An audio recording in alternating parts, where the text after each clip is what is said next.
Yeah, man. What I That's was hot saying, shit man. right there, You know what I'm man. saying? So what we gonna do? We gonna dub. News networks are not even getting clicks like that. So this shows like there's an opportunity for this, what we're doing here on this show.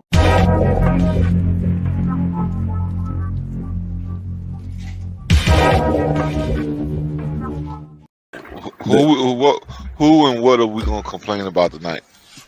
You are now tuned in.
Hey, how y'all doing out there? How y'all feel? Remember, we want you to be an activist. Don't take our word for it. Look that shit up, please.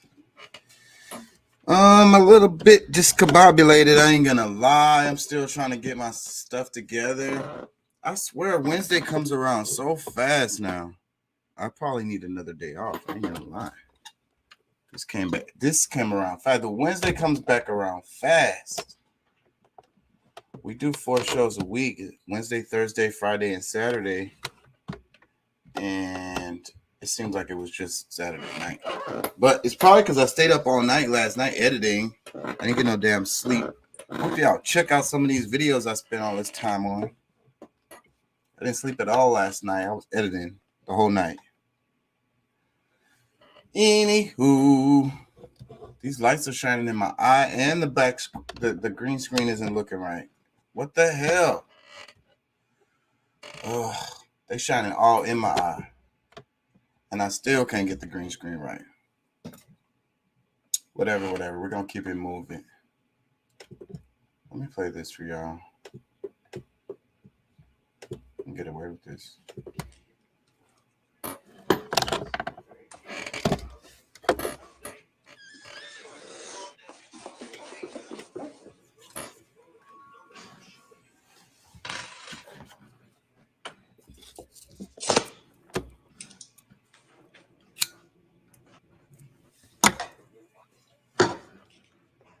If you can get this coin to flip over without touching the glass or using anything to touch the glass, then I'll give you $50, all right? So go ahead.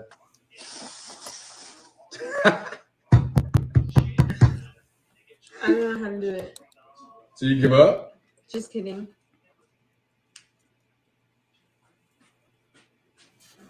Remember I said you can't use anything to touch the glass, and you can't touch the glass. And I also said in the beginning of the video, you can't wear your glasses. You didn't say I that. said that in the beginning, rewind it. I said you can't wear your glasses. What do you need to see anyway? There's a cup and a coin.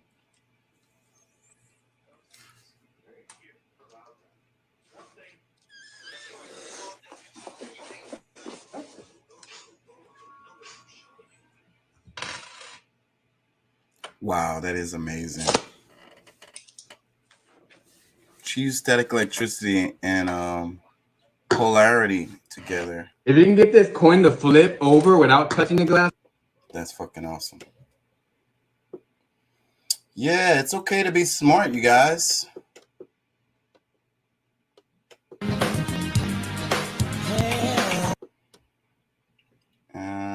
Can't play it because of the music.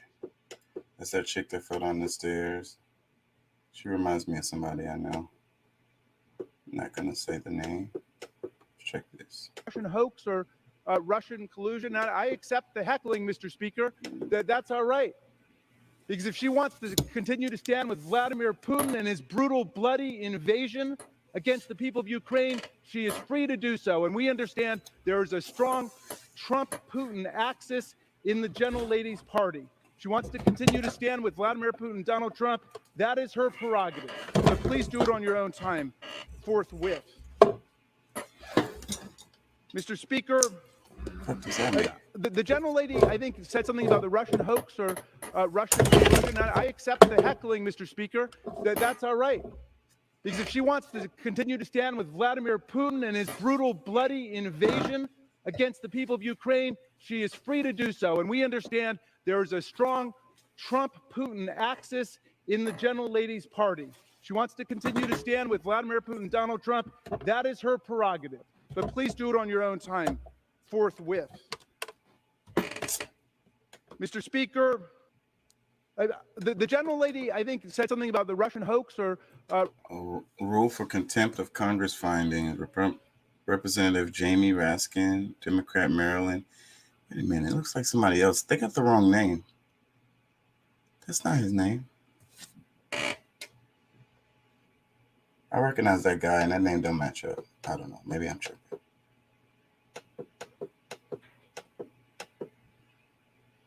I'm a thug. Silly. What? It say now everybody wants to be Will Smith. Oh, damn. Why do you have to put music in all of these? Late. You fucking bitch! Stupid. I hate that shit. I hate that shit. I hate that shit. Y'all pull out your camera. There's a story where this girl who was getting beat up by kids, they filmed it. These were like teenagers. The girl went home and died. Back in the days, we used to break up fights. Now we film them. What happened?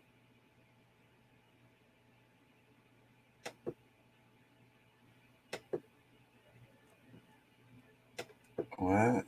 He got searched. Guys, this baby doggy. Good girl. This baby doggy just overdid. And this poor guy has to get searched. Guys, this baby doggy. Good girl. You talking about good girl. Yeah.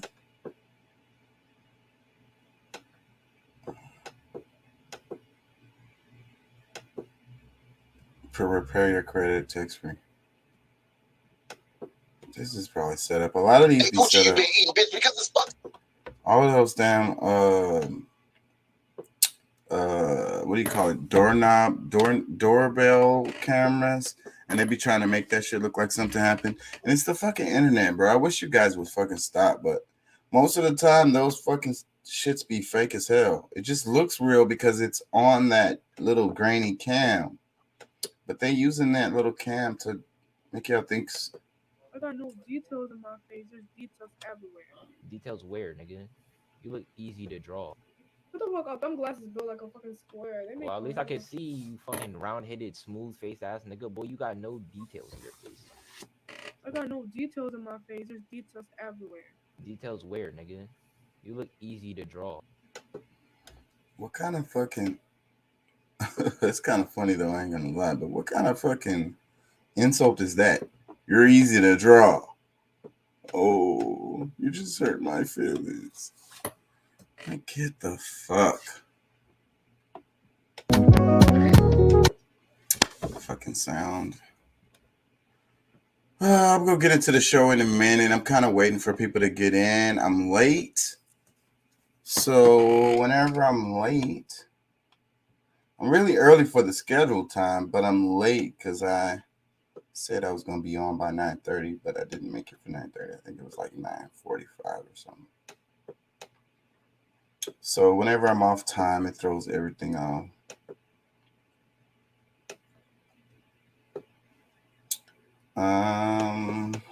Oh, have y'all seen this clip? It's been viral lately because of the slap clip that went viral. This one came resurfaced.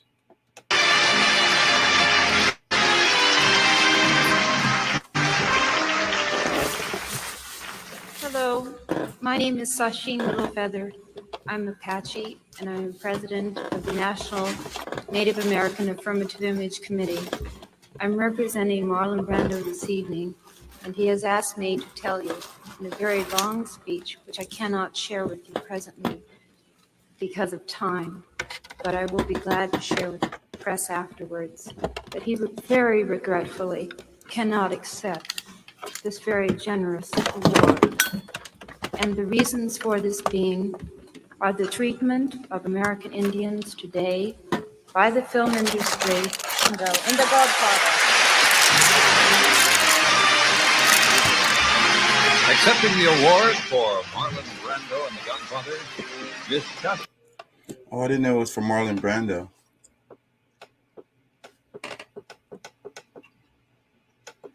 And new and more. Yeah, I say fuck the awards. Let them have that shit. Fuck the whole damn thing. Don't watch it. Don't submit your stuff to them people. Fuck them all the way around. Fuck them. They don't have no show if you don't submit your material to them. It's like the Grammys. Society compiled its wealth by using a simple economic principle. The industry of slavery produced a 1,500% return on investment without the burden of wages, employee benefits, and taxes.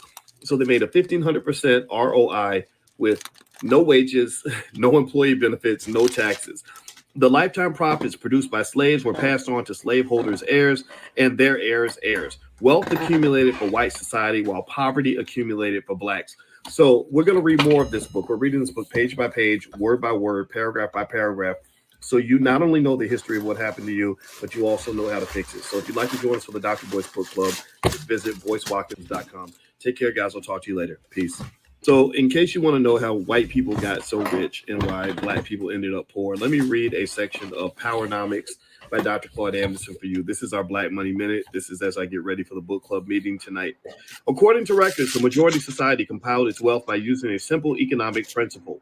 The industry of slavery produced a 1,500% return on investment without the burden of wages, employee benefits, and taxes. So they made a 1,500% ROI with no wages, no employee benefits, no taxes.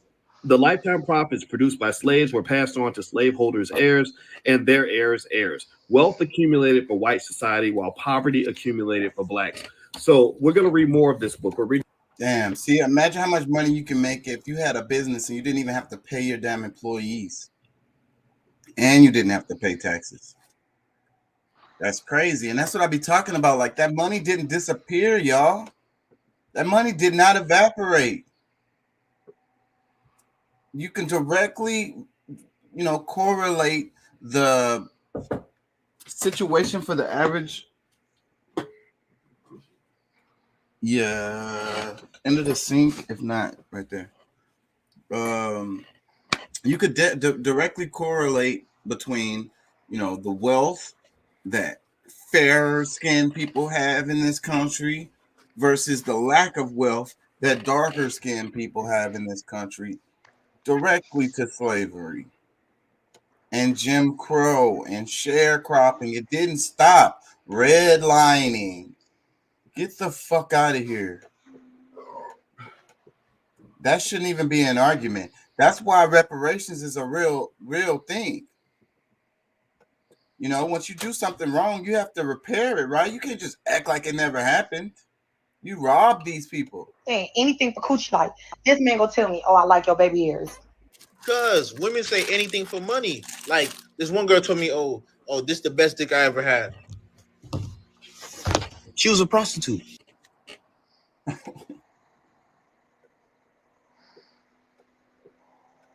That old girl. What's up, Deuce? There's no reason to do man, ain't not much. What's going down, bro? I'm gonna do anything.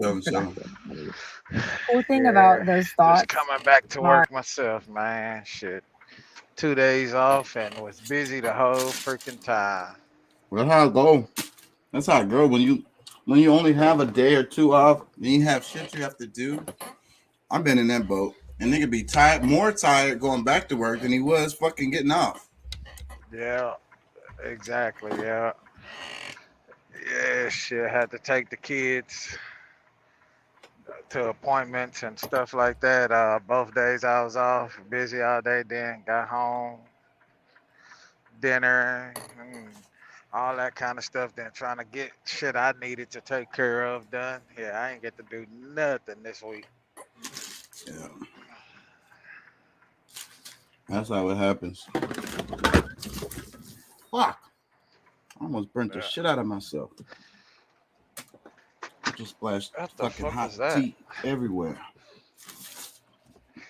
Damn. Dang.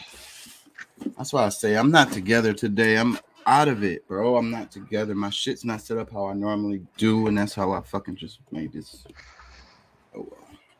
I didn't burn my face, so I'm okay. Yeah, man. What you been thinking about this week? Did you see any of the videos that I sent? I lost my tea bag. I don't know where it went. Hold on here. Yeah, okay. So the videos this week.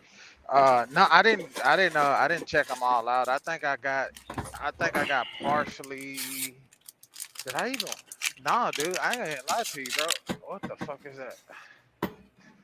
Okay. Yeah, I didn't even get a chance to check out one. I started trying to watch some today when I woke up earlier, and I ain't gonna lie, bro, I fell asleep. I was just that tired. I got home Monday morning at about 3 something and didn't sleep all day Monday, slept for like 3 hours, and then got up and had to go do stuff for the kids. And yesterday was not even at home yesterday, appointments and doing all that shit. And I tried to start on a couple of them today because I knew the show was today. Nah. Yeah, but you still got time, bro, because like I say, I'm not covering all of that in one day. Yeah, and I'll go through them. I usually listen to them while I'm driving. And if I'm at home, I listen to them usually when nobody's there. It's just me at the house, where I can think, I can hear. I don't have the kids interrupting me. Yeah. But yeah, man, I'll definitely get through them. Yeah, check them out. Yeah, like I say, I don't and I usually start the first show off real slow too. So like we won't get too far into those videos today. I do want to play this Democracy Now! Clip that I played for y'all that I sent. It was the overall. Damn it! I kind of want to wait. Till Pat gets in here to play that. Yeah. Yeah, I'm gonna wait. Pass at this today. I don't know. I talked to him earlier today too. So, but I'm late. I told him I was coming on at 9:30, and I didn't come on till like 9:45. So. Shit, Pat probably trying to rush through it. He'll be in. I know he'll be in here. Probably just a few minutes behind. Yeah. Being off schedule is what throws everybody off. Whenever I be late and shit, throws everything off. So yeah. Power, sound, and vibrations. I think we can watch a bit of this one if it doesn't have a lot of sound. I'm trying to get myself together. I'm still not together. We're 30 minutes in the show and I'm not together. Oh yeah. Let's see.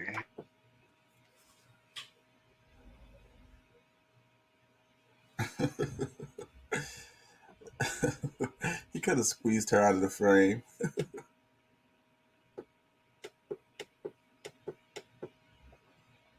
Okay.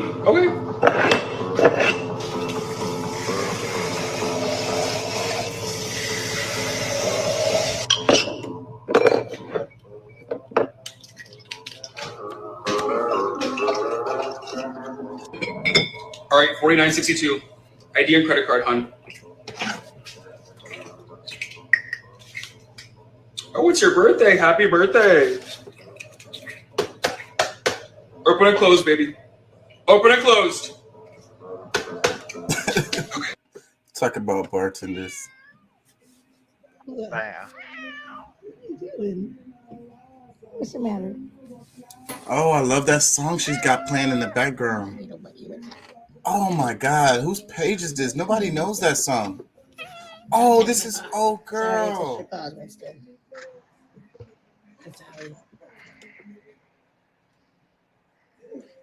What song? Hold on.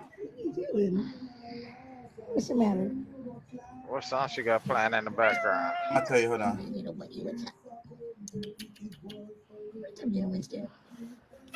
Don't touch my paws. Sorry, I touched your paws, Winston. I'm sorry. I gotta leave a comment. What are you doing? Okay. What's the matter? This motherfucker. Never you ever play. Competitive world for little project people. Spending a dime while earning a nickel. To ooh, it may tickle. Oh man, that's Buju Banton right there. Oh man, nobody knows that shit. That's fucking amazing that she put. We're kindred spirits. I've been following this chick forever, anyways. God damn, that is blows my mind because nobody knows that fucking song. It's not it's not a major like hit song. Like it's an old Buju Banton song, and Buju Banton, I would even say Buju Banton. I mean, he's pretty famous now, but I mean, like Buju Banton is not that big of a name. And then that's just a random song. Yeah. That song is on my Yeah, playlist. I got you. My dad used to play the album that song is on. Till Shiloh, I think that's the name of it. And yeah, that whole fucking thing it rocks. But I didn't even like I say, my dad, when I was young, he used to play that album. And I ain't gonna lie, I didn't even like that stuff when he was playing it. It was kind of annoying and boring. Too soft and squishy. I don't know. I realize now that shit. Hello. Fucking did you see Obama? I wonder if there's a clip in here with Obama. Obama showed up in the White House. Did you see that? It's the 15th year anniversary of Obamacare or some shit like that. That's why they say they brought him in. But I don't think so. I think it has more to do with the numbers that are slipping for Kamala Harris and Joe Biden. And they needed some drip.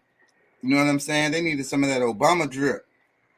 So they had Obama come to the White House so he can spread some of that drip out on Kamala and Biden.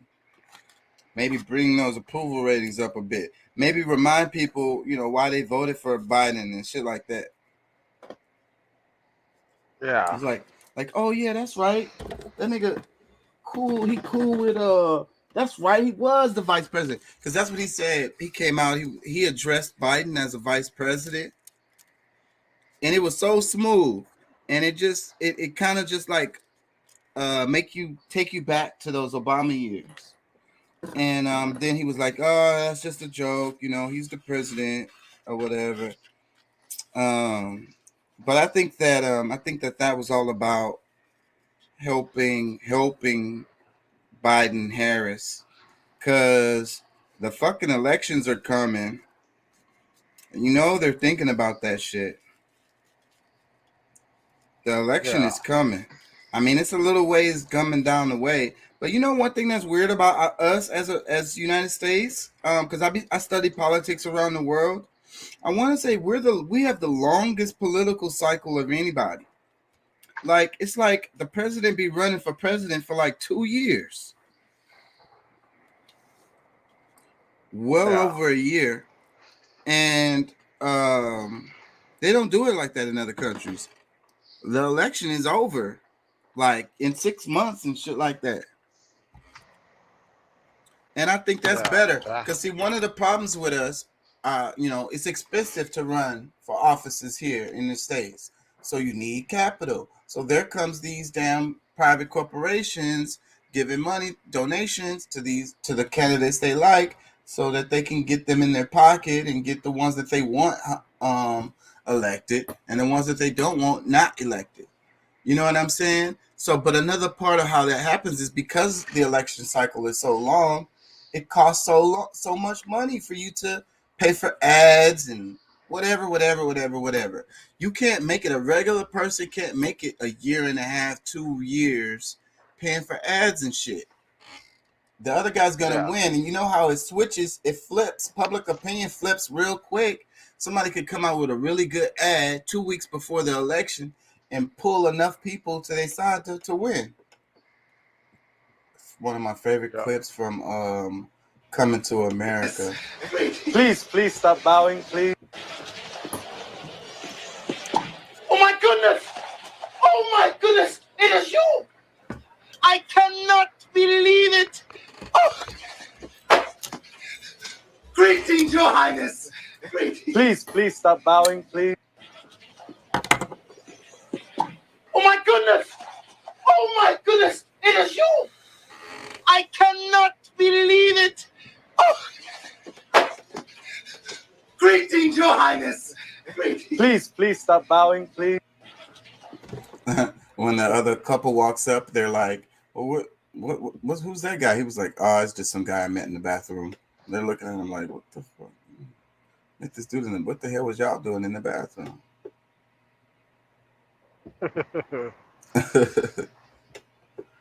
Yeah, that movie is a classic. I feel like damn music. I want to go to the Caribbean so fucking bad, bro. I don't know why. I was talking to somebody, they told me it was a cheap ass ticket to, where was it? It's like Guatemala, Costa Rica. It was like a little over $100. 3 months before the flight. wow, damn. And all you need is the you do need your passport. But shit, man. And I know how to budget. And I'm sure I could take a trip like that without spending a lot of money. Most of the money gonna be spent there, you know. That's the hard part. Whenever you go anywhere, trying to, when you go places, like, okay, it costs money to go there or whatever, but then when you get there, you spend a whole bunch of money. Right? Like you spend like you wouldn't at home. Like, you know what I mean? Yeah. I wonder why we do that. Because just because you went on like a vacation doesn't mean you have to go on, I don't know, go out to eat every night and all of this shit. You know what I mean? It's because, for one, you're on vacation. Go shopping. It's just your personality. I mean, it's just the way you think. But I think that's a part of the brainwashing. That's that capitalist society. This bitch finna carry 2 fucking trees on her back. The fuck? I know how heavy timber is. That shit is fucking heavy. I don't know what kind of wood that is. I don't know what kind of tree that is. Some are more dense than other. But I tell you what, I know for a fact that shit is heavy as hell. They're as long as she is almost. Or longer than her. 2 solid ass logs. Some of that shit be Photoshop, bro. This look real to me. She's struggling. Her hair's all caught up in it. They probably do this all the time. Somebody is just filming it while she's doing it. They probably do it all the time. She probably finna make a whole bunch of money off of those 2 logs. Maybe not a bunch of money, but it's hard to get. They've coming up with more and more technologies. We be using paper and timber. We want to say save the trees all the time, but we waste paper all the time, and other stuff that we use that comes from trees. But one of the issues with harvesting trees is the way that they do it. It's so harsh to the environment. So they're trying to come up with better ways to do it, so where it's softer on the environment. So like that's probably what this is, because the trucks that come in are what causes the problem. They have to build roads and shit. Sometimes they just clear the forest so that they can get to a couple of trees that they want, because they can't get to them.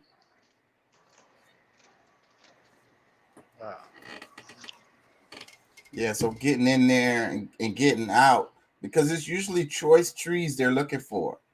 They don't use all of those trees. They have choice trees they're looking for. So the humane way is to get in there and get the trees that you want and then get out of there and leave the rest of them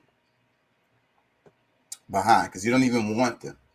So, but the way we do it though is we go in and cut down all those trees, build a road to the couple of trees that we want. Just clear it off the damn forest for like 10 trees or something like that. I saw this clip before. See, look at this. I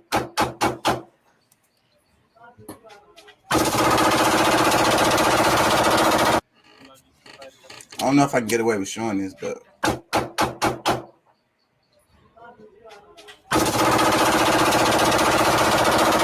you see that shit?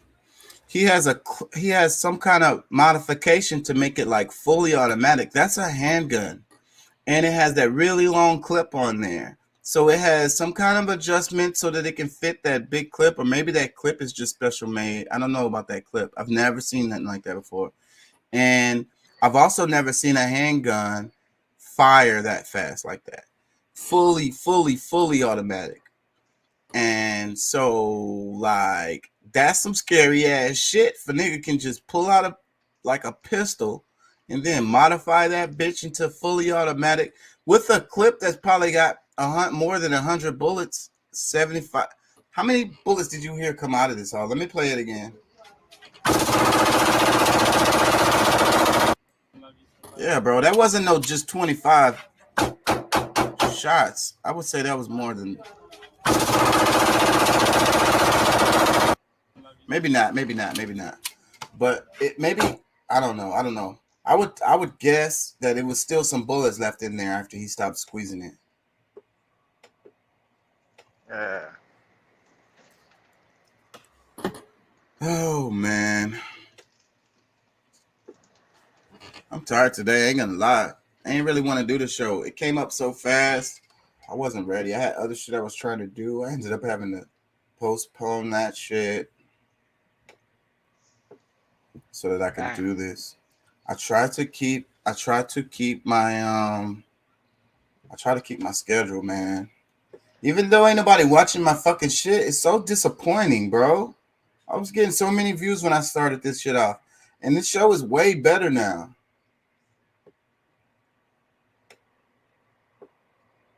Oh, I do not want to know what the fuck is going on there. Do you do any advertisement? Yeah, I just turned on some ads again because No, I'm talking about your advertising your show. What do you mean by because I do you advertise the show? Yeah, that's what I'm saying. When I say I pay for ads, I pay for ads. I pay for ads on Facebook. I pay for ads on YouTube. I have a Google Ads. I should show y'all this because let me show y'all this. Because I spend a lot of money on this shit.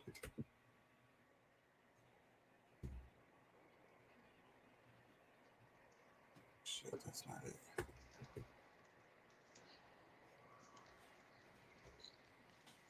And I don't know, man. So I turned on 2 more ads. had turned off all the ads like a week or so ago. Maybe it was longer, I don't know. And why is this shit not opening?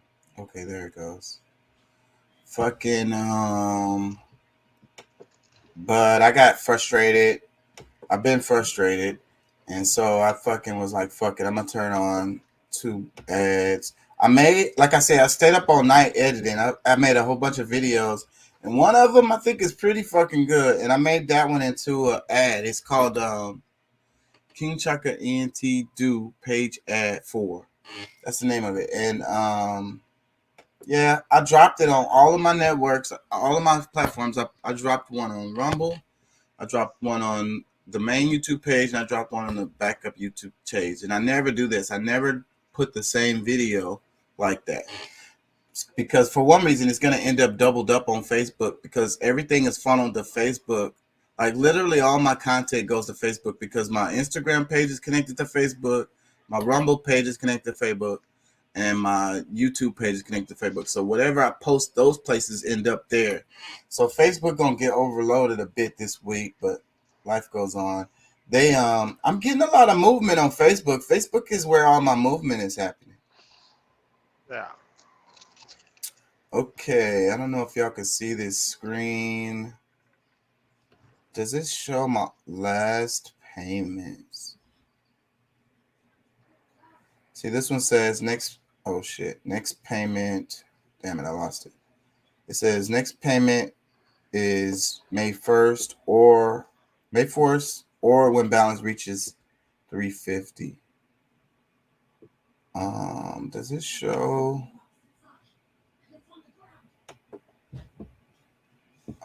Yeah, they automatically drip it out of my account too. I got it straight up set up out of my account. I want to show you how much I spent so far on this shit because it's no small amount of money. Okay, here goes a little clip of some of the shit I've paid. Can y'all see this? March 31st, I paid $310. February 28th, $102. January 31st, $87. November 30th, $13. October, $61. I'm not exactly sure. I ain't gonna lie to y'all because I don't ever really look at this. All I know is I'm spending a bunch of money on this fucking shit. But what I do look at here is like the analytics and shit. It gives you a lot of data out of this shit. So it looks like only one of my ads activated. I activated 2. They take like almost a day sometimes to activate because they have to approve your ad. They go through it and make sure there's nothing in it that they don't approve of or whatever the hell. There's a lot of stipulations with the ads, how long they are and all that shit. So if y'all can see, this is how this particular ad pops up. And you see it says skip ad. They don't have to watch this. It shows up, I think, before their videos or somewhere like that, or after their videos. I'm not sure. I think it's before and after similar videos is how it works. And yeah, so this one says 163 impressions. That cost me $2.39. And it says an average of 18 cents CPV. I think that's per impression, per view. I'm not sure. Don't give me the line. They charge you for like the number of views. I think that's how it goes or something, like how many people actually click on it.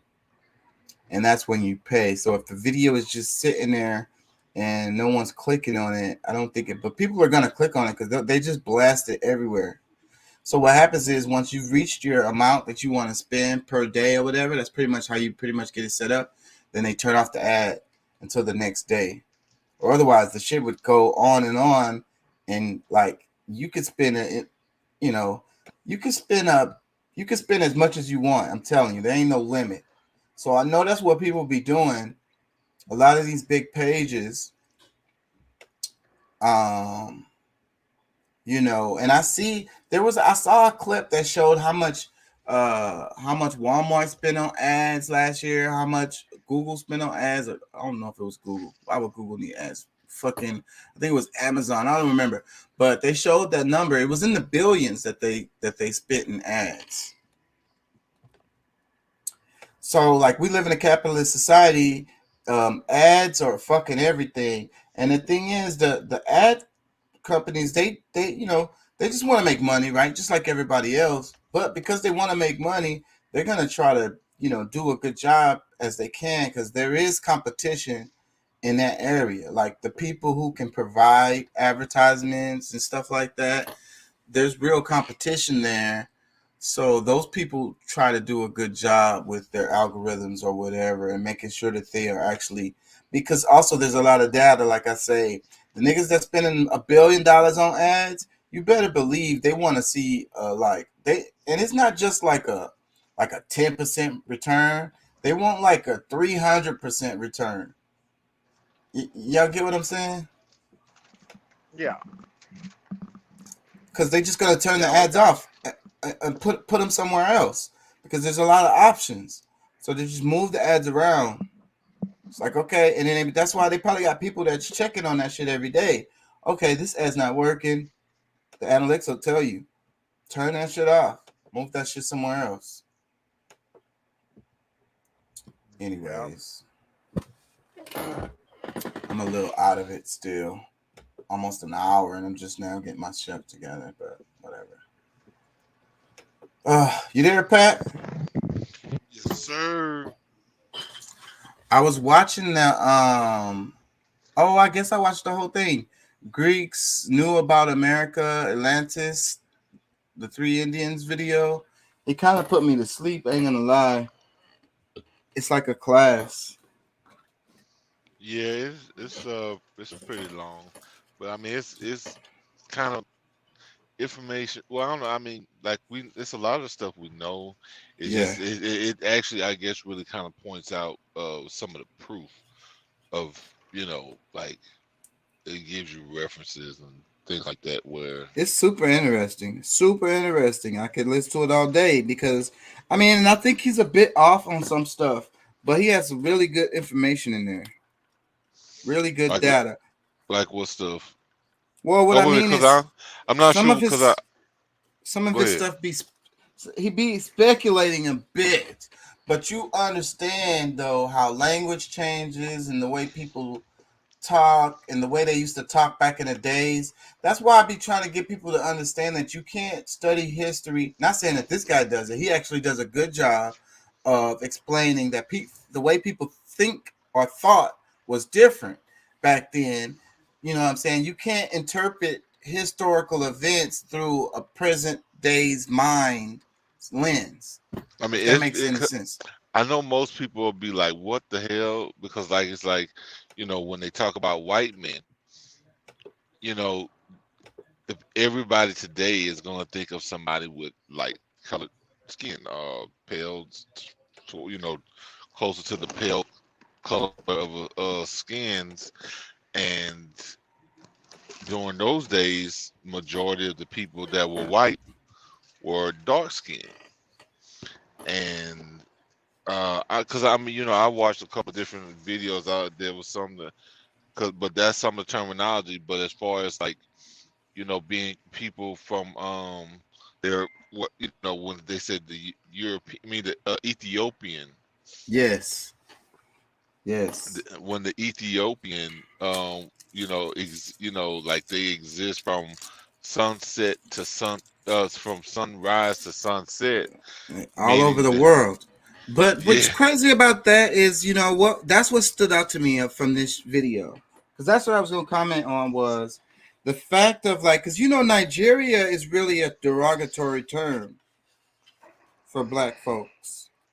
So is Ethiopia. The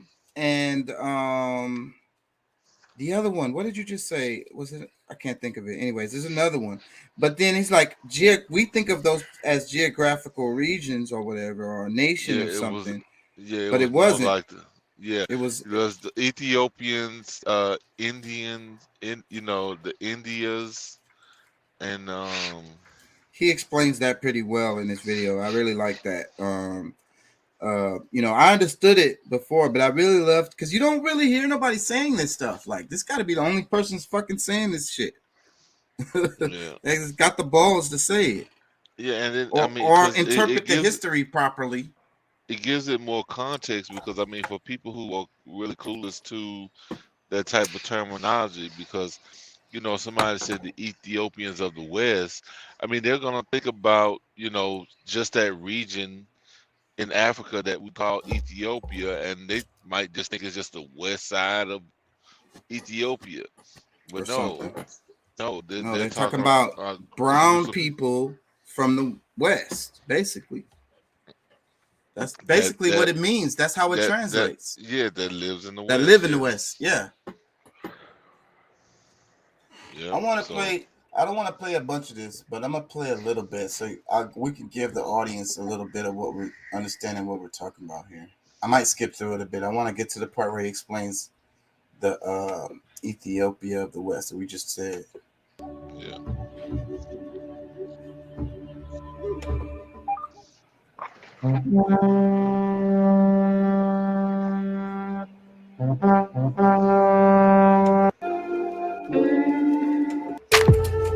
Insula or Atlantis Island of Nicolau Sanson. Says Uri Coechea in the Matopeca Colimbana puts this map under 1600 and speaks of a second edition in 1688. All right, this is from the 1600s, which must be an error. It must be an error. Oh, all right, so it must be an error. So they're saying, this is from the 1600s, and Oh, that was the other thing that stuck out from this video to me is when he was talking about Atlantis, he was talking about the way the word, it's the ATL. Like there's nowhere else that uses that. And you know what's crazy? I'm taking North American archaeology right now. And one of the things that's crazy about me taking this class is this is the last time this class is going to be available because the guy is retiring and nobody else does this class. Because he really knows his shit. He's the one that goes out there and do the digs and shit. So, but he talks about the Atlalo. I'm probably not saying it right. It's basically kind of like a slingshot. You know what I'm saying? And they used it for hunting. And it evolves into the bow and arrow that's used for warfare. You got something in the oven, right? Yeah. I'm gonna check on it. Did you buy a silver pen? No, I ain't buying no new pants. Okay. It evolves into the Atlalo, but before, the Atlalo was for hunting game, small game and stuff. And so it would make sense and also this was an American technology, by the way. So it would make sense that they would name other things after that or kind of variations of that or whatever. You know what I'm saying? Oh man, the idea of the ATL, just that Atlalo or whatever he was saying, really had my brain going because we got Atlanta already. You know what I'm saying? And it's just that the ATL thing is what really kind of stuck out to me. Well, that was I'm still trying to work that out in my mind because I know he's just saying like based on dialect and even the words that like people use in certain regions, like you can like when the Arabic speaking languages, all of the words that came out with AL usually came, a lot of it came, just the use of that al or whatever it's was Arabic. It's common, like it was the common use. And however it was somewhat the same with this, that the like the pronounced it like that Atla or something like that. Yeah, that's interesting. And because that's why I was going to go into linguistics, is because you can't hide history from linguistics. It's gonna be there. You know what I'm saying? Like without it's gonna be there, and you can just trace it. Yeah, go ahead. That's why in the dictionary they put different periods of time there. Whether something is Middle English or if it's from whatever era that it was from, because of the time period in which it was most popular, or at least where it was the use of it became more prevalent. So I think some of the smartest people in the world are linguistics. Linguistics peoples. Like they're like, it's a science, and they can do math. They can create languages. Well, not create languages. They could tell you what a language sounds like that hasn't been spoken for thousands of years using the math. Professional linguists can actually can create new languages based on, like if they went to like any remote area and understood, you know, how they spoke the language then, like they could create words based on new things that we know today. You know what I'm saying? And it would like something that could make sense to the people of that time. They could figure it out because it is an equation. It's math. And that's why, I mean, me and you, that's another thing that we kind of got in common, I guess, because I feel like a lot of people don't look at the, breaking down the word actually and defining it. Like when I used to read dictionaries all the time. So that's how I got in, because the dictionaries will give you the different versions of the word and shit like that and tell you a bit about the history of the word. Yeah, the etymology. So, if you want to understand anything, you can't avoid etymology, right? Like you really can't avoid it. No, and if you do, you're really missing. I mean, I'm not, I want to say harming yourself, but like you're not allowing yourself to really get the depths of, whatever it is. Yeah. Let me play a bit of this. I think he's gonna go into the ATL stuff. Again, this is from a very scholarly book. When we're talking about Atlantis, see the ATL, that's a Nahuatl word. ATL, that doesn't exist anywhere else in the world. That's Nahuatl, or that's a American dialect. The tis at the end is the Greek. They added the tis. So Atlan or Aslan, Atlan. We had towns called Atatlan in Panama, Honduras, in different places. Atatlan, Guatemala, Atatlan. And then you add the tis, Atlantantis, right? Atlantantis, because that's what they remember. Remember, the Greeks are telling the story. All right? Now let's see what else these Greeks know. I want to show you some things that I don't think you even knew existed. It goes against everything Manifest Destiny teaches about Native Americans. And I want you to know this part of our history because people erased it. We'll get to that later on in the program. Erased it intentionally. Erased it intentionally. All right, now I just want to read real quick from this book. We're going to actually get into this book a lot in future videos. I just want to read a little excerpt from this book that correlates with what we were just talking about, or showing the map, in the 1600s. Now, this book is called The New Atlantis. It says here, begun by the Lord Verulam, Viscount St. Albans, and continued by R.H. Esquire. Actually, this book is very famous because it was written by Francis Bacon, right? So-called Francis Bacon, all right? Who's Francis Bacon? Ooh, is that really Shakespeare? Some say it is. All right, Francis Bacon, and he wrote this in 1660. Bacon is a Sephardic Jewish name. Bacon, Francis Bacon was a Sephardic Jew, a crypto Jew.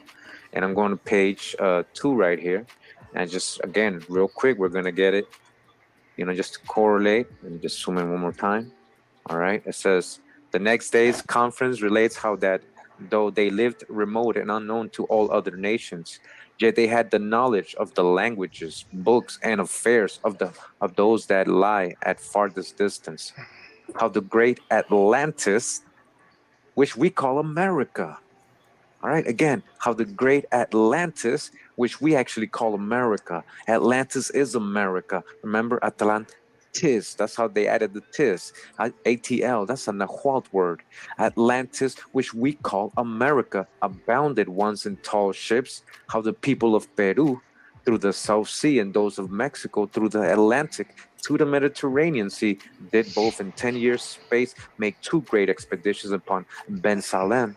But by the valor of one Altaban king thereof, a wife and great warrior, who cut off their land forces from their ships, and entoiled both their navies and camps with greater force by sea and land, were repulsed and dismissed by him when they were at his mercy. All right, so again, just want to go ahead and just remind you that when we talk about Atlantis, which we call America, that's basically what we're talking about.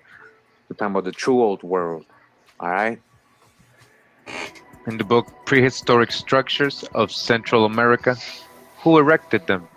A lecture by Martin Ingham Townsend of Troy, New York.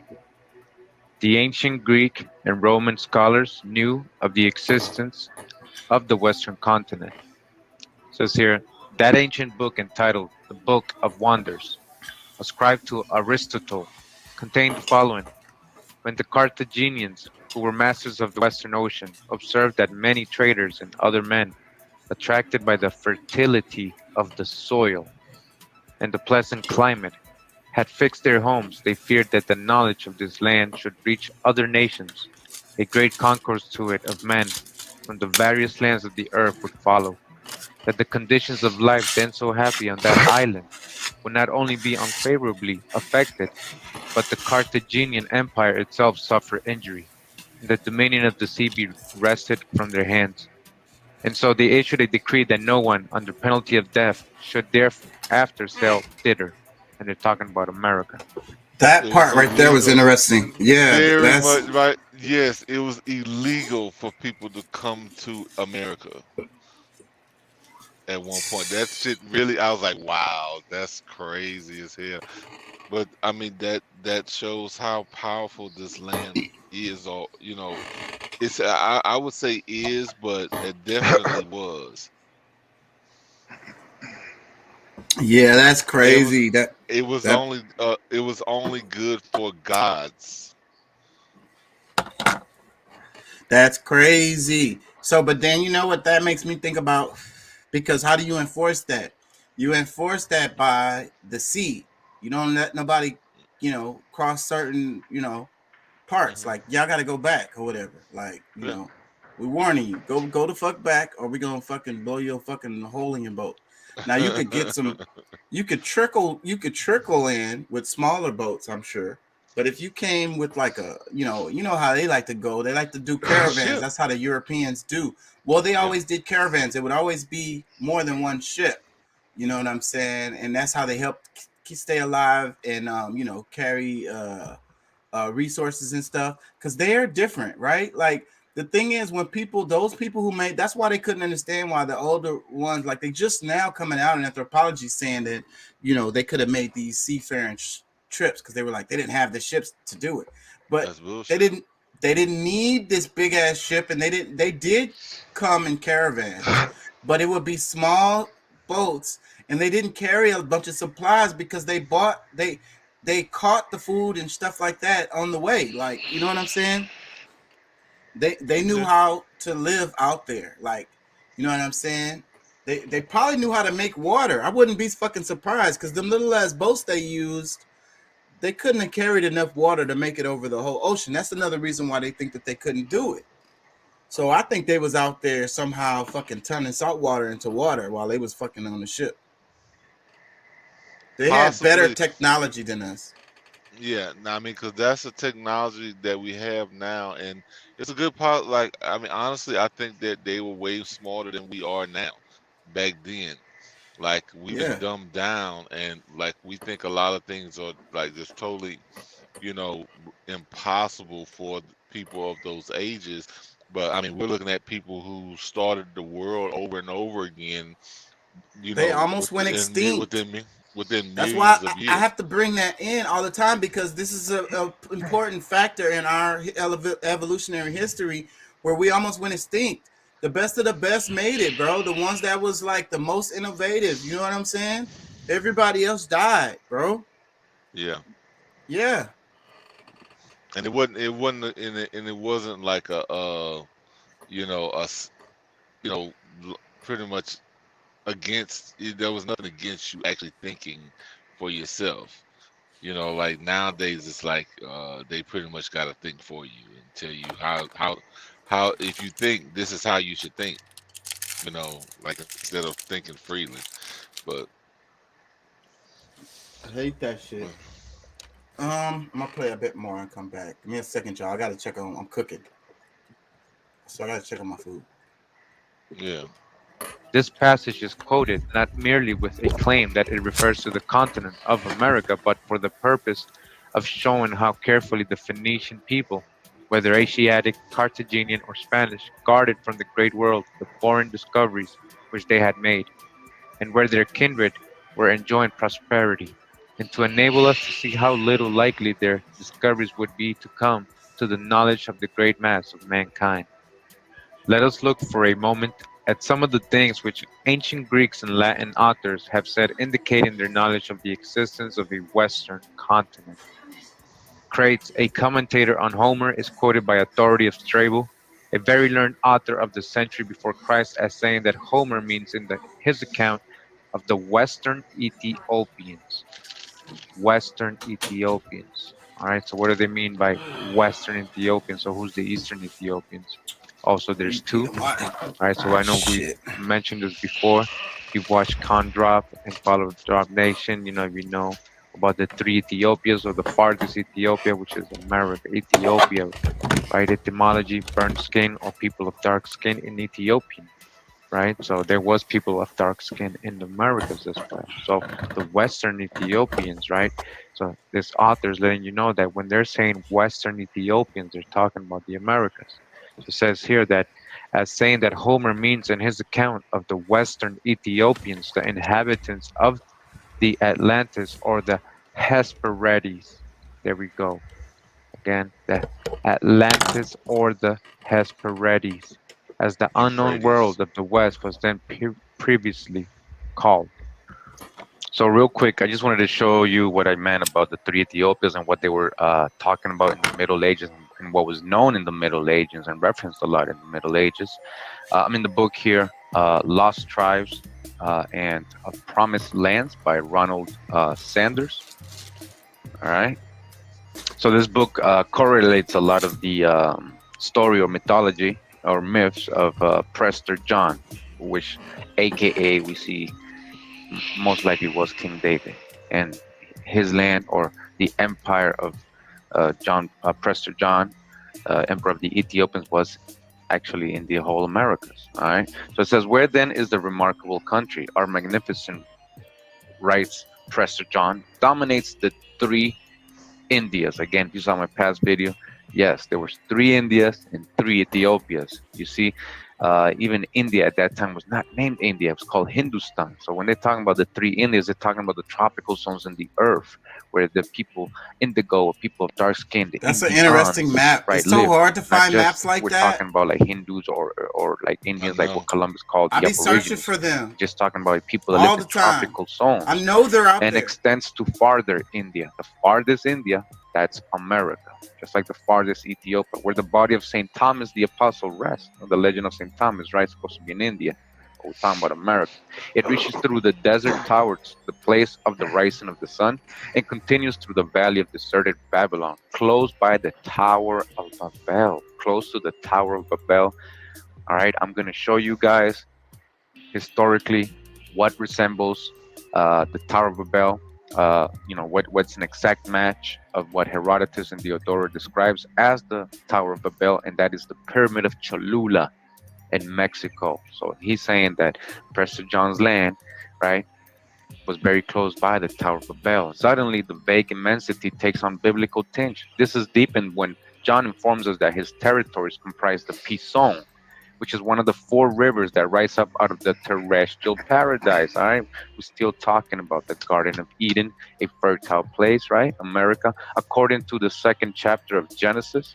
Furthermore, like the land of Havilah, and there's another land just like Hesperides, Eden, or Havilah, we're talking about America, around which the biblical Pison flows. John's country contains gold. All right, we're filled with gold over here, and onyx. It also flows with milk and honey. We already got the honey account, right, in Columbus' book.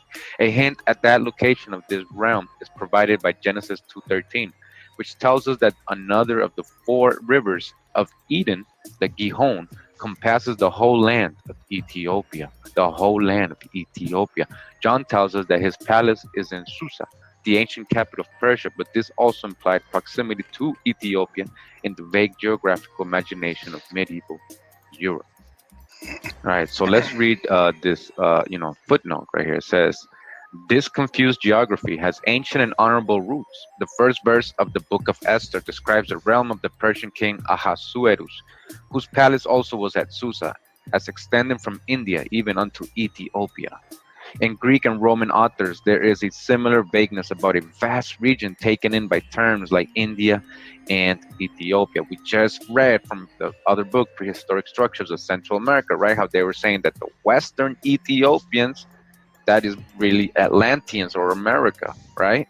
So again, it's telling us here that these terms of India and Ethiopia have a similar vagueness. It's too vague to tell you exactly where it is. It's all over. The latter, even in its narrowest sense, comprises a much larger area than present-day Ethiopia. It's a much larger area. They're not just talking about present-day Ethiopia, okay?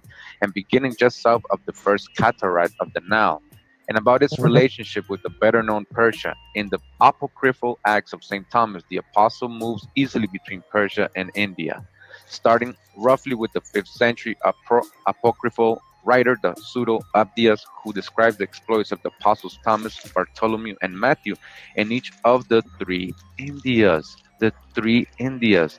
This latter concept became a standard one in the Middle Ages. All right, so this was a standard concept in the Middle Ages. What I'm trying to show you, that when we read in these old books and they're just saying, oh, he lived in India, or he lived in the Western Ethiopia, or in Ethiopia, you got to really research what they're talking about, because these places didn't exist back then, right? As a specific country or location like what we think of today.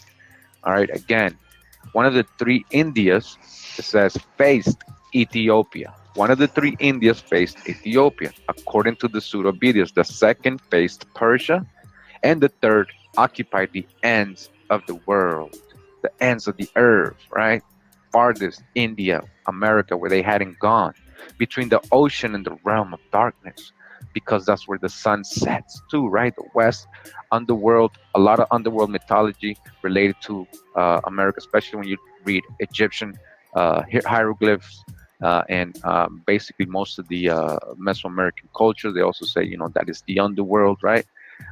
Because the sun sets there. The third became especially fruitful for the geographical imagination. All right, so listen to this. The third India, right, became especially fruitful for the geographical imagination, the region of untold highlands, in which the plural term Indias, etymologically one and the same as Indies. Okay, the Indias. When you hear in Indias in any of these old books, they're just talking about the Indies, West Indies. All right, came to rest for one and for all. Continuing with the footnote, there also were less mysterious, more valid definitions of the 3 Indias. Among medieval geographers, listen to this, among medieval geographers, but for most Europeans, even learned ones, the term covered a vast and distant region of dark-skinned peoples. All right, India wasn't over there what we think of India as a country today. When they were referring to India or Ethiopia, right? It just... So what this makes me think about 2 things. One is maybe Columbus wasn't lost, and the other one is there's a whole nother spin on the sinking of Atlantis, because the sinking of Atlantis could also mean like the taking over it, The demise of it. going down in its prosperity or whatever. That is definitely something to consider. That, and like I say, maybe Columbus wasn't lost, right? Maybe he wasn't lost. Maybe he knew what he was talking about, actually. And, because of the way that they do history, and they like to fucking spin things. Yeah, they try to deter us from the truth a lot of times in these days and time. Well, especially when it comes to, conquest of the United States. Like, I study history, and the hardest thing for you to read about is like what happened with the Indians before and during the expansion of the United States. That's the hardest subject to fucking study. It's not that there's not data out there. It wasn't even that long ago, people. We talking about like within the last 300 years. There's all kinds of data out there. There's families that know the stories that have been told down after a couple of generations. I mean, there's a lot of data, but they got that shit stepped on. Well, I mean, so to find a lot of this information, even though there's some here, I mean, if you really look at the way that other countries upon other continents study or have, because I mean, bro, they know way more about us than we know about us. Yeah. Especially in Africa. Asia, I would say different parts of Asia, because so Columbus, West Indies, maybe he wasn't lost. What do you think about that? I had to think of that myself as like, he, because when he came here, because I mean that's the way in which they spoke during those times, because when he came to the Americas, what was his quote? Because I know the dictionary part, that's something totally different from the 1800s, but just the way that he's saying that they spoke and their way of looking at the people were of he saw the people of the India, of West India. Indies, the Indias. Yeah, that is the words he used. The West Indies, the Indias. I've seen all this in my academic work before. Yeah. So this is exactly what he's saying. Like that's the. But they told us, he didn't know what he was talking about. He really meant the India that we know of. That didn't even exist back then, because it was still Hindu. Wait a minute. Hinduistan. Wait a minute. Something like that. Yeah. Yeah. Yeah, that's interesting stuff. We probably putting Deuce to sleep while he driving. Nah, this is the nerdy shit I like. I love this shit. I don't care how people feel about it. Like, I just love it. I'm back. Yeah, I love this nerdy shit, bro. I love it. Matter of fact, Deuce, you driving? Yeah, I'm driving. Yeah, I muted out for a minute. My phone was ringing. My daughter was calling me. Okay. I'm sorry for interrupting, Chaka. This image, Deuce driving, but you can see the image. This is the image. You sent this to me, right, Pat? I guess. How did you get that? Did you screenshot it? Yeah. I wish I could make it smaller, actually. That's weird how you want to make it smaller. Most of the time you want to make it bigger. Yeah. But that's America. Yeah. Mahdi, Ethiopia. Mahdi. Is that French? It sounds like Spanish. And it could be because those are all close together. So what is it? The C, what is it? I can't even think of the translation right now. It's like I can't think of it right now. I wish I was in a place where I could use either my laptop, because I would have got on and I could still be able to look up stuff with my phone, or vice versa, either one. But C, something with the C, fruit of the sea. My brain is saying something like that. Yeah, I can't be looking stuff up while I'm doing the show because that makes it hard. Yeah, it's already hard enough.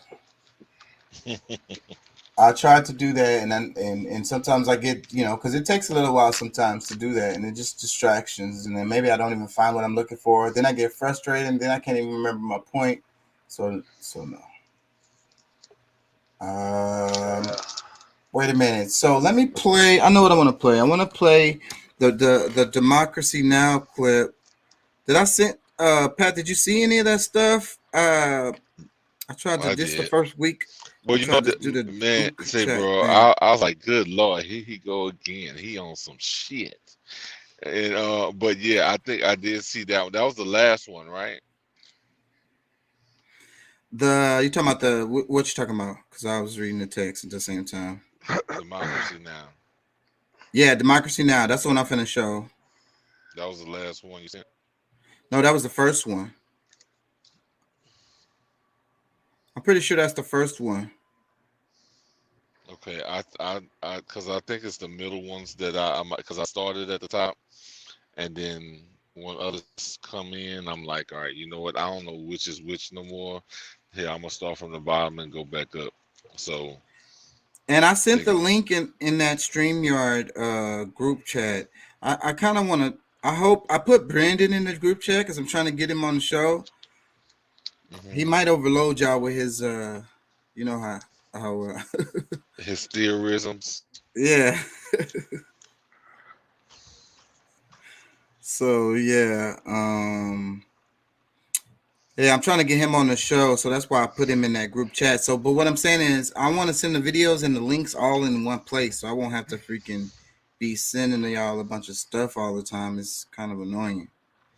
So hopefully this works out. I might kick, we'll see. We'll see how this goes. I'm trying to pull up the video so I won't have to do no bunch of searching. Oh wait, you might be right. Because I thought it was the first one. The first one I sent was The Secret Power of Sound, Vibrations, and Frequencies. Go to the last one. Yeah, okay, that's. I believe it was the last one. Let's see. Then I got the Bernie Sanders. Hold on. Yeah, that should have been the second to last. It's one. You was right. You're right.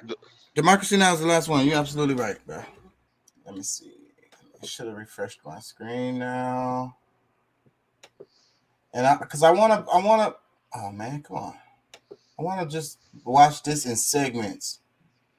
Oh, it's because I'm on the wrong channel.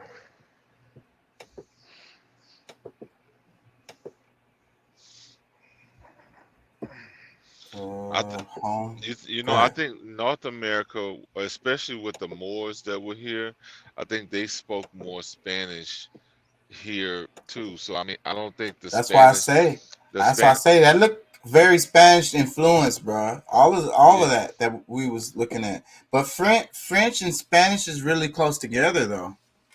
Yeah, but they also said when the Moors were expelled out of Spain, they went back home. Yeah, so where is that? Dun dun dun. Yeah.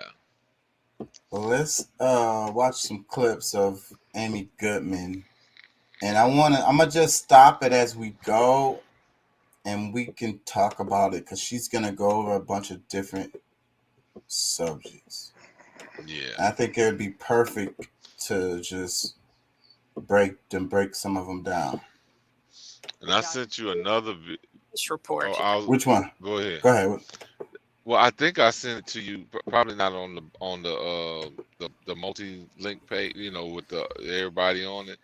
But yeah, the TikToks. I said those other couple days ago, about 2 days ago, something like that. But that was just entertainment. But no, the World Summit, the World Government Summit. Yeah, I saw that. I didn't click on that one yet. I ain't make it to that yet. All right, well, we can get into that that's later. The next one. Yeah, I haven't made it that far because I was watching the Atlantis one, and it's real long. It's real long. It's probably about 6.5 hours. For day one.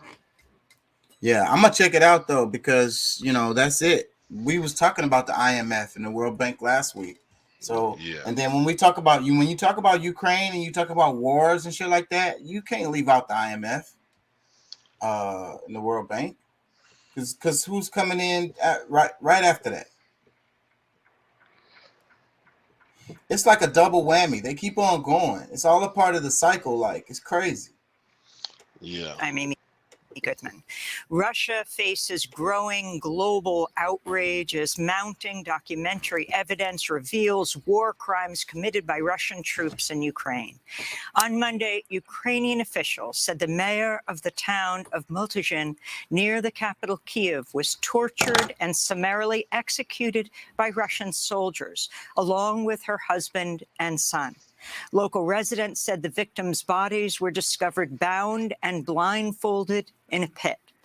Ukrainian President Volodymyr Zelensky is addressing the United Nations Security Council today as members review allegations that Russian troops intentionally murdered civilians in the town of Bucha, northwest of Kiev. For now, only in Bucha it is known that there have been more than 300 people killed and tortured. The number of casualties will probably be much higher when the entire town is checked. And this is only one town, one of many Ukrainian communities which the Russian forces managed to capture. That was Ukrainian President Volodymyr Zelensky, who is addressing the UN Security Council today. Zelensky and other Ukrainian officials said images out of Bucha showing Russian atrocities could be just the tip of the iceberg. Meanwhile, Kremlin officials have rejected accusations that Russian soldiers killed civilians in northern Ukraine, saying images of graves and corpses had been manufactured in order to smear Russia. Russian Foreign Minister Sergei Lavrov said Monday U.S. leaders should examine their own consciences before accusing Russian President Vladimir Putin of war crimes. First of all, what about those many American politicians who originated the Iraq War using well-known pretexts, who also ruined Libya together with NATO partners, who invaded Syria? Not all is well with the conscience of those politicians. Yeah, so That I think is very good point that he's pointing out. I mean, Putin denied the claims that they were making about him in Russia, his the guys of his military. But how can you make him worse than the things that they were doing when they went into the Middle East? Even with that, and I think those stories are spent anyways. I think those stories of the Russian, because I'm seeing videos of them being really friendly to civilians and really friendly to families and shit, regular Ukrainians. Yeah. I'm willing to bet if them people were bound and buried in, bound, shot, and buried, those were Nazis. Possibly. But that's one of the narratives that they don't necessarily want out there, because there's a lot of people that's gonna, if they really realize, what he's fighting for over there, then it's gonna be it's a conflict with. They keep leaving that part out of the story because it's like, who are those people he's killing? Like, what is really happening? Like, why did he kill them people and not others? Like, and did it even happen? Because I saw videos of the Ukrainian army doing atrocities. That's who I've been seeing videos and clips of them doing fucked up shit. And they were doing similar things even in Syria when was Assange when they was talking Assad, yeah, when he they were saying that he was harming his own people with the gas and all this other kind of stuff. You come to find out that stuff was not true. All that stuff was being staged. These people being, like they're choking to death, and like, there's many instances that that we've seen where they put together these videos to make an area that was, almost like a movie stage, Yeah. a movie, you know, where It was the white helmets were doing that. I know exactly what you're talking about. I didn't know yeah, you knew all of that. The white helmets were the ones that were doing that. They were basically like the media organization for the terrorists. And they would make videos, to garner sympathy and to bend the narrative of what's really happening. yeah. And it was played on the major news stations over here. So Well, see, but that's either because either we're supposed to be stupid. right, I was about to say either MSNBC is and CNN are stupid as fuck, or they're playing these videos for for a fucking reason. It's for a purpose. Because I mean, because really, they're not as dumb, you know, because it's easy to say that, oh, they just reporting what they see, but at the same time, real journalism means You're gonna that you go, dig.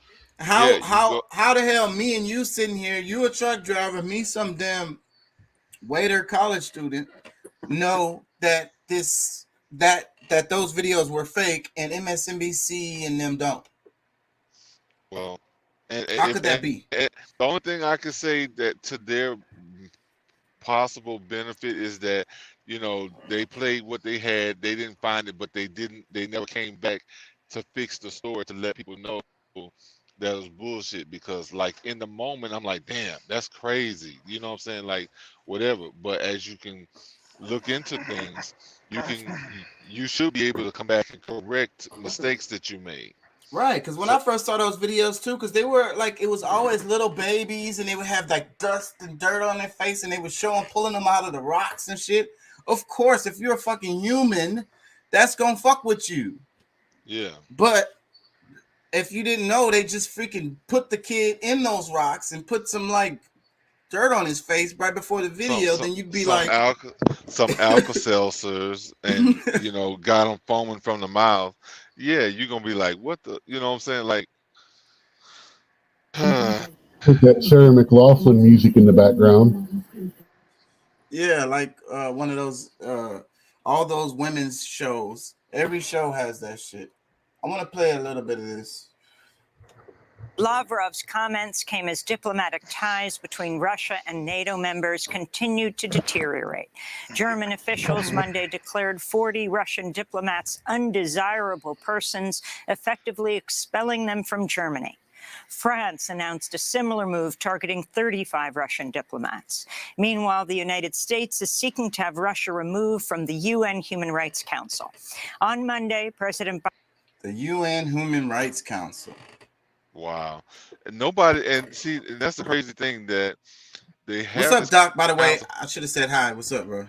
Yeah, what's up, Doc? I'm sorry, bro. I'm just in it like this. Yeah, we rolling already. Yeah, but yeah, man. It's crazy for these countries to practice human rights on an international level, but they don't do it on a domestic level. And the reason why I say that is because they got everybody fighting for civil rights, but something that goes beyond civil rights is your human rights. Why aren't there any human rights activists? This is always the civil rights activists that's standing up for you to get laws try to get certain laws passed, which if we stood underneath the human rights laws, a lot of that stuff wouldn't need to exist. And if you really was about your business, one of the first things you would do would fix this like racial problem, how black people getting messed over and Hispanics getting messed over in the States. If you really gave a fuck, right? Yeah, well, I mean, because they have to run underneath this political ploy. Native Americans. Well, however you want to say it, the indigenous people from whatever shade to whatever shade, it doesn't matter. Right. And everything in between. But and that's what's so crazy about it, is that if as long as they keep it within that political realm, because human rights goes beyond any and all of that. So it keeps us fighting. It's the way to keep us separated. I mean, just having Republican form of government connected with the democracy, you know, that with the democracy element within it is really insane. You know what I'm saying? Like it's just a whole bunch of stuff just to keep, you know, the people at odds with each other. Because if we all lived under the principle of humanity, of, you know, the principles of humanity, you know, actually exercising the human rights, a lot of these things would never happen. The Dog and Pony Show. And that's what I say. And like Doc say, weapons of mass destruction. Because like I say, gay rights is human rights. Black, Yes. Hispanic rights is human rights. Women's rights are human rights. You go down the list, it's human rights. Yeah. We should treat all humans to a certain level, because you don't want nobody to treat you like you're less than a human. We all should get a basic level of respect that you give other humans, you know? But our society, we don't even have respect for nature, because that's what I was thinking about in class today. Because it's like, I was thinking about the technology that they used way back in the day, the Aboriginal peoples of the Americas. And their technology didn't, like a lot of it was made out of sticks and strings and stuff. That's why they have a hard time finding archaeological evidence for these peoples, because that stuff biodegrades. You know what I'm saying? But that's why they did that. That's what people don't understand.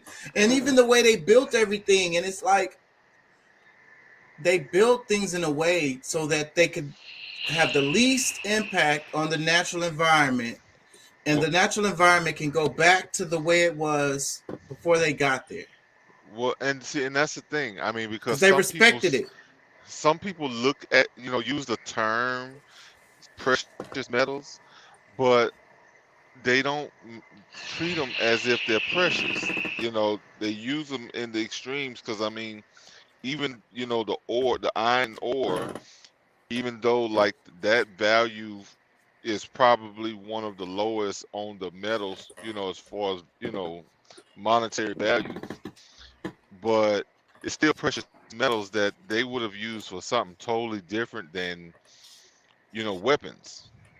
Yeah, So it would have been jewelry, and ornaments and shit like that. That's what they like to make. They made a lot of art, and that's what we find. You know, they made shit like that. They didn't make them into, like, you know, weapons and shit when they did fuck with that. But I don't think they had metal orgy over here though. But I think they would import. They had trade.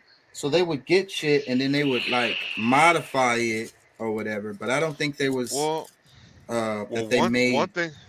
One thing that's really prevalent here, I mean, because the iron, you know, like, I don't know if that's something, a resource that came very limited during these days, because I know a lot of it comes from Asia, but back then, like, graphene is one thing that's like one of the strongest. Like, actually, graphene is what they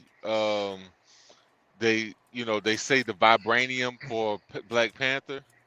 Well, all of the structures of vibranium is the same description that's there for graphene, and you know, it's like the toughest thing possible. You know, you can make all kinds of stuff with it, but you know, they were, you know, manipulating those you know, these different metals. I mean, when they came there I mean, they had gold and I see, like, with the arrows they might have gold tips, or, you know, iron tips, or, you know, whatever they might have decided to use, you know, for the tips of the arrows. But for the most part, it was mostly made up of you know, just regular. It's stone. It's stone. That's what they teach us. And it's crazy because they started warfare once they came up with the bow and arrow. Anyways, I'm not gonna get into that. Let's play a little bit of this. Biden promised to impose additional sanctions on Russia as he doubled down on his previous statement calling Vladimir Putin a war criminal. He is a war criminal. but we have to gather the information. We have to continue to provide Ukraine with the weapons they need to continue the fight, and we have to gather all the detail so this can be have a war crime trial. Bullshit. And then you heard what he said. We got to make sure Ukraine gets all the weapons they need, bruh. Make sure NATO is make sure Raytheon, Boeing, and them and BlackRock them making plenty of money. Well, they and that's the thing that we have to really pay attention to with the narrative, because they're the last three presidents have not the last one, but the two previous the three previous were to Trump were considered war criminals on the international level as well. And I think because of America's powers across the world is one of the reasons why they might not say too much, because they're scared that they might come and invade their country. For you mean tell what side? Whose side you on? Who what'd you say? Who? Yeah. Huh? Yeah. You talking kind of funny. Whose side are you really on? You know what I'm saying? Let's find this out today. 44 authorized bombings on 7 countries the very day he accepted the Nobel Peace Prize. Yeah, that's Obama. You're talking about Obama, right? Yeah. Yeah. Yeah. So and man. Of course we know what. Of course everybody knows what Bush did,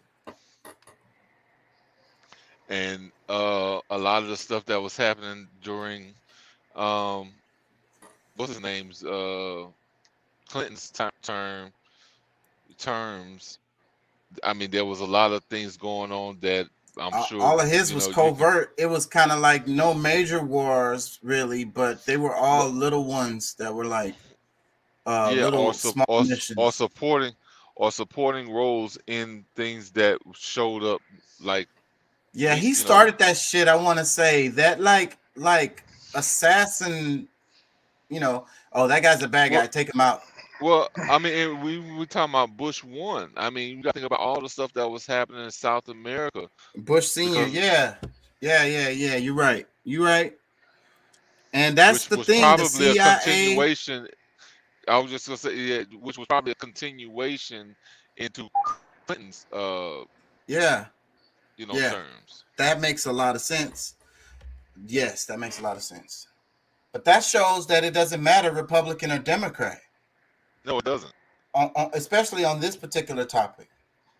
No, it's on an international level. It never does matter.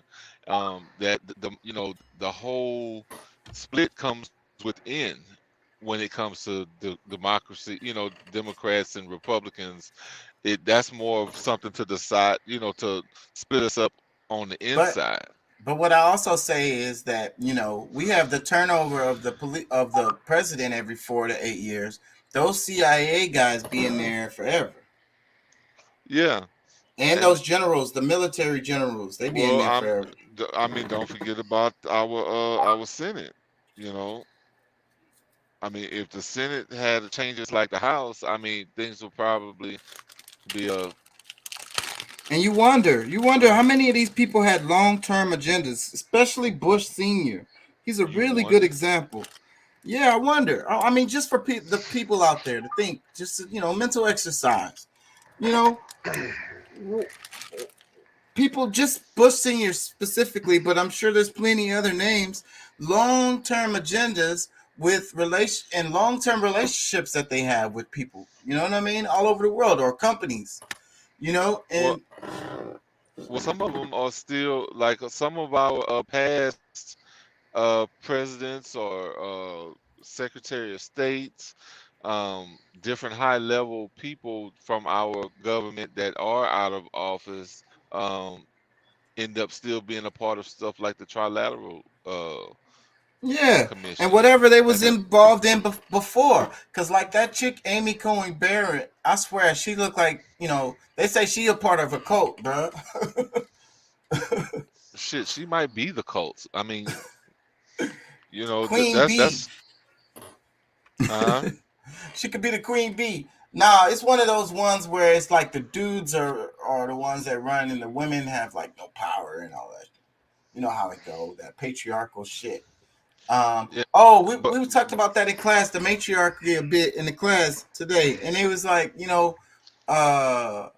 they said that the men didn't own nothing.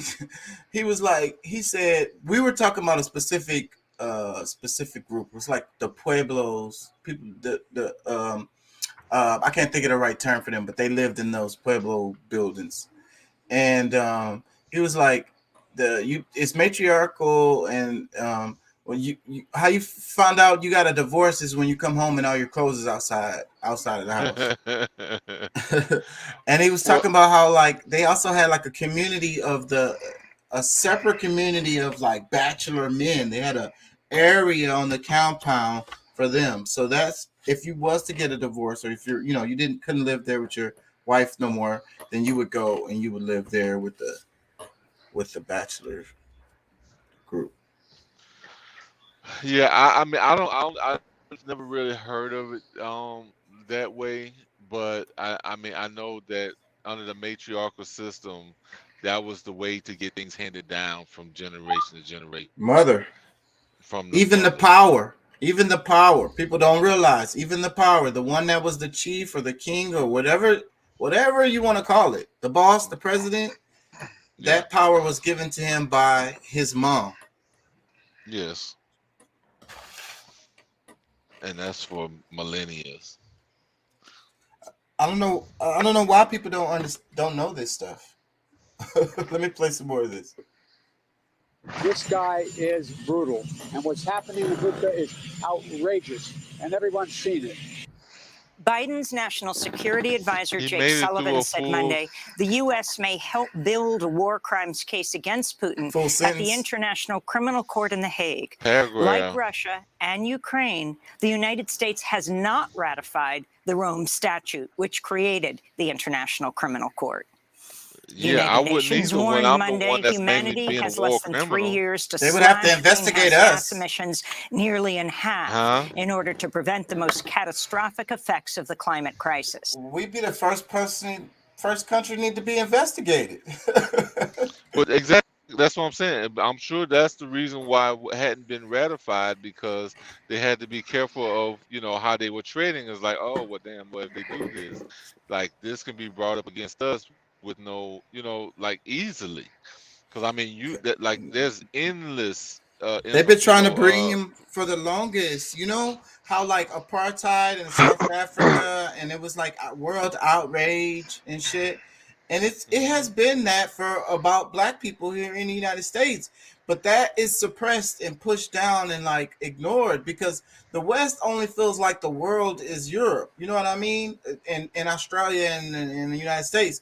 So whatever the other countries are saying, they just disregard it as like, whatever. They're just talking some blah, blah, blah. They're just talking hot air. Yeah.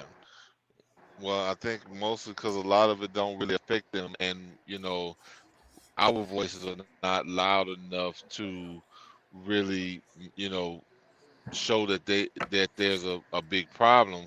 I mean, there's those who, get the reports back, because I mean, we have enough people of all different nations here in this country to where the treatment of these different groups is well known around the world. But for them to I guess by us not fighting for these things on a higher rate than we have, then how much can they do? You know what I'm saying? So if you're getting beat over the head, you never say ow. It's like, oh well, it must not hurt. People texting me. Let me play a bit more. In a major new report, scientists with the UN's Intergovernmental Panel on Climate Change found that without immediate and dramatic action, it will be impossible to limit global temperature rise to 1.5 degrees Celsius above pre-industrial levels. UN Secretary General Antonio Guterres said the report documented a litany of broken climate promises by nations. It is a file of shame.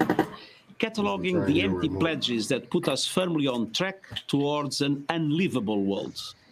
We are on a fast track to climate disaster. Major cities underwater, unprecedented heat waves, terrifying storms, widespread water shortages, the extinction of 1 million species of plants and animals. And this is not fiction or exaggeration. It is what science tells us will result from our current energy policies. The World Health Organization warned Monday 99% of the world's population breathes air that exceeds safe limits for air pollution, including fine particulates that can penetrate deep into the lungs. The WHO called on nations to slash fossil fuel use, saying the same pollution that's triggering the climate emergency is responsible for most of the 7 million premature deaths each year due to indoor and outdoor air pollution. Man, when they talk about the damn particulates in the air, I ain't gonna lie, they scaring the shit out of me. Well, I mean, they say that in one voice, but then you see these damn chemtrails everywhere, where it's a bunch, like however many parts per, like million, like they're creating clouds out of these particulates that they speak of. But is that to be ignored? Like, I mean, but my whole thing is, okay, yeah, pollution is a problem, but to try to bring that into the same conversation as global warming is somewhat ridiculous, because when people start seeing solar flares, and because we're just getting that close to the sun, look, I mean, let's see how we fix that by emissions. Let me play some more of this, because this screen with the baby on there, I need to change. In Brazil, hundreds of indigenous leaders arrived in the capital, Brasilia, Monday to begin a 10-day protest camp demanding lawmakers reject a bill that would allow more mining and oil extraction on indigenous lands. This is an indigenous Pataxó leader. We are here together with other indigenous people to fight to defend our people and for equality among nations, to make it known that we, the indigenous people, were the first inhabitants of Brazil, and we are here to show Brazil and the world that we are not dead and that we are living history. We are a living book. This comes as Brazilian health researchers say malaria cases among the Yanomami indigenous people have skyrocketed over the past decade due to a surge in illegal gold mining in the Amazon. The destructive practice contaminates the soil and rivers with mercury, destroys plants, and disrupts the ecosystem, triggering ideal conditions for the spread of mosquito-borne diseases. Despite this, the far-right Brazilian President Jair Bolsonaro continues to encourage mining in protected areas of the Amazon rainforest. Iranian officials say the United Comments on that one? Yeah, I don't know. I think that's the same guy that they mentioned to be just like Trump. But yeah, Bolsonaro. Yeah, to me, this is that's part of the problem. I mean, you're wondering why our farmlands are becoming depleted of the essential minerals, things of that such. But I'll be right back. Yeah, I just don't feel like you can really put all of that together in one conversation. I mean, you got people cutting down the trees in the Amazon and thinking that that's gonna solve a place for new farmland, but you're still doing stuff like this where you're putting one of the most dangerous minerals or chemicals on in the ground or and in the waters. So it's senseless. Like they're not trying to fix the problem, in my opinion. These are people who really don't care about our planet and have not for as long as they've been in power. their main thing was just to extract as much wealth as they could, make themselves rich. They can go somewhere where, you know, they'll be fine. The rest of the world will have to suffer through their mistakes. And, you know, here we are, you know, trying to survive on, you know, land that can't produce good, you know, good minerals for us to have a healthy life. Yeah. What you say about it? Or anybody? I know Doc's there somewhere. I got it. Yeah. What is that? Huh? Yeah, I was chicken. saying the same thing, man. I really don't think that they truly care about the environment like they try to put out there. You know. I got you. Yeah, it's mostly political, I would Really say. and truly. I mean, Yeah, it's the same thing they did with the tobacco, with smoking. You know, you think about how in the day when they were truly against it, and then they took out these different the cigarette manufacturers began to give these different states and governments, you know, a portion of that money that they made off of cigarettes and the cigarette, it was supposed to be used to push the campaign for non-smoking ads.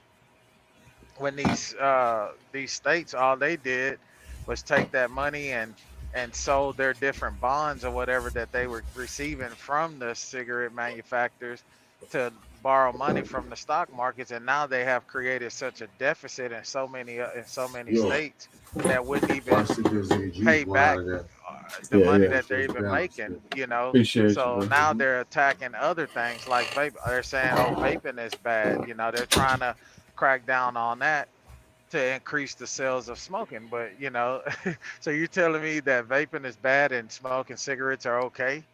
You know, it's the same thing with this whole climate control thing, man. I think it's a scheme for them to make money. It's a scheme for them to play on the hearts of people Missing that, comments. you know, I'm real late on comments. Let me read them, Doc. that care about the environment. But at the end of the day, the rich don't care. You know, the rich are still mining. They're still doing all of these things. They're still, you know, they're still putting all of these chemicals in the ground. Look at what they're doing in West Texas and the northwest part of the country with the drilling. You know, that destroys the ground. You know, like I sent you the press release about the Human Rights Council.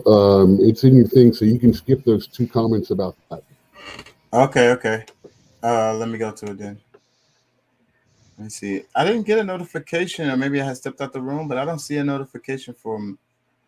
It was a Facebook message, right? Then they changed my damn screen. They keep changing this shit every time. Messenger. It was on the Facebook Messenger, right? Yes. I didn't get a notification. I'm supposed to go straight to that. It's acting crazy. I'll play a bit of this video while I look for that, because it's not playing. I mean, it's not pulling up. I don't see it. The United States is responsible for a delay in talks with world powers aimed at restoring the landmark 2015 nuclear deal, which was abandoned by ex-President Trump. A foreign ministry spokesman said Monday talks in Vienna are deadlocked over a few outstanding issues, including Washington's designation of Iran's Islamic Revolutionary Guard as a terrorist organization. We are at a point where the United States must decide whether it wants to uphold Trump's legacy just as it has done so far, or if it wants to act as a semi-responsible, if not a fully responsible government and have the agreement happen. The U.S. State Department said last week only a small number of outstanding issues remain in the talks, which would lift harsh sanctions in exchange for guarantees that Iran will not pursue nuclear weapons. More than 90 refugees drowned in the Mediterranean Sea over the weekend after their overcrowded boat capsized. The refugees had departed from Libya last week as they hoped to reach Europe for safety. Only 4 people survived. The humanitarian aid group Doctors Without Borders urged for the survivors not to be returned to Libya, where they likely face detention and abuse. Between January and the end of March, Some 300 refugees died attempting to cross the Mediterranean, according to the International Organization for Migration. For more on this story, go to democracynow.org. That would skip right over these stories so quickly. I mean, really question, like, I mean, because it baffled me. It made me, like, I'm like, okay, because certain things usually make sense at some point. But when you say that they don't do any kind of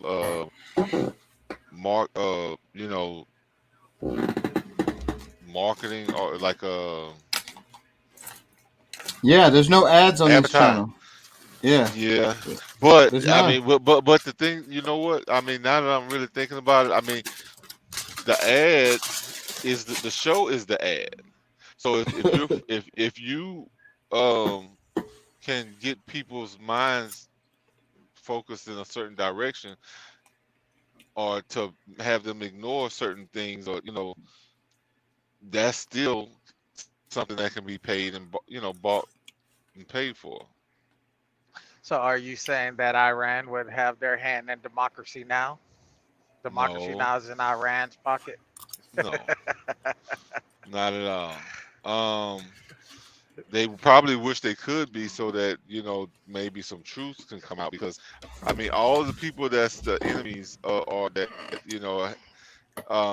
that the U.S. has problems with is just mainly because they won't clearly just do what the U.S. says, or they feel Right. differently about what They got they got the gall to like have their own stand up to. currency and shit like that. Like not submit to this Western domination narrative. Yep. And we don't hear nothing out of those kind of countries. I thought that's what you was about to say, Pat, because they, if we're not cool with them, because I can't put ads in Iran. They stopped me from being able to put ads in Russia. There's random countries. I'd have to be looking at the thing, but there's countries in Africa that I can't run ads in. These are countries that the United States not cool with. And there's no people of Russia, and then we gotta still be careful about that too, because if we hear from some of the people, I mean, they'd be like, look, we'll give you dinner if you come on here and say this. You know what I'm saying? Especially in the middle of a war, you know what I'm saying? Like, and you can't tell the difference between the people necessarily, because I mean, they're practically the same people. Ukrainians, Russians, like they're very similar in their their tone, their speech, the language. So you might not know the difference. It could be a total Ukrainian that's acting as if they're Russian, saying how horrible things are, when of course, I mean, like I said, we're dealing with war, but I mean, just to promote one side over the other, it's gonna be hard to really believe. At least for me, I mean, I know there's a lot of suckers out there that just whatever they hear is like, oh man, yeah, they get all into the moment, where I know not to trust really any of it. Until like I can see there's a certain level of truth, or the purity of what's being said. But Let me read the comments, and I want to read a bit of this article that Doc sent me. He says, don't underestimate how much power Hillary actually has. Enough to make power moves, just enough personality to take the throne. I don't think she can come back, though. I think her political career is done. He says, that crypt keeper looking chick has some depressing news. That's mean. I like Amy Goodman. He's okay. This is Amy Goodman. I thought he was still talking about Hillary. But okay. The United Nations meetings coverage and press releases. It says meetings coverage. General Assembly elects 18 member states to Human Rights Council. Authorizes dates of conference for establishing nuclear weapon-free zone in the Middle East. That sounds great. Speaker paid tribute to the former president of Algeria, 29th Assembly session. The General Assembly today elected 18 member states and Human Rights Council, the United Nations body responsible for promoting and protecting all human rights around the globe, and paid tribute to Abdelaziz Bouteflika, sorry y'all, a former president of Algeria and of the Assembly during its 29th session. Mr. Bouteflika, who died on 17 September at age 84, was the youngest person to be elected to the Assembly when he assumed the post at age 37 in 1974, while also serving as Algeria's Minister of Foreign Affairs. By secret ballot, the Assembly elected Argentina, Benin, Cameroon, Eritrea, Finland, Gambia, Honduras, India, Kazakhstan, Lithuania, Luxembourg, Malaysia, Montenegro, Paraguay, Qatar, Somalia, United Arab Emirates, and the United States to the Human Rights Council. All 18 members will serve 3-year terms beginning January 1st, 2022. That's an interesting list right there. Paraguay, they got Somalia on there. They're bombing Somalia right now. United Arab Emirates, that's a really strange person. I mean, one. And then the United States. So the other ones sound fine. Skip down where they're skip bombing. Down, not the next one. It tells you which ones are going out, but the paragraph after that talks about how they're elected and the patterns, how they're chosen, like where they're chosen from in the world. I'm gonna skip through it right now. Eritrea, they're bombing Eritrea right now too. So this list is like I understand a lot of these names, but United Arab Emirates doesn't make sense. United States don't really make sense, and it's like Eritrea and Somalia jumps out to me because they're going through it right now. Anyways. The newly selected states are replacing the following outgoing members: Argentina, Austria, Bahamas, Bahrain, Bangladesh, Bulgaria, Burkina Faso, Cameroon, Czech Republic, Denmark. They put Eritrea up there. Is Eritrea going or coming? Come on, you guys. How y'all going to be a major publication and have a typo like that? Are they coming or are they going? Fiji, India, Italy. They're both. They're being reelected to it. Okay. India, Italy, Philippines, Somalia again, Togo, and Uruguay. That's Trinidad and Tobago. What is Togo?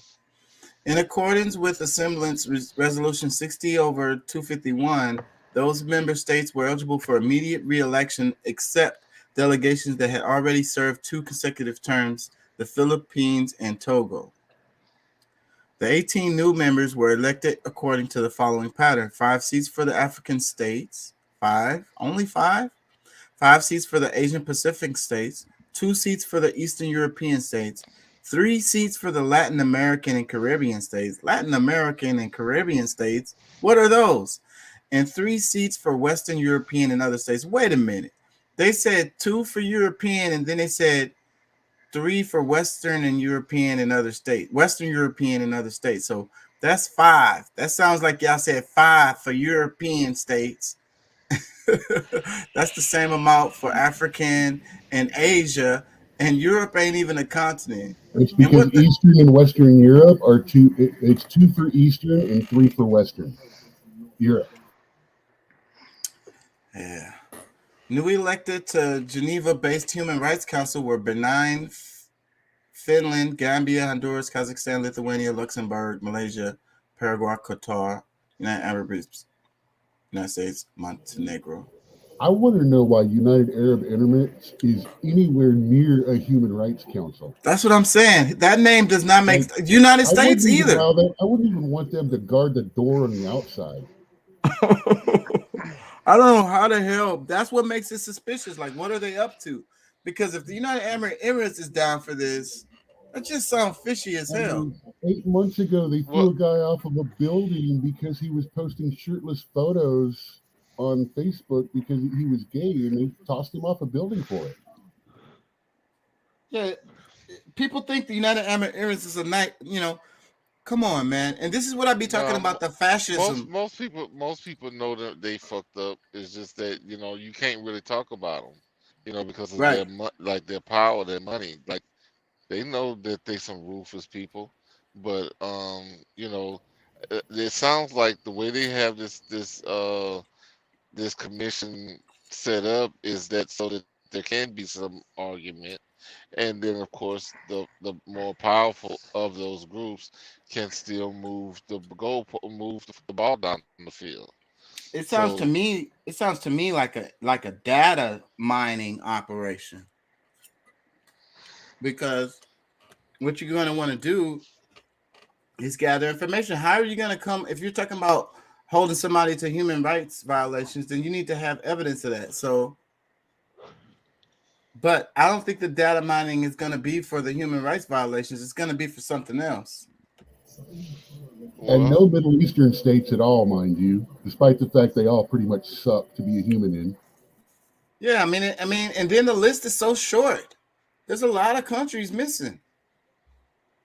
Too many missing.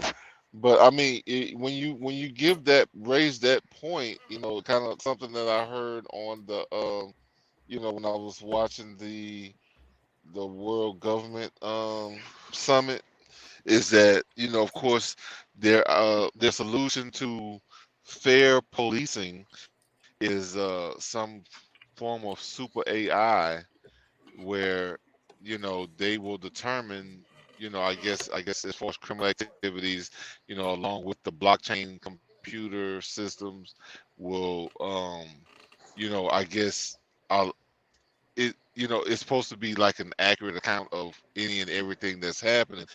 But to me, I mean, that stuff is still very scary, because I mean, we saw like a month ago when we did the show of how the computer ignores certain faces and it'll go directly to others. What was the one? Where the white guy was standing up and then the black guy was down kneeling. Yeah, is there racism in technology? Yeah. Yeah. So it's kind of weird to me. I don't know. Like this is where they come together to try to plan how they're gonna govern us as a world. As a world, this is what it is. That's like a practice. This is practice. Let me read it more of this article because it got interesting. I was reading while you was talking. Well, there are two members that just have observer members. That's Palestine and the Holy See, Rome. And there are actually three countries. There's only three countries that aren't members of and there's 193 that are. The three that aren't is Kosovo, Western Sahara, and guess what? Taiwan, Republic of China. Well, what I would say that if we recognize them in the UN as their own country, China loses its fucking mind. That's what I was about to say, because that's the issue. Because Western Sahara is not recognized either, so that's what those places have in common. And Palestine is not recognized either. No, Palestine is recognized. It's just contested as to what the borders are. Yeah, but if you pull up Palestine on the map, they don't want to be part of the UN right now, because the UN is what took part of their country and gave it to and made Israel. And why would they? Just like Russia, why would they? Why would they? I don't understand it. It don't make sense to me. But Russia's a part of the aren't they a part of the what are they a part of? United Nations? Aren't they a part of the United Nations? They're a founding member. They're one of the only 5 seats on the Permanent World Council. Well, and they're trying to get rid of Russia now in the UN.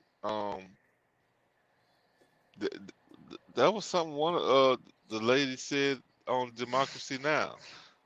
Like, if they do that, then they need to dissolve the UN because the UN has failed. Because the whole point of it was to make sure that we don't have like another world war and shit, that we can all be like chopping it up. Let me read some more of this. It says Abdullah Shahid, Maldives. This gets a little interesting. I was just reading it. President of the General Assembly led the assembly tribute to Mr. Bouteflika, who in 1974 became one of the youngest persons ever elected as assembly president. It was during his term that the assembly adopted Resolution 326. Did I read this? Question of Palestine, Mr. Cheese said, adding, also played an important role in the non-aligned movement and the Group of 77, developing countries in China. He believed in international cooperation and solidarity, defending decolonization processes, and upheld the value of human rights. That sounds great. He also believed in empowering women through greater participation in decision-making. That sounds great too. He showed us that, yes, it is possible for the United Nations to be a community of nations united, Mr. Shahid said, adding, his contributions are now part of the annals of diplomatic history. Antonio Gutierrez, Secretary General of the United States, said that Mr. Bouteflika was particularly active in decolonization issues and strongly advocated for a more inclusive United Nations in the post-Second World War era. Many will remember that in 1974, he invited former President leader Yasser Arafat to address the assembly. He played a central role in the non-aligned movement and took a firm stand against apartheid in South Africa, whose membership in the organization was suspended under his presidency. He also supported the democratic opposition in Portugal and the liberation movements of former Portuguese colonies during the dictatorship of Antonio de Oliveira Salazar. The Secretary General said, added, you know, this screams CIA to me. This screams controlled opposition. Let me read a little bit more. The permanent observer for the state of Palestine speaks on behalf of the Arab group, paid tribute to the Mr. Bouteflika on his word freedom fighter. During his years as Minister of Foreign Affairs, Algerian diplomacy was pride of place, and he said it was a period of richness, and Mr. Bouteflika pushed for a reassessment of the global economic system that met the needs of the least developed countries. He worked to strengthen the sovereignty of peoples. The 29th session was a transitional phase. For example, Mr. Bouteflika called Mr. Arafat to take the floor of the assembly podium for the first time and represent the Palestinian people. That sounds great. I just Is he still alive? No, he died in whatever. He was 84. Let me read a little bit more. Thanking the Secretary General, the Assembly President, and the regional groups for their condolences, the representative of Algeria said Mr. Bouteflika worked tirelessly to promote the values of the United Nations and played a leading role in building a multilateral system. Mr. Bouteflika also led a review of global economic systems to encompass. Did I read this? They keep saying the same stuff, it seems like. Also delivering tributes. Okay, that's enough. Wait. The Assembly authorized the Conference of Establishment of Middle East Zone free of nuclear weapons and other weapons of mass destruction to convene its second session from 29 November to 3rd December 2021, and the Executive Board of the United States Development Program, United Nations Population Fund, What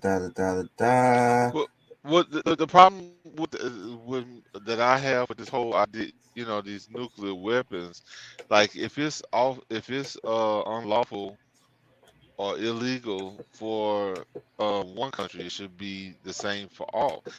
And if that's something that's taken totally off the like, to some extent, the world needs to be like Will and Jada, like you got to take marriage off the table. I mean, a divorce off the table.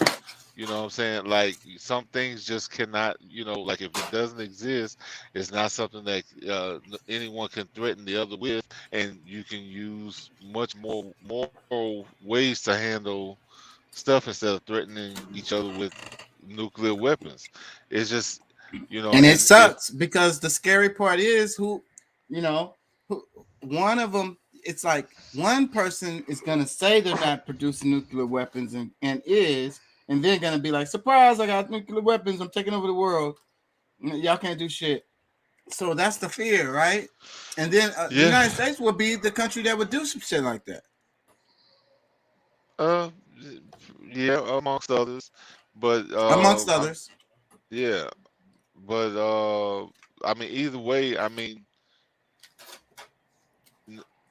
it's gotten to the point where, all these other, because I mean, really, this shit could be way more simpler than what it is. I mean, if people are really having disputes, like, I mean, if anything, like, our biggest fight should be, on, trade. Okay, my country produces Breaking this, up a little that, bit. and We the lost other. you. Who, me? Oh, you're back. You're back. Yeah, you're back. Go ahead. Now I'm saying the biggest conversation they should be having internationally is trade. What one country can produce better than another, and properly, share what And you have with sharing other. information. We don't share information very well either. Like, I don't understand it. It doesn't make sense. But we're going in We the don't other even direction. share information. We don't even share information properly within our own Within the country. country. I mean, yeah. So, what was I gonna say? The multiple countries. Damn it, I lost it because this screen got a little. It says anchor on my screen. I don't know why it's throwing me off. Multiple countries. What the hell was we saying? It doesn't. Oh, we're going in the other direction. India is buying. They just bought a bunch of helicopters and shit. You know what I'm saying? They're turning into a big boy on the scene. They're gonna be another. Like, they're gonna be like Iran, but a friend. They're gonna be friendly, but they also gonna, have the weapons that, like, okay, don't come over here with no bullshit. Well, I mean, the whole, and that's the only thing they respect. That's the reason why North Korea gets to still exist. But at the same time, is that collusion? Like, is that, the U.S. and Europe nations coming together to provide them with these helicopters and whatever else that might surface soon to, because, I mean, if China is the problem in that region, then they have somebody that's already there that'll fight their war. Like, they can have, it can be a proxy, just like what they're doing in Ukraine. Anything can happen. Ukraine. Anything could happen related to that. I cannot predict that. So yeah, it could totally be some kind of scenario like that. Maybe they're just trying to be, the arm of someone, because that's what we are. The United States we're the military arm of the, like, Western world, if you will, for Europe and shit. We're, so so India could be, who knows. So, but I think it has more to do with, like I said, what they respect is the person who's got big guns. You know what I'm saying? It's like they don't fuck with North Korea. They talk bad about North Korea, but they don't really fuck with North Korea because, repercussions could happen. Same thing with Iran. And they've been wanting to bust Iran up for the longest. But why haven't they? Why haven't they? It's because they respect Iran, because Iran gonna tear some shit up on their way out the door. Oh yeah. If they lose, I don't know if they would lose. But I mean, they also have the support of Russia and China and a lot of the Asian countries. So it's like, they still gotta walk lightly, unless they really about that trouble. Unless they like that real trouble, not this skirmish shit like what's going on in Ukraine. No, the real life. Life, not sanctions. Yeah, nobody wants it. Nobody wants that. Let me play a bit more democracy now. Back in the United States, Immigration and Customs Enforcement has ordered its lawyers to try to close cases that are considered low priority, according to the agency's enforcement guidelines. It's a move that could potentially clear out hundreds of thousands of deportation and asylum cases pending in immigration courts. There's currently a backlog of some 1.7 million cases. This comes as 3 states, Missouri, Arizona, and Louisiana, have sued the Biden administration over its plan to terminate the contested Title 42 policy in May. Under the Trump-era measure, asylum seekers at the U.S.-Mexico border are quickly expelled without due process or a review of their asylum claims. The Senate has advanced the nomination of Judge Ketanji Brown Jackson to the Supreme Court. 3 Republicans joined all 50 members of the Senate Democratic Caucus in a procedural vote Monday evening that sets up a final vote on Jackson's confirmation by the end of the week. This comes despite 11 Republicans on the Senate Judiciary Committee voting earlier on Monday against recommending Jackson's confirmation. Democrat Cory Booker had this response for his Republican colleagues. How qualified do you have to be, double Harvard? How qualified do you have to be clerking at all levels of the federal judiciary? How qualified do you have to be? 3 times confirmed by the Senate in a bipartisan manner. I wonder if he rubbed any. But to me, that dude right there, I can't stand that, bro. That dude, bro. He's funny though. But I wonder if he rubbed that sanitizer on his head. But Man, you know what? I don't need entertainment in our Senate, bro. We need people that's gonna get shit done. Fuck entertainment. We need people that's gonna. But see, that's the whole thing. I mean, at the place we are in America, like the moral thread is diminishing, and you know, the more we support things that is against nature, the faster we're gonna fall. And it's just like, to me, like, I think that's one of the reasons why she's getting, like, they're having a lot of trouble with getting her you know, pushing the nominee through, is because of the things that, you know, she doesn't have a firm stand on anything. She's going in. It ain't gonna be. I mean, she's educated as hell, but I mean, she's like, it's lukewarm. It's all theater, man. I used to get into these sessions like a motherfucker, but now I'm like, I'd rather watch I'd rather watch the Saturday Night Live skit about it. Yeah, I'd rather watch that, because it's the same thing. The Saturday Night skit is a parody of a parody. You know what I'm saying? I guess so, man. But I don't know. I guess I'll take it a little bit more serious than that, because I mean, you know, yeah, it'll be beautiful to have a you know, black person, period, and then a black woman. But at the same time, it's like, you know, are you gonna do more harm, or are you really here to try to help and, you know, bring some clarity to the cases that you're gonna come across? Like, that's where I'm like, I mean, I don't think it matters. The integrity of the Supreme Court, as far as the view of the Supreme Court, is tainted, bro. And ever since 2001, when George W. Bush became president, you know, and that's when I became more aware of it. And then when I started looking at the history of it, anyways, I mean, when you bring that up, that just, you know, that just reminds me of how screwed we are. I mean, you know, overall, I mean, yeah, I guess you can say it don't matter, because I mean, the whole government is screwed, like every part of it. And we need to fundamentally change this shit. We can't just be talking about who's the president. That's not gonna fix the problem. We need to change fundamentally. But yeah, I know, but it's the intricate things that really make the difference. I mean, there's, you know, like, she's gonna have a real big job, and where, you know, if, you know, like our children and our grandchildren's future is going to depend on a lot of stuff that's probably going to run into her court, especially when the Democrats are pushing, you know, they're going to try to get it into her court. If they can push her around, or, you know, which, I mean, I'm sure it happens on both sides, but like, that's the whole point. Like, the government is screwed from every which direction. I don't care if you're Republican or Democrat. I mean, everybody's trying to manipulate their power as much as possible. And, you know, like I said, I mean, and that's the thing. How do we change it? What steps need to take? I mean, other than, you know, well, first off is money. Them off individually.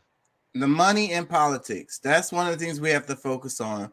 We have to focus on making it people have the ability to actually vote, like everybody vote. Maybe have an app, or something that makes it way more easily and accessible for everyone to vote.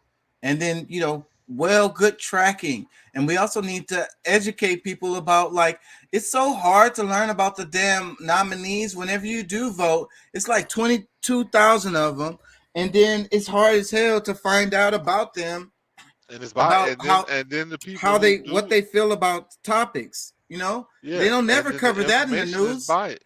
The information is always biased. I don't care what side it is. Because you're gonna get it from their website. Like, you got to go to their website to find out information about them. You know what I mean? Like, what I'm saying is that system is just all fucked up.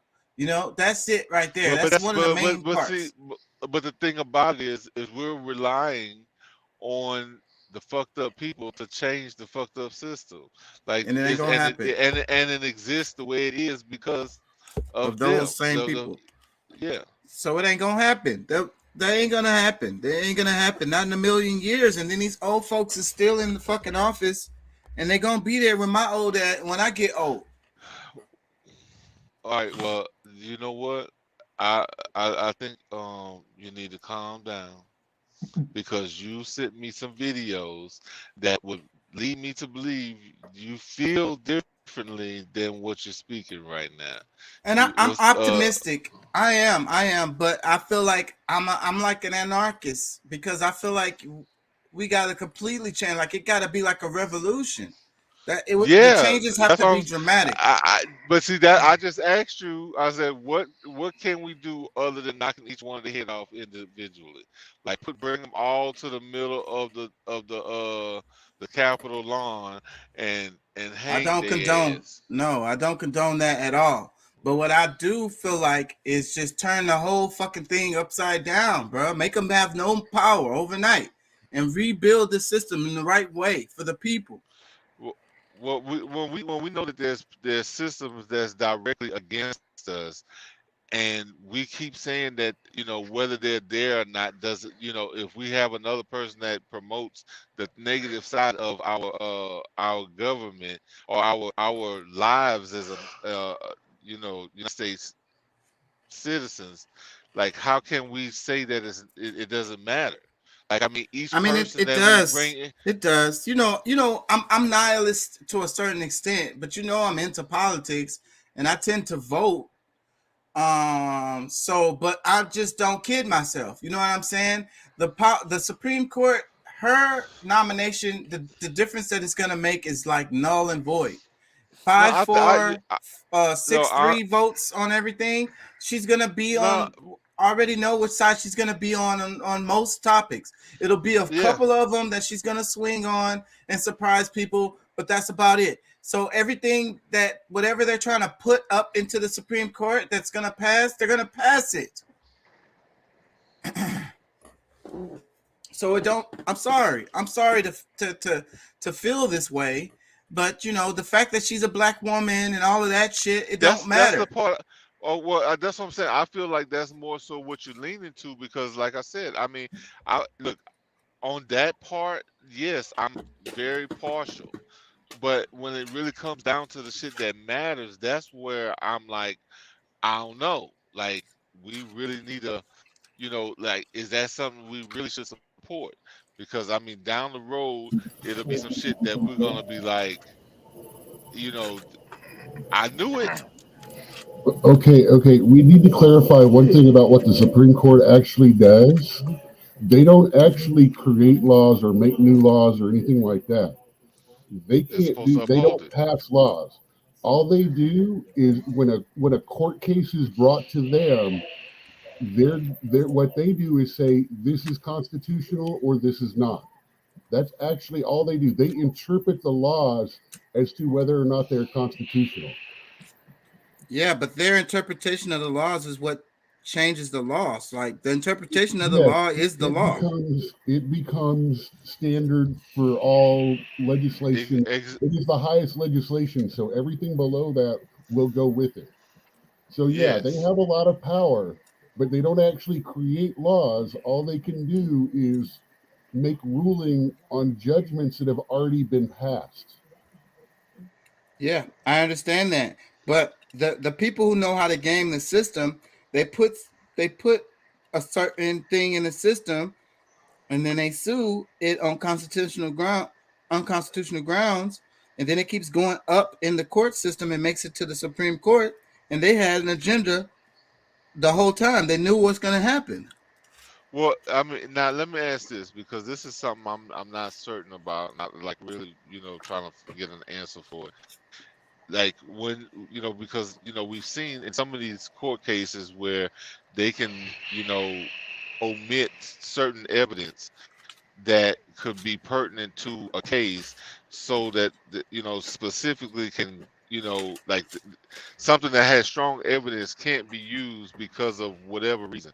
Is that the same? Can they do the same thing on that level court? Yes, Like they're judges. They get to decide how they come at it and everything, But like Doc's saying, a good Supreme Court justice, they're going to try to follow the Constitution to the letter, and they're going to try to interpret the law through the Constitution to the letter, to the best of their ability. Everybody is human, you know what I'm saying? And also interpretations can be a little bit different from one person to the next. Well, I don't know. I just feel like that's just another way to manipulate, the system to where they can pass. That's my point. Especially if you know which side is going to go on. If you have, let's say, you have some kind of influence over, how the Supreme Court makeup ends up ideologically. You know what I mean? Philosophically, as far as on the right or on the left, because the majority of the Supreme Court is the Supreme Court. So if the Supreme Court is a 6-3, those 3 votes don't mean nothing. The 6 is what matter. Y'all get what I'm saying? So the overall is that, because that's going to be the final say on whatever the hell it is that comes to them. But I mean, see, if there's certain principles that's implemented throughout the 9 that will, regardless, I mean, we should still come and that up with would be the same nice. And that would be nice. I think that the structure is there. It's just the integrity is not. We have money into politics. They have other side interests. Everybody look at what's happening with what's his name right now? The older black dude. I can't think of his name right now. Thomas. Justice Thomas. Look what's going on with him. It definitely looks like he has something kind of like, personal kind of thing going on in some specific issues. So what I'm saying is, or back in the 80s or the 90s. No, recently. You haven't heard about fucking his wife in the stock trade, not the stock trading, the fucking January 6th. Anyways. Yeah. I heard about okay, his wife being involved in that Okay. Yeah. So that's a real thing.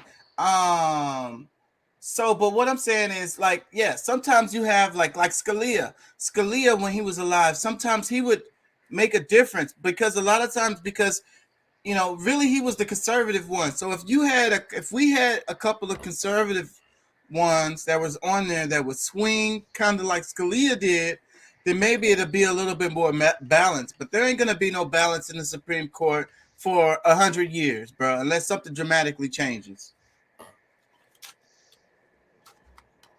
Shit, 100 years. I mean, shit. We talking about, bro. Within the next 10 to 20 years, it's gonna be so many significant changes to where, like, we not on the Supreme Court being No, I'm talking about like they all young now too. There's only how many old ones are left? We only got like them people that been put in there. They're gonna be in there for the rest. What I'm saying. Oh, I think we lost you.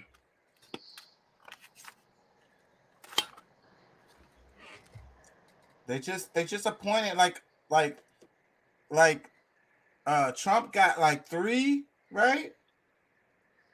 And what Biden got 1 so far. I don't know what the math is, but there's a bunch of new justices. They're young.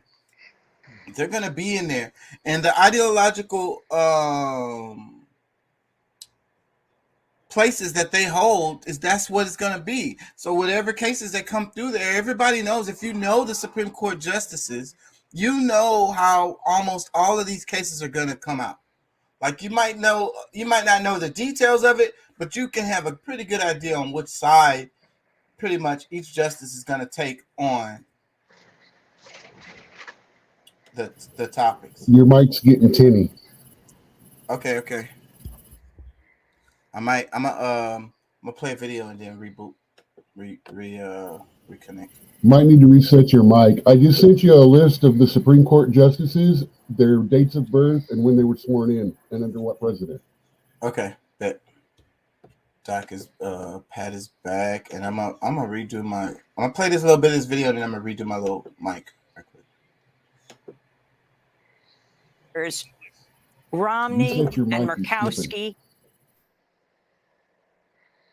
and Collins have joined with their Democratic colleagues in support of the confirmation of Ketanji Brown Jackson. The Senate Judiciary debate on Judge Ketanji Brown Jackson came on the 54th anniversary of the assassination of Dr. Martin Luther King Jr. If confirmed, Judge Jackson will become the first Black woman to serve as a Supreme Court justice. The 2022 Izzy Award for Outstanding Achievement in Independent Media will be shared between the nonprofit newsrooms The City in New York, as well as Chicago's Better Government Association and Block Club Chicago. The news outlets won for, quote, exposing corruption that harmed low-income residents of those cities, unquote. Independent journalist Jenny Monet is also being recognized for her weekly newsletter, Indigenously, Decolonizing Your News Feed. And the International Consortium of Investigative Journalists won an Izzy for its Pandora Papers investigation, exposing how the world's richest hide their money and avoid paying taxes. The Izzy Award is named for legendary dissident journalist I.F. Stone. And in Washington, D.C., hundreds of protesters led a march to the Education Department for a national day of action Monday, demanding the Biden administration cancel all student debt. This is Braxton Brewington, press secretary at the Debt Collective. I have tens of thousands of dollars worth of student loan debt. My mother has student loan debt. My father has student loan debt. My brother has student loan debt. My sister has student loan debt. My aunts have student loan debt. This is a systemic problem. Black folks are bearing the burden of student debt. Women are bearing the burden of student debt. To watch our interview with Braxton Brewington and Astra Taylor, go to democracynow.org. This is Astra Taylor. We can see that our debts are a source of power. Individually, they overwhelm us, but together, we can wield that power as leverage to push for a better system, to fight for the abolition of unjust debts and the provision of the things that we need to survive, to thrive. The Debt Collective is demanding President Biden fulfill a campaign promise to cancel student debt before federal student loan payments restart in May. Debt cancellation would give relief to some 45 million borrowers who owe nearly $1.8 trillion in student debt. And those are some of the headlines. This is Democracy. What do y'all think about student debt? Canceling student debt. That's a touchy subject, like talking about, the gay community. It is a touchy subject. It is. People It's be getting heated on this subject. I'm gonna be pissed because I paid my shit off. I want my but fucking you know money what though? I'm glad Pat said that. Because there's people out here in this world. There's people within this country, African Americans, are Black people that go to school, that go to school on student loans, and that go to work, and they do their part to pay their debt back. You know what I'm saying? And I feel like if you have a debt, you created a debt for yourself. I know it was to further your education so that you could better provide for yourself. But dude, we're already a country that's in a deficit. To forgive $1.7 trillion in college student loan debt, come on, man. Like, you created this debt. You went to school. Okay, well, I didn't get a job in the field that I went to school for. Well, maybe you should have taken something else, like people that go to school to be a social worker. Like, what the fuck? They don't make any money. Harris County social worker makes about $26,000 to $30,000 a year. Why would you go get $200,000 in debt to be a social worker? Like, Not Because to you want to mention help. degrees like gender studies. I could defend this. Gender studies is whatever, but social worker, you want to help people. You don't. You're not. You know. You want to help yeah, the but community. they want to help people, and then they get in that job, dude, and they treat underprivileged people that come in there seeking help like shit. They treat them like shit because they're frustrated with their fucking career that they chose to go to school for. They chose to do this job. You chose to do this. You knew what it paid coming into it. It's very stressful. It's very hectic. And then you treat a senior citizen who's But coming in but to you're get blaming her the Social Security. you're blaming the And you individual. treat her like But this that's one of the reasons. That's one of the reasons why especially those subjects should be free. Because I mean, if you're trying to do a social, like be a social activist for, working with the people, this, that, and the other, like they shouldn't, and knowing that you can't, I mean, they know as well as you should, but if you're trying to do a humanitarian act, the government should, really write No, that type of stuff off. no, y'all looking at it totally wrong. Because why the fuck do they not care about people getting humanitarian stuff? How come there's not money in that area? How come the teachers aren't getting paid shit? But that's what Pat is saying. That's what Pat is saying. Things like that, people like that, because they don't have that in place. Pat is simply saying that they should forgive that, or at least if they can't, make it free. But that's on the back forward. end. I'm saying make that free going forward. that's on that's on the back end. What I'm saying is we don't even have the attitude. Our attitude is wrong about dealing with social issues. You know what I'm saying? It's because it's like there's no money in helping people. So it's all the degrees at my school that is economics and stuff. It's all about engineering and shit, because that's about making money. Something that's helping people. There's no benefit in that. As a society, we look at it like there's no benefit in that. So we don't fund it. Well, no, see, I mean, it's way deeper than that, because I mean, debt itself is a psychological op. Like it's a psyop, because as long as they can keep you mentally in debt to something, that will keep your ass working and keep Hamster wheel. keep the government moving in all of these different areas. So they got to keep Taxes. all of those cranks turning within the clock. One going this way, that one going, and it's making the whole one thing work. Right. In one motion. So I mean, that's really the deeper effect of the debt idea. Because I mean, honestly, I pay my debt off, but at the same time, I feel for the people who are dealing with, especially student debt, because really, regardless, these state, most of them are state funded. So the professors, the teachers, and all that should be paid for, but they're private businesses, so they make money, and the students are its product or whatever. You know what I'm saying? I can't necessarily say the private. I mean, I can't really They say are. they're private. They're private companies. They all make money. They all have stock, whatever you call it. Doc, clear it up for me. They all make money, literally. They all make money. I can't think of how to explain it right now, but the universities are private. They make money. They're a private business. They make money every year, and they give money to their stockholders and all that, just like any other corporation. So I can buy stock. I'm beginning to in think that the university. local schools. If I would have known that, I would have done that a long schools. time ago. Because especially, like, bro, I'm gonna tell you, like, the biggest example for me is LSU, bro. They got money from every which way. They making all kind of money, and then you got the what do you call it? The alumni. That's one of the reasons why Harvard and them is so big, because they produce these people that make a bunch of money, and they donate a whole bunch of it to the that alumni shit that they do. So then they're getting then they're getting state funding, then they're getting tax exempts all over the place. A university is what you want to. That's a business to go into.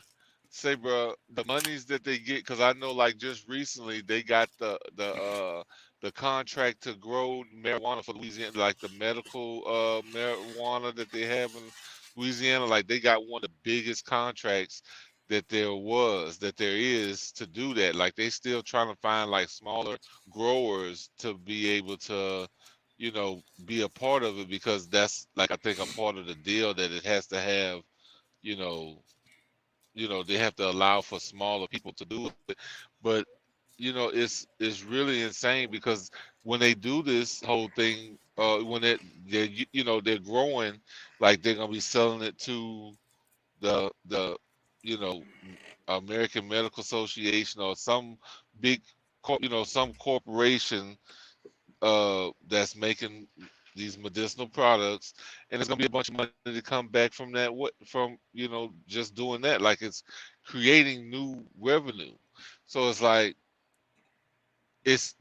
like honestly, like they make so much money outside of tuition, and That's a what lot make of me people, think that a these. lot of people, a lot more people would finish school if they didn't have the stress of, like we could actually have more educated people that will go and finish school, because like most of the people that end up with these this crazy little debt where it's harder for them to pay for it, is those who enter school and have to drop out, and now you at McDonald's working a job because okay, that's the only thing you can get in your little town, and you still got this debt sitting on your back, and you can't really live your life the way you want to, because you got this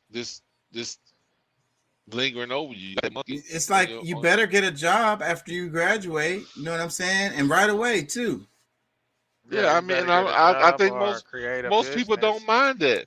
Most people don't mind getting a job, but at the same time, it's like, okay, I'm in school. I gotta go work so that I can provide for myself, just to be able to make it, like to eat and live while I'm going back and forth to school. I fall behind on my grades because I had to work and live just to, be able to That's get me. back and forth. You know what I'm saying? So I That's my mean, life. that's the people that I really I feel for, because I mean they want to do the right thing. They're trying to do something to progress their lives and the futures for their family. But you know the hindrance of this debt is what really is a core problem.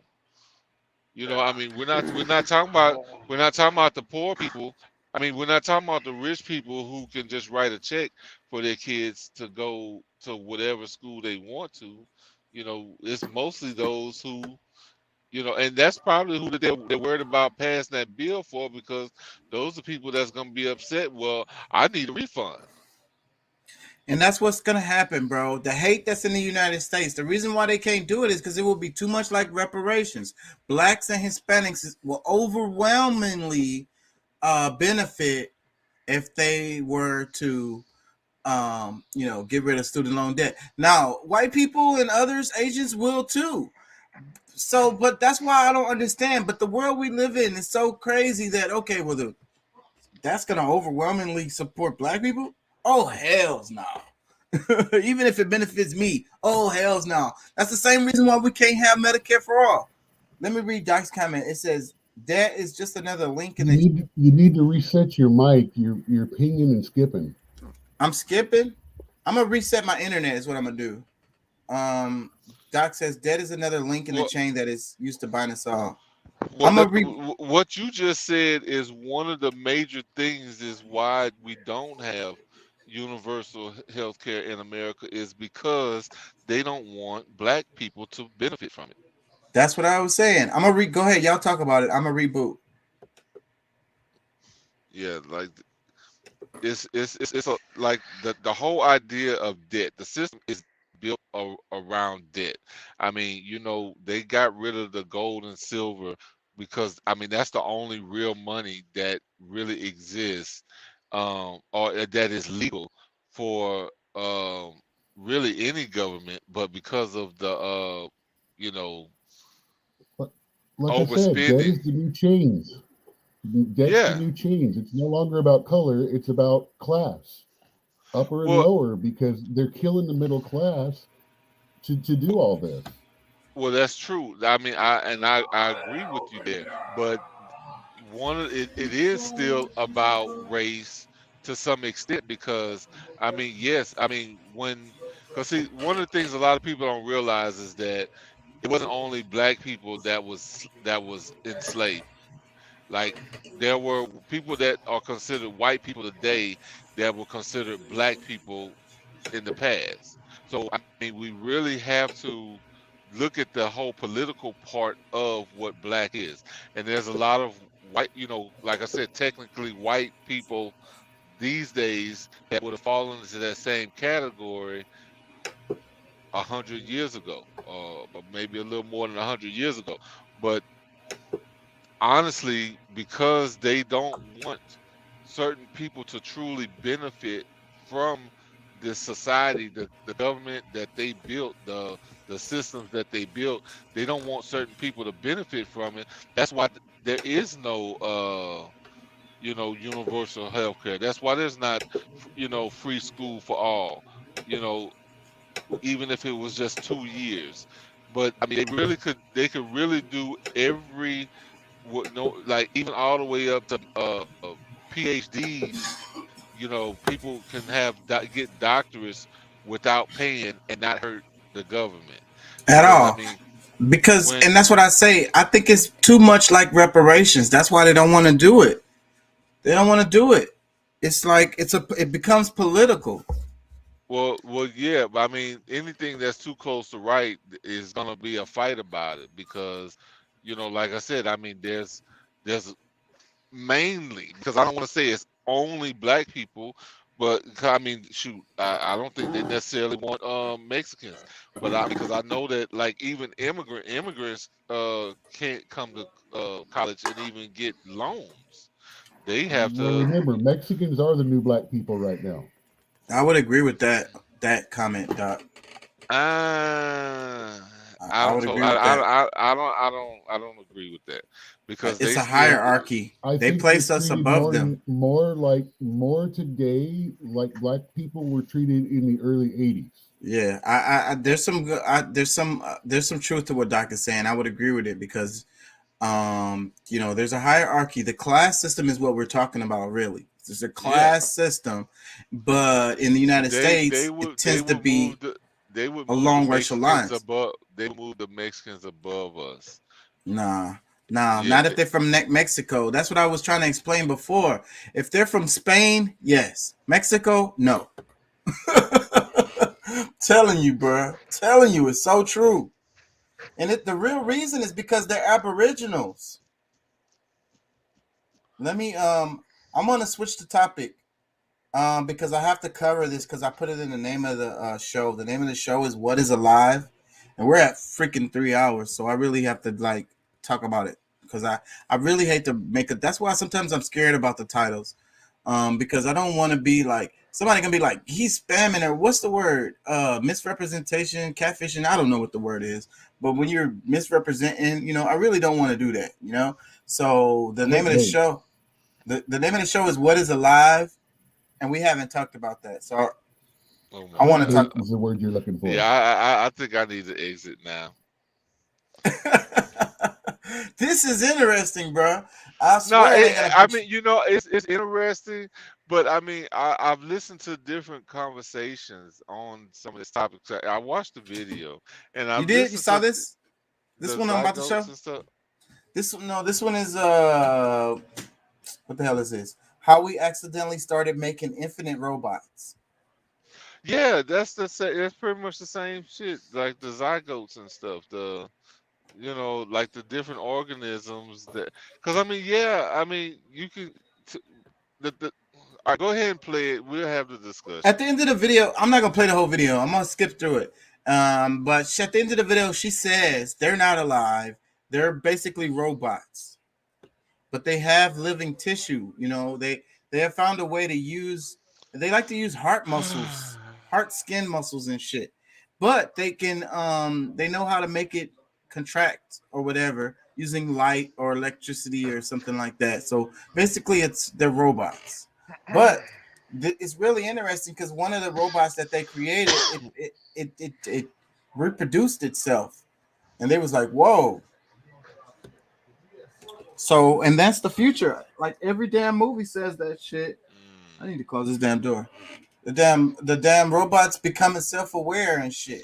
So Well, kind of there's some creatures that they find new create creatures. Like there's like a mandate to kill off any new creatures you find. But if somebody makes it in a lab, it's okay to keep it. hey, I feel you, Pat. I feel you. It's the question is this, like we always ask, What is just because you can do something, should you? exactly? Like that's my whole point. Like, what benefit is it really? You know, you're playing around with different stuff. Like, you know, we got viruses. Well, I'm gonna defend them. I'm gonna defend them. I know. I already know. I know. But you know, just to be, I agree with you, Pat. But just to give the argument, their argument is that they're like in this example in this video, they want to use this technology to like help heal people. Like it can go up in your blood cell and take out the plaque and shit like that. You know what I'm saying? Though. I know, but that's it. But all right, my biggest problem is, you know, when especially in these type of conversations, like they bring in certain conversations that just don't add up. When they start talking about, you know, the difference between these types of organisms and these zygotes or whatever, that, you know, you can now compare it to abortion. You know, like is a fetus really alive? And it's just like, come on, bro. Like, you know, you like that's they bring extreme. There is an argument with that, but that's science, though. Like the science loves to argue stuff. You know, intellectuals, academics. That's all academics really do. That's another reason why, like, and a bunch of them are dumb. That's another reason why academics is like, because I've been looking at people and I see people that's real strong in academics and like really popular or famous even within the academic circles, but outside of that, nobody knows who the hell they are. And as far as their impact on the world, because they're what great the hell was it? debaters. That's because they're awesome fucking debaters. They got the science down on how to debate in pretty much any conversation, which, you know, I have great respect for. But at the same time, like, can we pay more attention to things that's more beneficial to us? And, you know, like, are we really gonna rely on these organisms to change the world? That's what I was about to say, because the people who make changes usually don't come from the academics. These are people academic people just argue over subjects. But what I can say though is the writings and even the spoken words of these academics have inspired countless revolutionaries. They always go back to somebody that they was reading. What's this dude from Black Panthers? Anyways, it don't matter. Y'all know, if y'all know what I'm talking about, y'all know what I'm talking about. I can't think right now. Like, I want to close the door. I'm trying to play this video. My brain's going too fast. Let me play this right here. Time. People I'm probably have gonna get in thought trouble that we've for worked this out too. all the ways that life can exist on this earth. There's the plants, the fungi, the multicellular animals, the archaea, the bacteria, and the protists. I'm sorry, But I pretty this much ate particular it. creature doesn't fall into any of these What are you gonna categories. say? And its existence has sparked Yeah, I one was of the starving. I greatest hadn't ate debates in nothing. modern science. I don't If think you I were ate to nothing all observe day. I these was like really, organisms really under a starving. I'm microscope, sorry. I ate. you'd see them I'm like propel a big themselves fat ass. I around, can't believe moving I ate all forward, that. It backwards, was a whole pack sometimes of spinning in a fucking circle. chicken. If you were to scatter some particles around them, My they will stomach hurt, round them too. up and make little piles, organizing the debris. Their motion and I behavior was starving even though. I didn't eat resemble that nothing. of Chaka, other mute And then I your was mic, tired Chaka. and I had been kind of They are working out and shit. motile, can heal Chaka, you damage, gotta retain information, and even Huh? work together.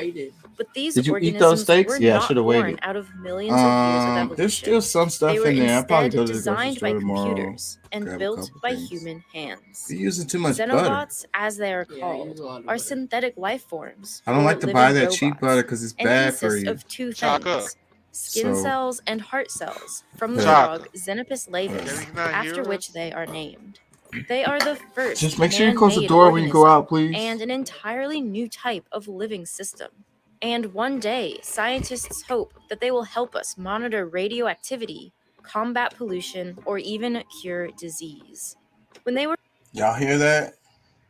I What, missed your it. You were talking. your conversation with your Oh, you all could hear me? I thought I turned down my mic. No, that's what we was trying to tell you. You know, you turned down your volume. Must have been.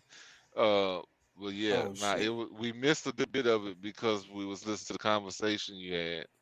My bad. I really thought I had turned on the mic. Well, let me run it back then.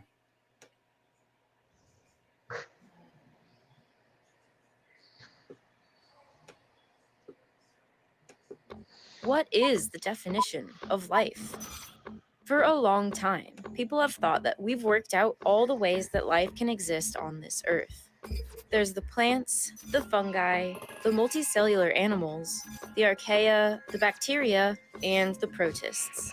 But this particular creature doesn't fall into any of these categories, and its existence has sparked one of the greatest debates in modern science.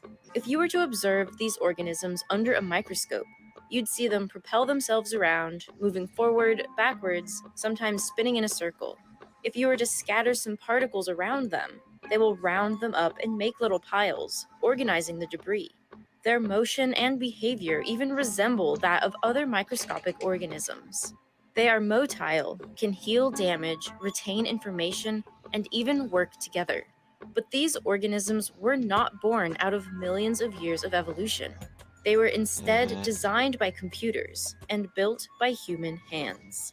Xenobots, as they are called, are synthetic life forms, or living robots, and consist of two things: skin cells and heart cells from the frog Xenopus laevis, after which they are named. They are the first man-made organism and an entirely new type of living system. And one day, scientists hope that they will help us monitor radioactivity, combat pollution, or even cure disease. Don't that sound like the beginning of like a horror movie? And people wonder where the hell the zombie apocalypse is going to come from. Exactly, bro. Because like my thing is, I mean, you know, we just came through a pandemic of something that came from a similar route. You know, something that was played around with in labs, and you know, a mistake happened supposedly, and you know, we're looking at deaths that's, you know, that came from it. So like, to me, it's like, why are we playing around with these things instead of allowing the natural progression of things, where, you know, there's no, you know, abrupt changes that we have to deal with because of this type of stuff. What happens when we come across a disease that affects those things? What's that? He said, what happens if we come across a disease that affects those things? Well, I mean that would make more sense, but at the same time, you know, if they wasn't doing, you know, because I mean, what they're doing in the labs, they're testing it and seeing what it takes to progress it, what makes it stronger, what makes it more dangerous, what, you know, like, and maybe even trying to make a you know, a medicine, because it's never going to be a cure, but something that could be, you know, something that could make it milder, like, you know, you're playing with it just to see what it.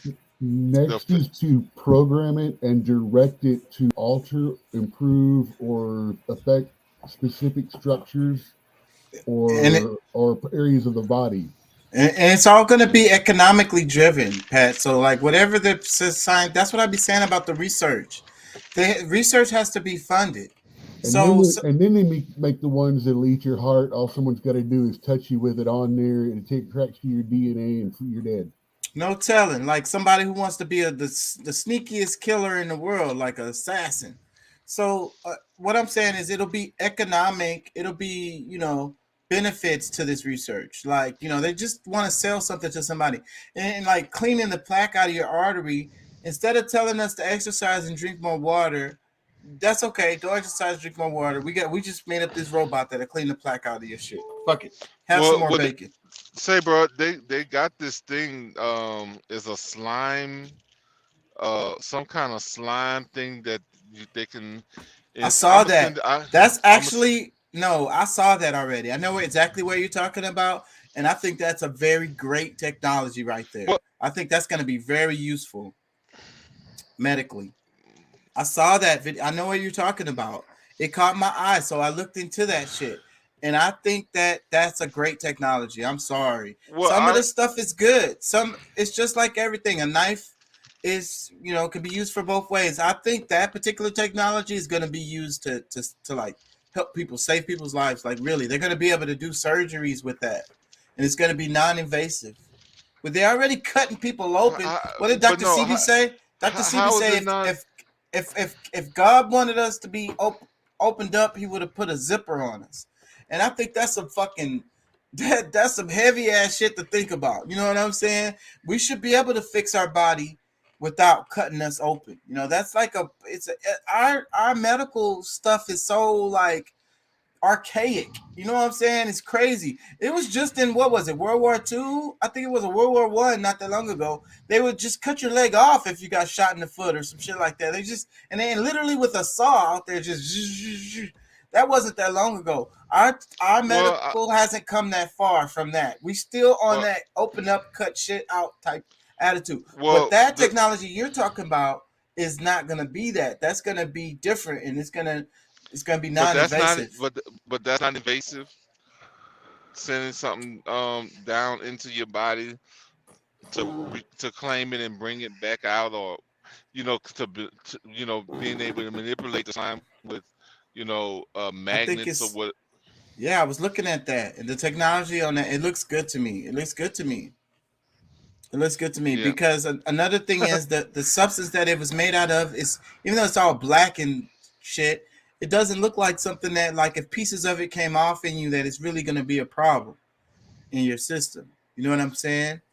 So I think that one is good. So we'll probably look up the video and show it tomorrow. Is this thing totally non-toxic? Yes. I mean, as best of their ability, they're going to make it that way. Yeah. To the best of their ability. It just looks all ugly and shit, but it's benign. I think it's like saline and shit. That's what it made out of. That's like sugar and some shit. You know what I'm saying? It's perfectly like, I think that particular technology is good. This one in this video is scaring me. Like they made some robots that reproduced itself. Like the name of the video is how we accidentally started making infinite robots. And before you know it, we're gonna have some damn shit that like a damn gremlin. It gets wet and then all of a sudden it's just everywhere. Yeah, exactly. Something like that, and something that we couldn't predict, something that we didn't see coming. Because that's how it always happens in the movies, right? Like in the comic books and shit. It's like the guy, he was trying to do something, and then this whole other thing happens as a result of it. Some shit that and he was a really smart guy. If the bad guys in the comic books are always really smart, they know a lot of shit. And so, but still, you don't know everything, and sometimes it be the repercussions, the long-term repercussions of your actions it's hard to be. But the common theme too with the comic books is that a lot of the people who turn out evil with this evil plan usually started out trying to do something good. Right. That's what it is. The good guy turns into a villain once he gets old. That's what I be saying. The comic books, the good guy is always young. Like Brundlefly. You talking about having to do with the fly? Yeah. So, but what I'm saying is the good guy is in the comic books. The good guy tends to be, the hero. He's a young guy, and the bad guy is an old mad scientist guy. You know what I mean? But that old guy used to be the hero. He just got nihilist, and now he's like, fuck it. I'm instead of saving this hoe, I'm gonna destroy this hoe. That's how I'm gonna help it. It's like the idea of what's his name from the Super Thanos. Let me ask y'all this, because this is pretty philosophical. The idea of Thanos, right? He was he a good guy or was he a bad guy, really? Because yeah, go ahead. I think overall he was a good guy.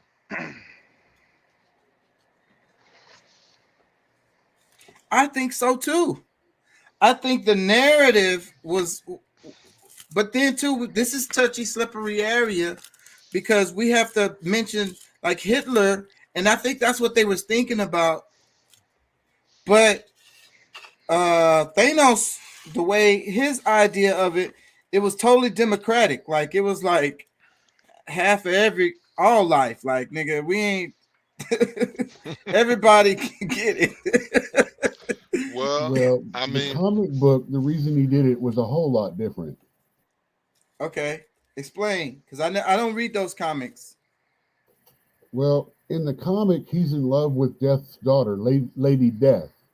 And the only reason he killed half of humanity was he's trying to get into her pants to impress her. That would make him a bad guy. That changed the narrative completely. That's pretty simple. But I mean, based on the movie, They kind of glossed over that part in the movie. Okay. Well, based on the movie, he doesn't sound like a bad guy to me. And even though what he did maybe not was a good thing, but his heart was in the right place as far as. But what I say about slippery slope on that is how we could end up, going down that slippery slope, because we talk about the guide stones in Georgia. Y'all know about those? Like 220,000, I think is the number they have, or is it 500,000? Like humans should not exceed that number, to keep the earth in balance. 500 million. I don't know what the number is. Yeah, so I think at one point it was saying a half a trillion, so that would be 500 million. Yeah, so no, 500 billion. No, I mean no. There's how many is it? It's 8 billion. Yeah, so yeah, it has to be a half a billion. I'm sorry. So it's like they're saying the guy sells is saying, okay, well, we need to get rid of a lot of the people on here, and then it's a lot of people with that argument. And I think that we have abundant resources. The number of the population that we have is not the problem. You know what I'm saying? It's distribution of the resources is the problem. You know what I'm saying? This hierarchical, classic society that we live in, that's the issue. You know what I'm saying? Logistics is the problem. I've been saying that since I've been on here. Yeah. So so we don't really have, but the idea of Thanos being a bad guy, I think about this a lot because he really cared. I think he really cared, and when you look at the politicians and stuff that we have today, how many of them can you think, do you get the feeling they really care? Like they really give a fuck? Very few. And I think the ones who do get their minds change once they get into office, because all the people that's been there and that's in power, for them to be able to change all the stuff that they already have in the works and these agendas that's been working for 100 years already, it's gonna be hard to break them. Because I mean, for one, like whether people believe it or not, even a lot of our senators probably have connections with other senators that's been in office already, or some other positions that hold significance to where they can make changes even in their small offices. You know what I'm saying? It's the system, bro. Like, I mean, a lot of times it's not just that one office, but being able to manipulate people in different areas is where. And like I said earlier, I think we have a good structure. It's the integrity is bad, so we can use the structure that we have, already built, and put the right people in the right places. And I think with the system that we have, we can use that system to fix all this shit. Really. Let me play a bit more of this. What's up, Curtis? Let me play a bit more of this. When they were first created, Xenobots were already testing the boundaries of how we define life. But then something truly startling happened. They started to spontaneously reproduce, making new copies of themselves in a way that science has never observed before. How is it possible for scientists to create a new type of life form? And why did they in the first place? How will these My- tiny creatures one day be of great use to us? And what can they tell us about the nature of life itself? Sometimes called soft robotics, the field of biorobotics is a relatively new one. Much like classic robotics, it aims to solve human problems by constructing machines. But instead of using steel, nuts, and bolts, the key raw material for biorobotics is living tissue. It's a discipline that integrates biology with mechanical design. Biohybrid robots are generally composed of muscle tissue, either cardiac or skeletal, and an artificial scaffold. Biohybrid robots. And the benefit of using biology in robotics is substantial. Biological components have unique characteristics that artificial materials can't exactly replicate. Their greater flexibility enables them to move more like living organisms than machines. They can also quickly and naturally respond to external stimuli. Some could even heal from damage or injuries.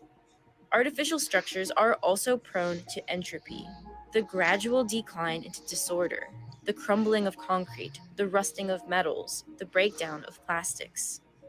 But living organisms are in a constant battle against entropy. They preserve their internal order by taking energy from their surroundings.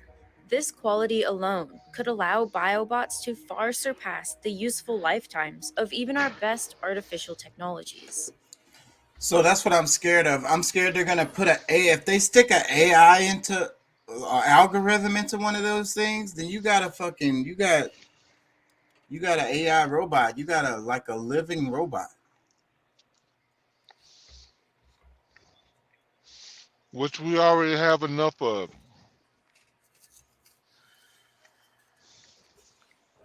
That's what's scary. Stick an algorithm in that thing. It's scary. And that's what they're gonna do eventually. One of the earliest examples of soft robotics is this creation, made in 2014. Hold on, let me see. Muscles. Changing the voltage on the left or right side, the muscles compress or contract, causing this articulation that can be used to pick things up or move things around. See, they made like a little clamp thing out of it. Hold on, let me see. And then they work together well. Talking about the damn manipulating the damn frog embryos and shit. Hold on, let me see. They just fucking with shit. Oh, this is where they did a simulation. This is how they came up with the algorithm. Basically, it is like an algorithm already, the little muscle. They did like simulations, a whole bunch of simulations, and the one that worked is the one they put into this thing. Then combined in a random way by the AI, and then placed into an evolutionary algorithm, which can evolve the digital Xenobot over time, creating iteration after iteration until it displays the desired behavior. At first, the algorithm makes completely random designs. These digital bots don't exhibit any interesting behaviors beyond just sort of wiggling a bit. But after many thousands of generations, eventually the algorithm will produce a digital Xenobot with the desired behavior, moving forward. The final design of the first digital Xenobot was a little blob with leg-like appendages that it could use to scuttle in a walking-like motion. The scientists then make the Xenobot in the lab with the same configuration, sticking the correct cells together and sculpting it into the right shape. And sure enough, when placed in their aquatic petri dish, the bots started walking. And when placed in an orientation facing to the right, they generally always walked to the right. As hoped, the AI quite accurately predicted the way that the bots would move. The pink lines show the movement that the AI predicted, and the blue lines show the actual movement of the Xenobots. With this predictable movement, the next step was to put the Xenobots to the test, to see if they could move through varied environments. In mazes ranging from wide-open fields to tubes as small as half a nanometer in diameter, smaller than the diameter of a human capillary. In all cases, the Xenobots followed the path provided by the environment. Traditional robots would have a lot of trouble navigating something this small, but the Xenobots could See, that part right there is kind of interesting. I ain't gonna lie. On my scientific side, because looking at that, you can see how that could be useful. We don't have any technology to move around in your capillaries like that. We don't have anything for that right now. Do so with ease. Soon, different types of locomotion were created in the bots, including bots with small cilia that beat, giving forward motion. These ones like to spin in circles. The scientists also noticed that if they injured the Xenobots, after about 10 minutes, the wounds would close and the bots would heal up. Researchers are still working to understand the intricacies of this. They don't even understand that shit. How you gonna not understand it, bro? You the one made that shit. They talking about they cut it and then it heals itself. Damn, bro. See, that's scaring me, bro. That shit look like the Blob. Within 10 minutes. Shit, they I need mean, to say, inject bro, that that- shit at me right now. I come rich. But, bro, that's like what's the that movie Terminator? Was it Terminator when the dude he was made of mercury or whatever and just shoot his head off and then all of a sudden Yeah, Terminator 2, yeah. Oh yeah, yeah. Yeah, bro. That's some crazy ass. Hey, but you know what? There is a I don't know if you call it a I think it's some type of a slug. It's like real slimy, right? And you see them sometime hanging around your house somewhere, normally at night, but it's like this real slimy like deal, man. And I never forget, like my daughter was scared of one night, so like I like kicked it with my shoe, and it split in half. But when it split in half, like it like went inside its body or something, and it literally came back longer. I was like, what the hell? I forget what they call that little dude. It looks kind of like a slug without the. Are you talking about a centipede?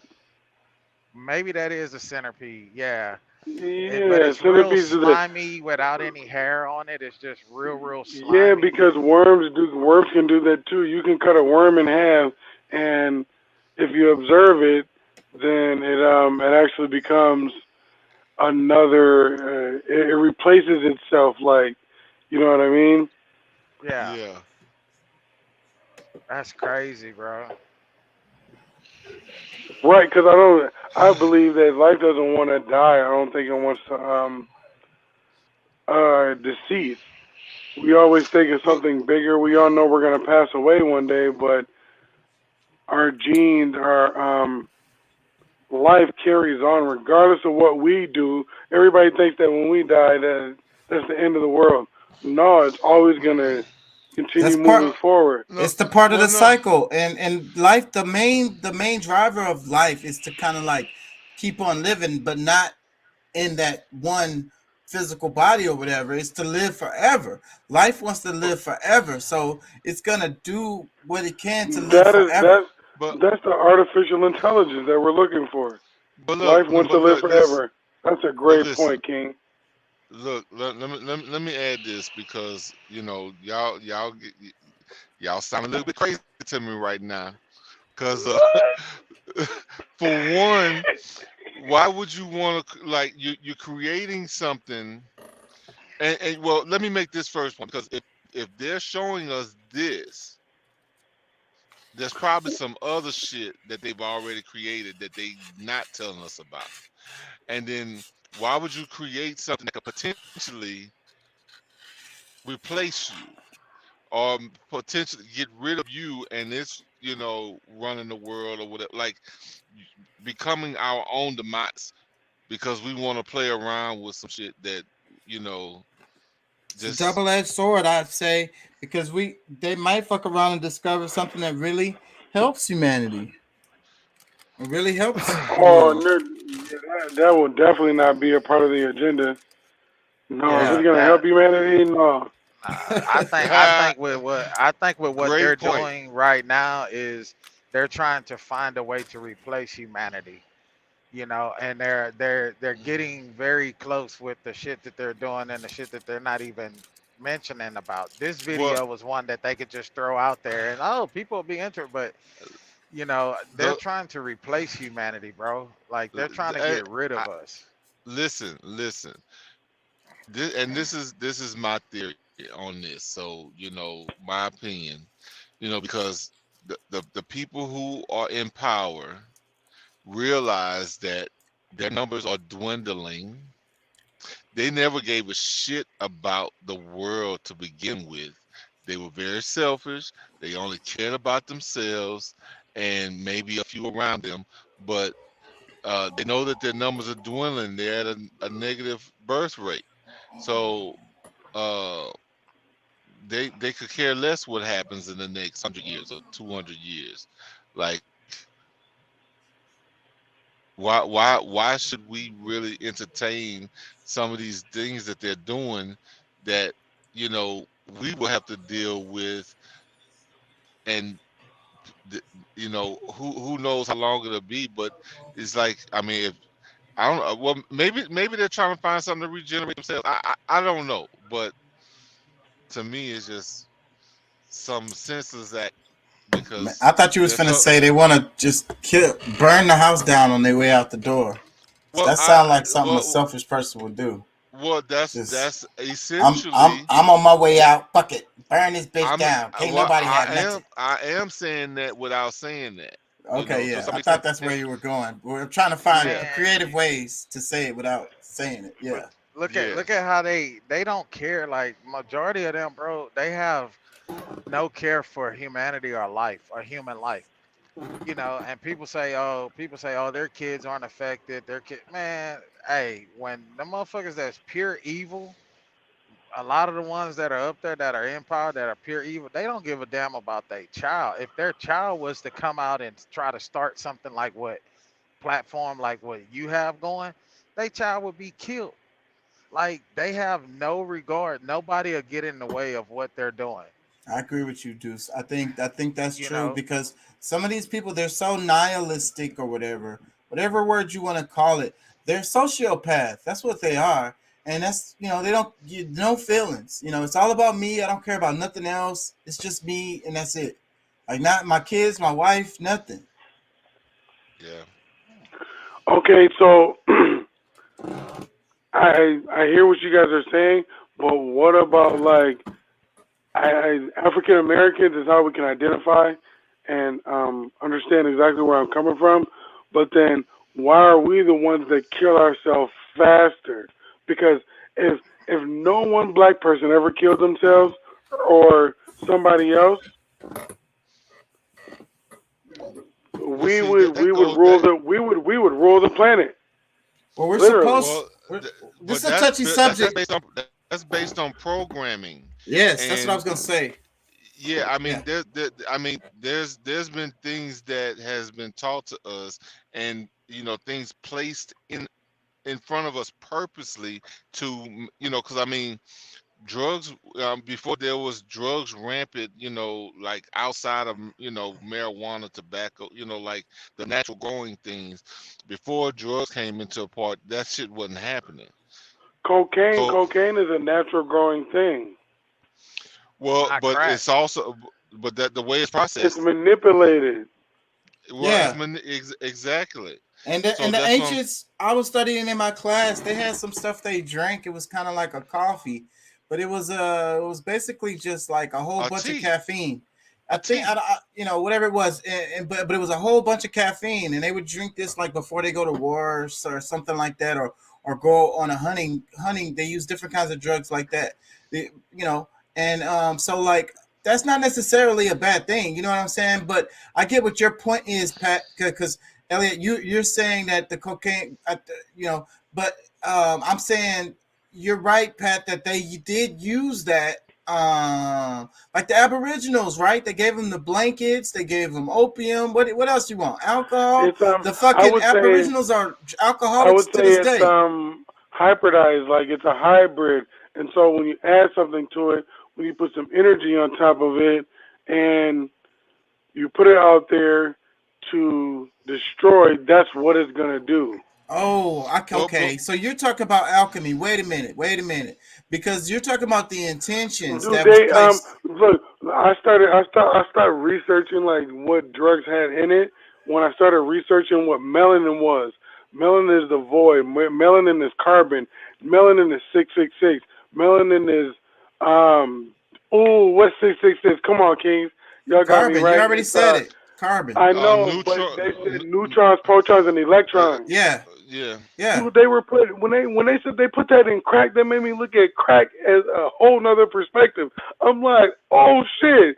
So this took over a whole generation because I believe people were killed, and I think that their melanin was extracted from their bodies. However you synthesize it and put it in the drug, but it took over It took over that part of the people. You could control them through alchemy and Okay, magic. okay. Wait, you're talking about two different things though, bro, because you're talking about what No, the no, I'm not. ingredients are. Wait, let's clear it up because the ingredients can't be the okay, the alchemy has to do with the intention. You know what I'm saying? Because you know, something Can you so can you turn lead into gold? No, I can't. But Okay. Can you do it with your mind? possibly. All right. Yeah. Yeah, so that's what it is. Well, we're going real deep when we saying changing it y'all to fucking gold, me but up with it. but I'm talking about the intention. Let's bring it back. Let's roll it back a little bit because I know what you're talking about though, Elliot. Well, we change gold into paper with our mind. If you think about cash. So let's bring it back a little bit. So, but I'm talking about the intentions, okay? When you make something, like your mom makes the sandwich, she makes the soup for you so you can feel healthy, you know, some chicken feet soup. You sick, she making you chicken feet soup and you eat it and now you feel better. It's not necessarily because of those ingredients. It was because of the intention that she put on it. That's the alchemy. Oh, Okay. we talked about that with food, of course. I Right. can agree with So I can that's agree the with same. that That's aspect of it. That's the same thing with the drug because you're But consuming most, it. you know about placebos, right? Yes. Yeah. So a lot of things that are fake really have an effect on people's life. It might not even be the real thing. Right. When you smoke when you smoke weed, you know it's weed. They do it Right. with sugar If you tablets. feel something different, you like, oh, some shit was added to it or something because weed doesn't do certain things. And it's so chemical now. I don't trust it at all, bro. I'm so scared. I ain't gonna lie. And what you just said is heavy. And then look at the smell of it now. Like it all smells the same. So you smell that smell. Oh, it's gas. No, that's Oh, it that chemical attached, shit. yep, it attaches. And then somebody was like, they're putting fentanyl in weed, and I was like, why would you even contaminate that plant?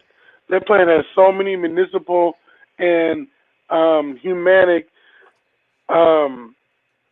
purposes or whatever. My thing is like, why would you contaminate it? Like, what are you doing? Like, I said fentanyl. Like, why would somebody put fentanyl in weed? Well, to that's put why you you gotta on that ask questions. heron. Yeah, But to see, put that's because but you be that's like, why you oh, gotta that was Put that you on that gas. dog food. Yeah, that's But what they trying to do. Yeah. but that's why you gotta question the intent. But the main thing about your original question is that when you take hope from a people and they It's don't really cut with see. something. No. What I'm saying is when you take hope from a people. Oh, hope. I'm sorry. Okay, brother. Sorry. Yeah, when you take hope from a people, they act erratically. Yeah. And so when you're deprived of the essential things of life, yeah, you don't really see much to live for, and you don't value you because I mean a lot of times if you don't value yourself, you're not going to value the people around you. So that's why you can see that happening in mass numbers with, melanated people that you do see killing themselves. Because I mean, it's not as many as, I mean, there's still a bunch of us, that's not even wired that way, or even, that's in those same situations that do it. But for some of those who may have chemical imbalances that don't have the resources to correct themselves. I mean, we went through a whole era like through the 80s where people were criminalized for doing drugs, but then we come to more recent times, there's others who, get whatever help they need. Like they find ways to help one group when they, could have done the same for any group that had any issues. Even if we go to like the people we call Native Americans and all of their alcohol, issues with alcohol. No, they fed that and try to promote that because really they want to extinguish anybody that can have some power that matches their own. So it You ain't know, no that's coincidence that you got a bunch of alcoholic Indians, because Indians didn't like that shit. Native Americans didn't like that shit. They was against it. They called it they had a name for it. It was a derogatory name. But damn, what was I gonna say? well, even with the example of China, when Europe was sending in all of that opium, and like China was like, hell no, we know what this can do. Like they knew the effects, and they shut off all of the all of the opium import that came in because they wanted to build their system up. But that's what we find the opposite in this country. Yeah, so Damn, pacifying. hey, when there's not too many people in this world that can make me like have a blank thought on certain things, because a normal person always has opinions, and you're exactly on point. What did this country go to war for? Opium, to control that. Have you ever went to a methadone clinic or some shit like that? You see people come out, they look like walking zombie. All the calves pulling up, taking care of the people. It's controlled. So I'm like, if I go to school for 20 years, we'll say it was like in our time, 20 years. So I'm a legal drug dealer now. When the shit's on the street, you come in the office, you come in my office, and that's how you make the good money. Yeah, you make crazy money because you're That's taxing the big it like time. Them 10 niggas times over. they're the biggest dope They the boys. biggest drug dealers, yeah, on God. Yeah, they are. With a white coat and a stethoscope, yeah, you the biggest drug dealer. You the biggest drug dealer in America. Making cake, pulling off in Maseratis, nigga. bro, look, they are past double dippers. Like they got it like 10 times because, okay, they make money when it's imported. They make money when it's sold on the black market. They make money when they arrest people. Then they take the same drugs and put it right back on the street again in somebody else's hands. Like, And then they got the nerve to cut the shit when they put it on the street. Not a natural form, because when all the movies say, oh yeah, when it's pure, oh, they be like, man, that's some shit I ain't never touched. But then when they hit the street, them motherfuckers like, oh yeah, you put your stamp on it, but that don't mean shit. well, That yeah, shit. because I'm gonna tell you. Look, there's when you're over in Colombia That's and messed up. Nicaragua, You gotta worry about the cops stepping on the dope, bro. Damn. Hey, the same cop that'll pull you over and take you to jail for some shit, he using that shit at home. They He step at home on it. high as hell. They Fuck step outta on here. it. They step on it and then sell it right back to your ass after you get out of jail. They like, nigga, that ain't no secret society. That's just a dumb motherfucker that don't know how to move their shit. Stay at home when you high and cut the bullshit. How are you making money? What are you doing? Do we gotta take you to jail, or do you gotta fucking work 8 hours a day to make $130? If that, depending on minimum wage. Like, get the fuck out of here. But look, when y'all really think about it, when it comes down to cocaine and the form in which the ancients had it, like you said, with making teas or even chewing it, like, because I mean it was kind of like what they did with the tobacco. I don't know if they ever smoked it, but I know that they made teas and maybe different little elixirs that may have helped with different ailments. But the form in which they're processing it now, it's like a bunch of fillers, which a lot of that shit may need to be cut to some extent. But either way, the form in which the ancients had it and the way that we have it today is totally different. Yeah. I mean, and it's crazy, bro. Like I remember growing up, and when I grew up in Louisiana, I had a cousin, man. That dude was so strung out on cocaine, bro. Like he snorted that shit morning, noon, and night, like literally. But I remember like dude go to sleep like all while he was awake he was fine, but the minute he fall asleep, bro, his nose, I mean, he would just fucking bleed out globs of blood out of his nose. And I'm like, and I remember my grandmother telling him like, man, you need to chew that shit, like put that shit in between your lip and your gums and stop snorting it because you fucking your nose up. And I mean, but that just comes from them old school way they did it, you know. And she was talking about how my grandfather and them, they used to chew on coke leaves, you know what I'm saying, all day long out in the fields. You know what I'm saying? They would chew on that shit, you know. How your Yeah, ass going? that was for the snorting became a big deal because it was a rush. Yeah. So I mean, just the actual, what the cocaine can do for you, because I'm sure there's some medicinal purposes that's is used for, but I mean, people started snorting it so that it went straight to the brain into your blood system, and that it was like I said, it's just mainly a rush. It wasn't just like a sipping a wine, sipping some wine and you know gradually getting into a different state of being, but it's that's the oh, and I then when want they did crack, crack was a whole nother thing, beaming straight up. I want for cheap for cheaper too.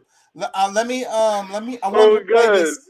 I want to play this clip right quick because we're talking about Big Pharma fucking guapping it up. Let's listen to this. Those vaccinated. There were 0 cases of severe COVID in the natural immunity group, whether they were vaccinated or not.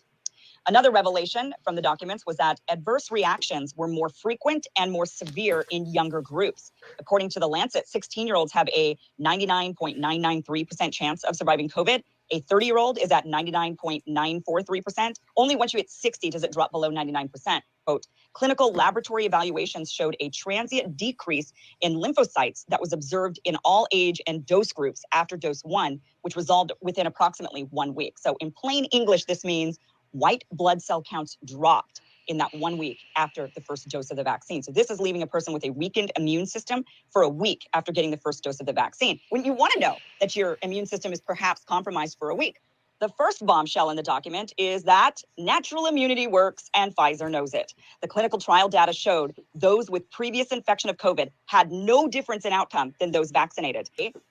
So back to them making guap. You know that they approved the 4th dosage. Y'all saw that? They approved the 4th one. For The people 4th over booster. 50. Yeah. For people Yeah, I over don't 50. think it's ever gonna stop. When now they had one for elderly adults. When COVID came out, they said the most people that are affected by it are the ones that are a certain or a particular age.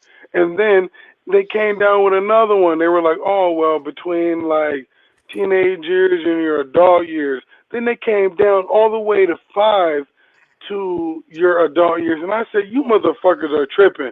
I told my woman, I got $1,000 on my mouth. Come on. They did from newborns until adults. I said, these motherfuckers won't stop. Like, there's no, you guys keep going, and what the fuck are you doing? Like, ain't You're nobody. Let me tell you, I know what they're doing. Making guap. They're My making wife's guap. They're friend, making money. my Yeah, wife's and, and, friend, and dude, without she's without having to take it directly from us because they've already paid for it with government funds. yeah, that shit Go Our get does your, lower hey, and your they immune even system. more colder with it. Now you got your boosters. So not only do you have some for every age and category, now you got a booster Yeah, for and for what the that shit fuck are they lowers doing? people immune. It lowers your immune system, man. Like, can't tell you how many people that have taken both. Matter of fact, my coworker, And the guy got who I COVID. drive, yeah, the guy who I drive with, took both of the COVID shots because he's going on a cruise, right? Took both of the COVID Got shots it. plus the boosters. Got COVID. After he got over COVID, turned around and got pneumonia, strep throat, and then came back to work after that, got sick again with bronchitis. You know what I'm saying? Like a couple, what do they call it? You got all the strains and all the sicknesses and everything that you could possibly have in one life. Yeah. Like, what is that? That's what we need to be talking about. What is that? When you can combine multiple sicknesses. Y'all remember when? I know Shock probably remembers when we talked about the because I don't think we talked about it much on the show, but we talked about it. But however, there's a new strain. There was a new strain of HIV in Oh God, I heard that. Australia. Was it Australia? I think it was. And it's just unfathomable to me that out of 40 years of a disease, now there's new strains of shit coming out. And I think it was, I mean, me personally, my opinion, I believe that it's coming from vaccinated people. And just like the different variants that we had with COVID, it was all those strains were able to come about because every time there was a new round of shots, we got new variants because the people were changing up. Yeah, we got to be careful on that topic. Man, he touching so many subjects that are like, it's next level shit because when you process it, input, processing, and output, it's a wrap. That man making perfect sense. Platform. I already need a fucking platform that we can put the real shit out there, bro. I know. So many people. Just think about how many people gave that shit to their kids, bro. And now all of a sudden, your kid who is fucking is not promiscuous, is still a fucking toddler, comes up with HIV, or just say somebody that you know is faithful. And all of a sudden, your wife come to you and be like, "Say, nigga, you driving trucks across several different states, bitch. I tested positive for HIV." Like, come on, dog. Yeah. Bro, try to get out of that shit, dog. But it becomes an autoimmune disease. Like over time, that's what it really is, and it's because of your cell breakdown and your inability to fight off, different viruses, because it's not just like really just one virus. It's well, let me not speak too much on that because I'm not certain, but I would say, like, as far as the ability for one specific or many viruses to be able to grow because your body can't fight it off the way it would normally because your cells are not strong enough, or it goes undetected by your cells and they don't fight it off. So I'm scared to comment. We're in scary territory here. Okay, Dr. Well, I already kind of felt like you was, showing the video that you just showed, I thought was already kind of pushing it. Killing it though. The shit he's saying, I can't even debate. Let me read a bit of this article right here. Maybe they're not listening to us. The new HIV variant discovered may be more infectious and severe.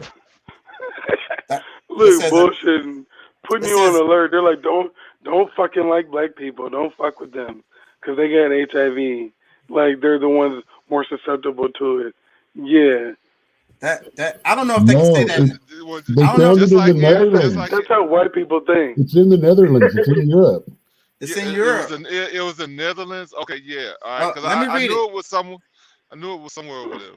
Let me read it. It says a new strain of HIV has been discovered in the Netherlands. The strain, dubbed the VP variant, appears to lead to more severe disease more quickly. People with this strain also tended to have a higher viral load. Oh, man, it starts talking about, let me go ahead and read this, but let's try not to go down this road, please. It says the COVID-19, I'm trying to keep the channel alive. It says the COVID-19. You started this shit, man. You started it. Look. It said the COVID-19 pandemic has shown that mutations in a virus can significantly change a pathogen's infectiousness as severity of disease. Now, new research from the University of Oxford finds a new variant of HIV, the the virus that causes AIDS that is potentially more infectious and could seriously affect the immune system. Well, that seems so convenient. Like, why now? So far, 109 But people. what I interpreted that, and you know, it's amazing. Like when you get like a big crowd, because that's where you're headed. Like you send that page some of the most important things. You have to back up, like sending your people with like gratification, if that's the right word.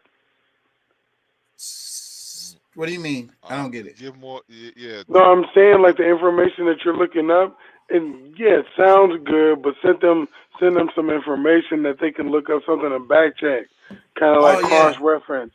Yeah, I should put the. You say you look that shit up. That's the name of your show. Yeah, that's right. what really drew me in. You right, Elliot. Yeah, And send them something.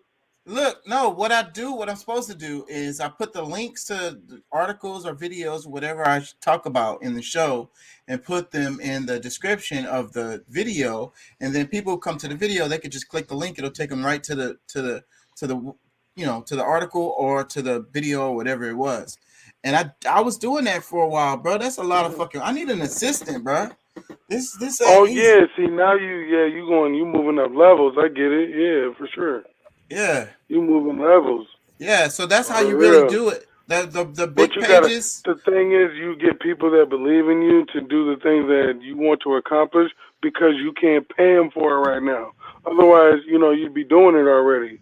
Yeah. And not to say shit, I'm living in shit, paycheck to paycheck, but you know what? I'm I'm maintaining, and I got some money on the side, like recovery. You know what I mean? If something just goes fucking crazy, I can get to one place to another. And hopefully, you said Patrick got a big bank, so I know he thinking like shit. Like I bet you he probably got like some military food. What do you call it? Like the little storage food and shit. REMs. Yeah, like MRIs. Yeah, I bet you. Yeah, he like if shit just go crazy, shit. I can eat for 30 days. Or a year, you know what I mean? That's how you're supposed to approach it. Yeah, you don't have to have MREs. You could get some canned foods. That'll work the same. Yeah, don't eat that brownie and that MRE. I got that on that hurt. I'm gonna tell you, I gotta throw away some food in my pantry, here in my truck, because it's been here for so long. Yeah, and that's what happens. That's what happens. I leave the house. My wife load me up, bro. I got a HEB, $150. I keep food on the truck, bro, so I don't have to eat out of these truck stops, man. I have gourmet meals that she whip up for me, like 10 different meals, along with breakfast, lunch. Oh, spoiled. My refrigerator can't hold all that. Yeah, my refrigerator can't hold all that. I'm gonna spoil that nigga. Yeah, I got some curry. She made me some homemade curry shrimp and jerk chicken. Homemade jerk chicken and yeah. Hey, well, I'm gonna tell you. You know, if I pass by, I pass by my mom. I pass by my mama house. Well, my ex-wife, I stay at her house when I'm in Texas. She cooks me shit that I leave out on the road with some stuff. But I mean, I'm out here for 3 months at a time, so it ain't gonna last the whole time. So yeah, But but what if you now look, you on the truck? I can put myself in your shoes, which a lot of people need to do. Wake up to this show. If you vacuum sealed it, had a little freezer, throw it in there, bam. She already made it like a couple weeks ago, 2-3 weeks ago, and then you put it in a bowl and heat it up, and it tastes just as good as if it was made that day. Well, yeah, I've thought about that, but I've never really went out of the way to do that, which I definitely should, and we should probably be doing that with all kinds of food that we have instead of Ziplocs. Man, I'm always the one to put myself forward because a lot of the shit that I know I do and some of the things I don't, I really ridicule myself, like to the T, and it hurts. I want to eat better, but I don't have access to better foods, and so nobody does, Mm, nobody does, bro. It's just all about how how you I cook it. mean, we're typically eating genetically modified food. Like everything Yeah. is like none of it. None. I mean, hardly any of the food is filled with nutrients like the that we really need for our bodies. I mean, Yeah. if you find some supplements, like that's the main thing that where we can truly get some of these things, uh, from like the sea moss, the sour sop, like different things like that, where we can find some good nutrients because it's coming from a different like South America, which was the next best place for us to get our food. Because I mean, of course, finding it here would be the best, but South America is still closely related as far as the molecular structures. But either way, I mean, if we getting food from China and this, that, and the other, it's really not doing us any good because it's better for us to eat seasonal foods from your area. Yeah. Yeah, man. None of us are really at like what he's saying, bro. And it's like, you know,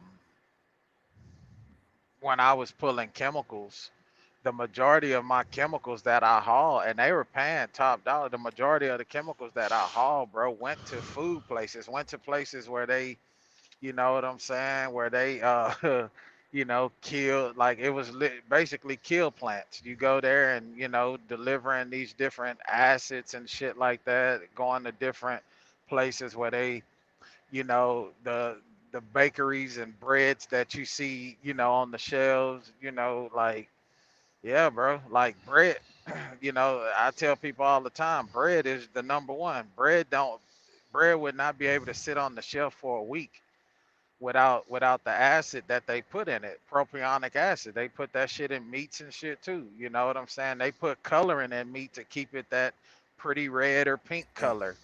You know what I'm No. saying? A steak don't stay red past the day. You know what I'm Well, saying? look, A real I'm a, steak that you know, yeah, your I bread, was just gonna your, to your to add bread to is that. old. Hey, so My bad. wait. Okay, so country boy, city, all that intertwined. I understand that. So my thing is, okay, if you cut, so what you're saying is the same chemical that you would put on cuts of meat from a cow. Would you do that, or how do you preserve it? Because if I got a whole freezer that I could throw some meat in, I bought a whole cow. Well, How can people, I people, preserve it?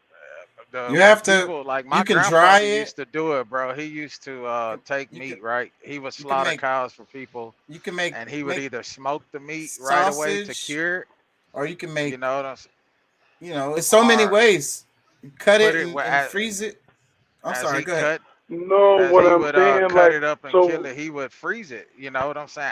Well, after, not right before, but after he would slaughter the cow, however he did his thing, the cow or the pig or the chicken or whatever, he would ice that after he cleaned everything properly. All that shit would get iced down. You know what I'm saying? And then he was usually doing it for somebody else. And as they came and picked it up, they would freeze it. Now his portion right away, he would immediately put in wrap it in the parchment paper or whatever, the big wax style paper, wrap it up real good, put it in the freezer. You know what I'm saying? But yeah, man, like it's hard because most people live inner city, and it's like, you have to really pay. I And think about that shit, bro, and because that's I how was they got hey, raised in us. that. my When vegan you homie smell told me your no. He that he vegan said shit, you you gotta gotta. watch that shit too, bro, I because know, but I'm saying you're not getting it. People say what they say you need protein, but do you know what protein is, and do you know how to apply it? Because food is a drug in itself. Like yeah, he told me, he said, man, you have a morgue, and I looked in his fridge and there was nothing in there. I was like, I looked at him like, dude, you ain't eating, and he just looked at me like, no, you either understand or you don't, because he goes to the store every couple of days. He prepares his meals. He doesn't have to eat all the time. You know what I mean? 3 meals a yeah, day. People yeah. think that They it's they healthy, but in longevity, you wonder why people live so long that they say in the Bible, in the biblical times, because I don't believe the Bible is 100% true. I think it's a science. Like, how did you guys weren't out here killing shit, and you don't have the technology we do now. So you talking about you live 300-400 years? Like You 700 know how to up to preserve life. up to 1,000 years. That's what they're saying, and But I I think think that there's shit some goes back to truth programming though, bro. Like the way to that. people stock food, just like what Pat was saying earlier, piggybacking off of him. I think it comes down to programming, especially if you grew up poor, you grew up coming up without anything. You know what I'm saying? In this day and time, that's just like at my crib. You know what I'm saying? We got a deep freezer. Chaka seen it. We got a deep freezer in the kitchen. We got the freezer on the regular refrigerator, you know what I'm saying? And my wife, she goes to the store and she stockpiles different meat and shit like that. We go to the meat market, and it's just about like having things. But yeah, like I remember, when I went into foster care, my foster dad, who's a white guy, he's the same way. He didn't stockpile things. Like we went to the store like every couple of days, bro. We would go to like Whole Food Market, or And, Kroger's. and that's That how was I the go two to the stores that grocery he, store. you I know, told you I go to the grocery store every 3 or 4 days. That's how I yeah, do it. they buy. I mean, and it's fine to do that, but when you start thinking about the prices of shit, and then you thinking about you trying to feed a family of five, it's 5 people in my house. It's my wife, myself, and 3 kids. You know what I'm saying? To go to the store every few days, every couple of days would get pretty damn expensive over time. And the long that would be pretty damn expensive. You know, with just the price of things. I mean, but I don't know, man. I think, and maybe it does just come down to programming. Then you got inflation now. People are looking to go to the store and stockpile their shit to get a bargain. And like, okay, this here's got to last for at least a month. But You know what I'm look, that saying? that goes back to the convenience stuff that I was talking about, how they selling us. And so we have to start thinking different. We need to be eating fresh foods, whether it be fruits and vegetables or meat. It needs to be fresh. Yeah, That's where you're gonna actually get more vitamins out of it.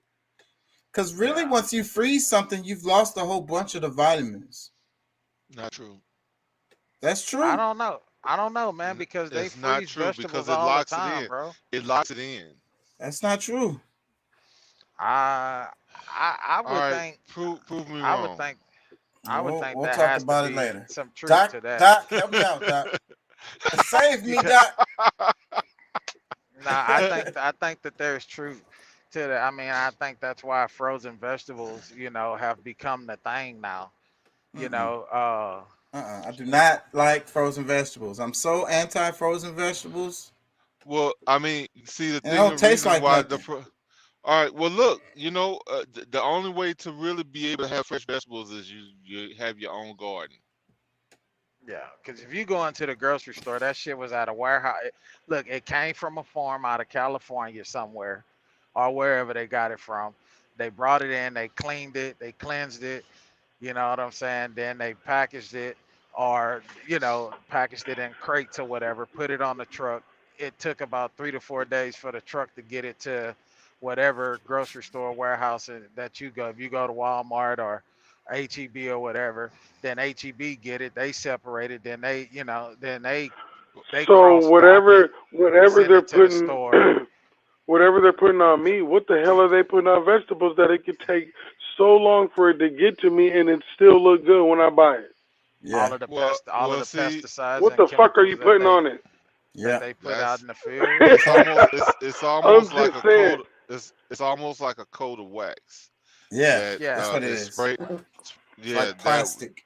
yeah, yeah, that way that's that the atmosphere can't really get directly to it, so it does yeah. look better as you go. But I tell you, you need to When wash you all your go, stuff with some baking soda, like some baking soda water, and Vinegar. you can do yeah, the yeah, vinegar, whatever. With your fruits and vegetables, you definitely need to send. Because you can use vinegar with, you know, Not what's that white? industrial vinegar. There's a difference Yeah, like between the white white one. vinegar and No, vinegar with mother. that wine vinegar if you're gonna use. But like honestly, I think the baking soda you use like a tablespoon or so into like a sink of water, or you can get a big bowl of water, put like a tablespoon of baking soda in it with your water, let it soak. You kind of, you know, hand Yeah. wash it, See, rinse it, and once I realized vinegar was used to like clean certain things, I was like, well, where the fuck does it come from? So you do a little, back testing, and you're like, oh shit, it's industrial made. It's nothing natural. You know what I mean?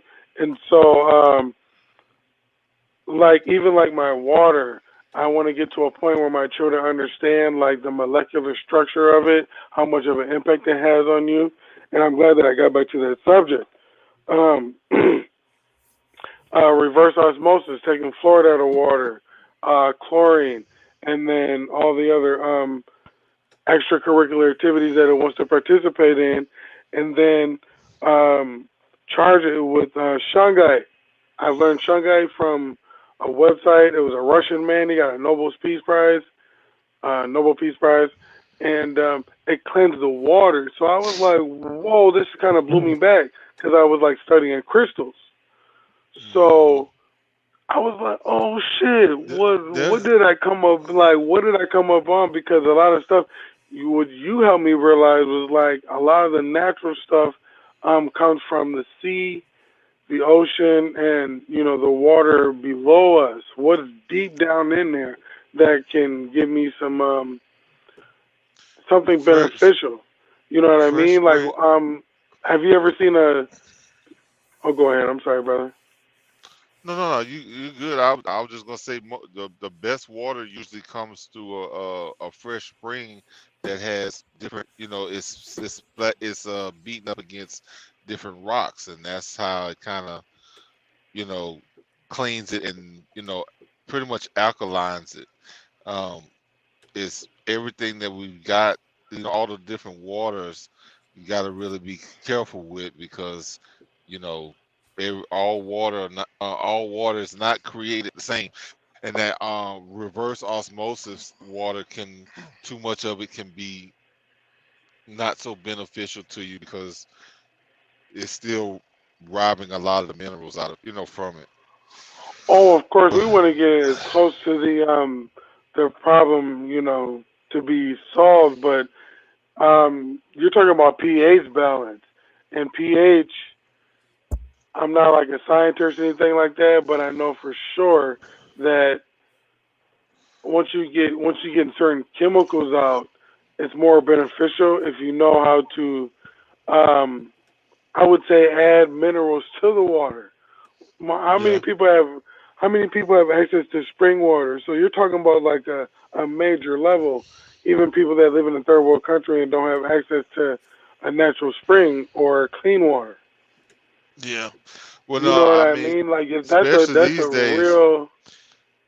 Yeah, That's especially real. these days. But I mean, I know, like I say, I'm used to where I'm from. To there's a creek that has the water running through it. It's probably the best water on the planet as far as I'm concerned. But way it tastes and everything. But the well water, that's one of the things that I think that we really miss because it's something that you have just right there, just you and your family using that, whoever's nearby. Usually, everybody have their own, And let me good. ask you about that because I know a little bit about well water because of my family being in the country. And it'd be like something is with that cup. They like to use like a tin cup. And I wanted to That talk the about that a copper, bit. the copper, the Vibration, copper, it changes the water, right? What the hell? Talk to about that. the What do you know cup. about that? Yeah. Yeah, not. I mean, really, it for whatever reason that cup is I mean, it holds all of those minerals. Copper is one of the one thing that we definitely need for our bodies. So just drinking that water from one of those cups really, I mean, it's a big dynamic. Like it changes a lot. I mean, you cook. Yeah, I think I it's mean, something to that big time. I really do. I remember drinking from that cup and great grandma somebody, and they was like really particular about drinking the well water from that cup. yeah. But Particular I mean, cup.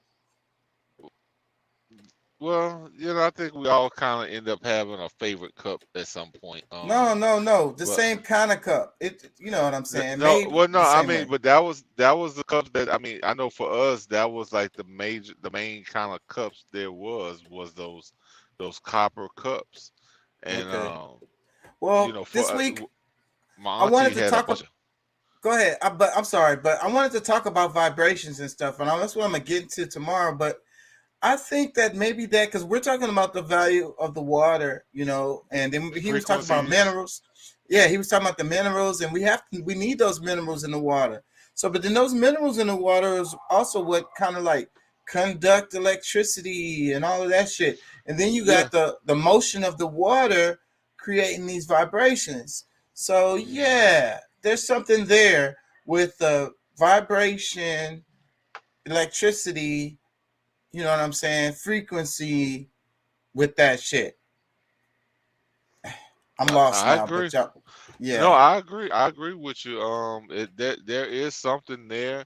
Because like I mean, even though you might not think that the cup is alive, but it really is. Um, because when the question of the night is what is alive.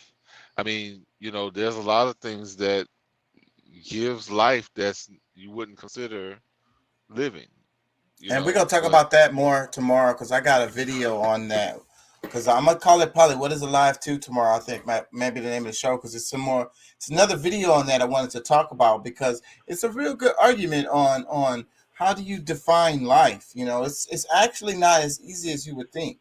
Let me play this, bro. Y'all know the New York mayor, and he's sweeping he's trying to deal with the homeless problem. I don't like this guy. I've been saying I don't like this guy. I followed his election, and he won on some shady shit, and he was picked.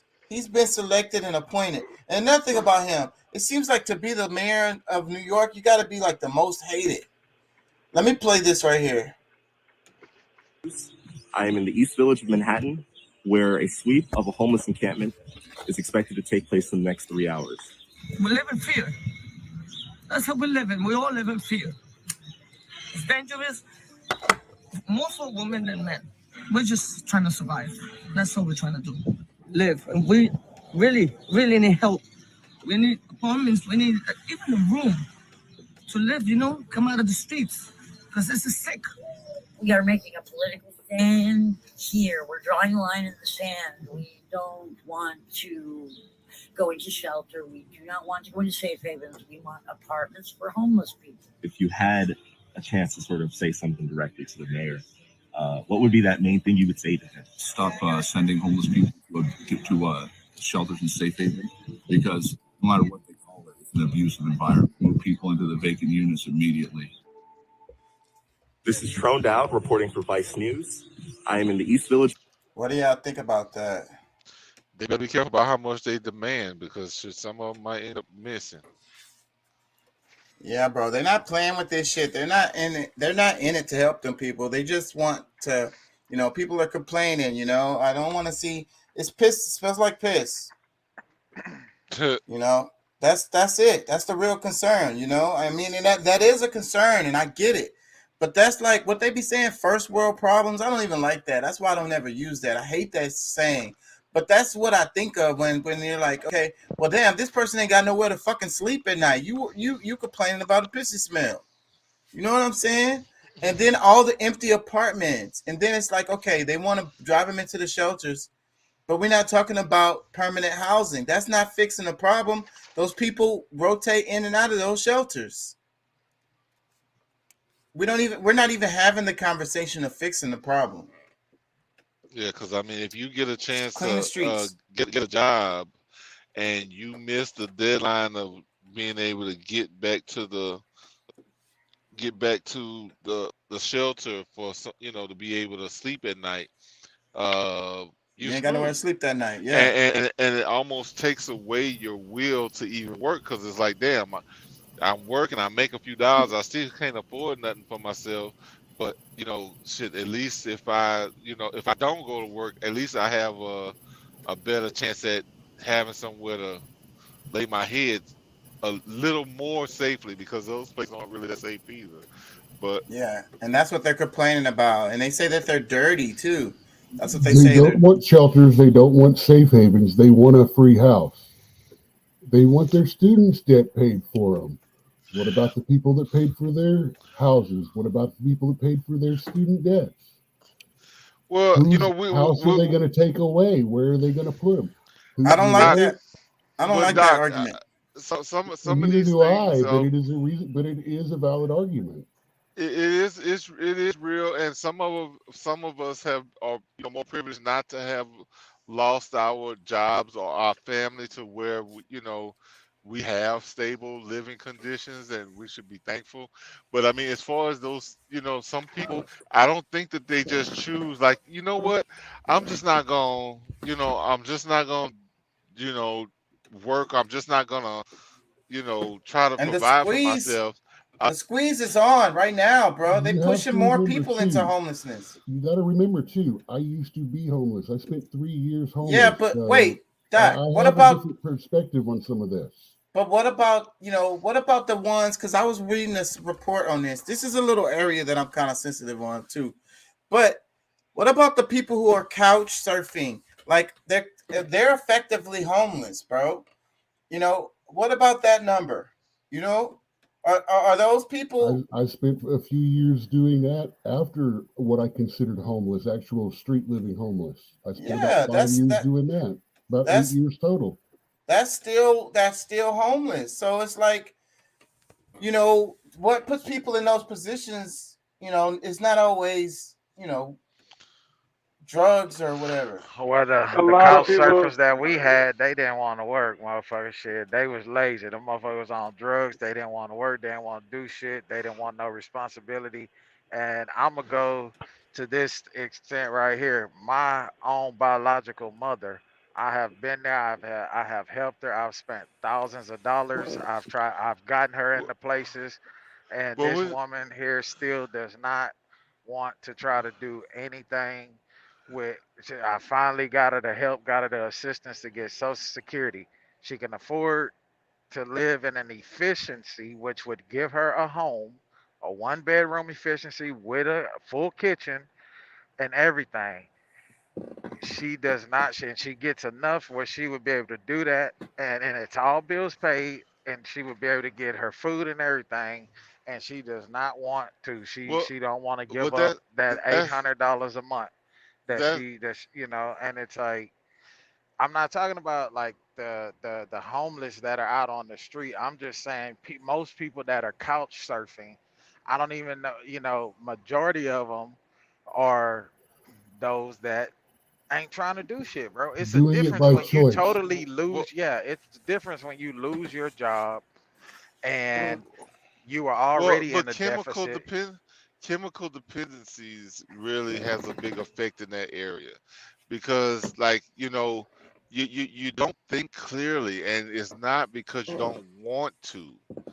You know what I'm saying? Like a lot of people who fall into that category is like, they're fighting, that there's a struggle that they have within themselves that won't allow them to make the rational decision. So I really don't know how to handle that, or like what's a good solution for that. But at the same time, I mean, a lot of us are a product of our surroundings. You know what I'm saying? Like we are what we are because of the opportunities that we have or don't have. So Yeah.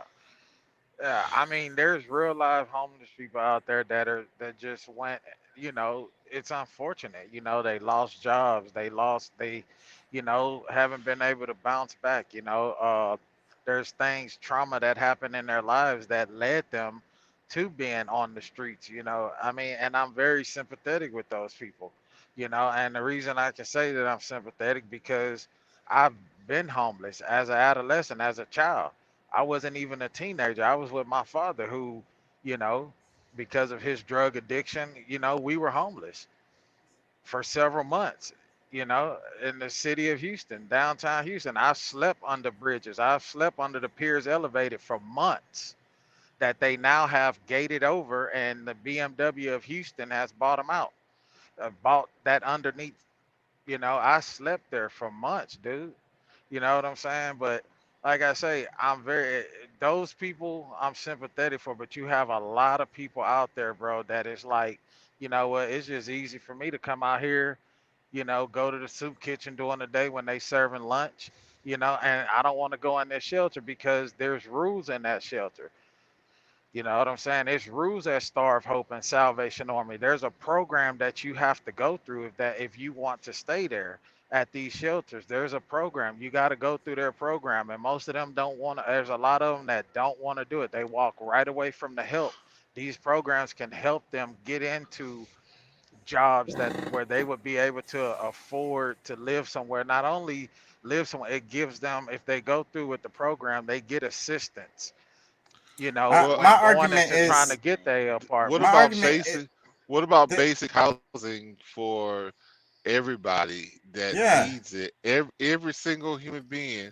But if you choose to want something, you know, if you're in the capitalist side of society, then yeah, you can go get something that's bigger and, you know, or, you know, fancy or whatever. But everybody should have the right to, you know, some form of. We have enough resources for this.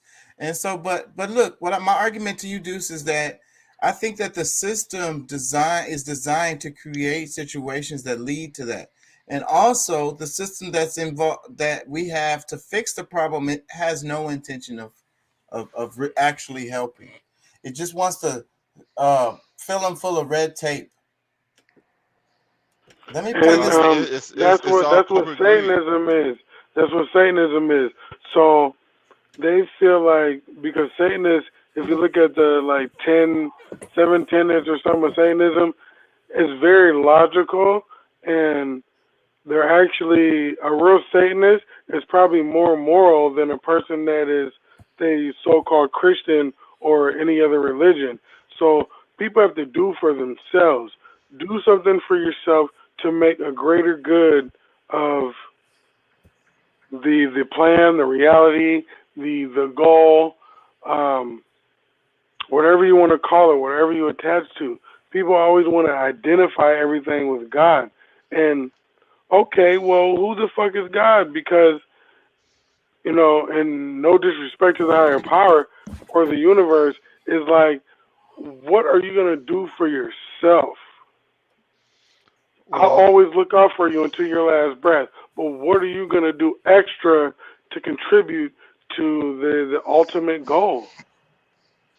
Well, it almost makes perfect sense. It does up to, because I mean, if we lived in a cookie cutter type you know, situation in life. You're talking about a utopia. No, that'll never happen. We're talking about people dealing with their natural selves. They're dealing with the shadow work. But that's my argument that I have, you know, especially like when I hear my big bro over here say, oh, I don't like that argument.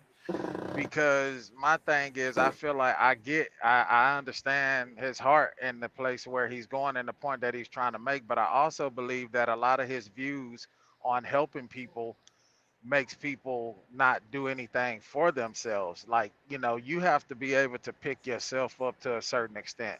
You know, you have to, we all need help. There's a lot of people out here that could use the help. I'm sure that we have structure and systems in place, but there are a lot of people that are against it. But at the end of the day, I feel like we can't just give and give and give.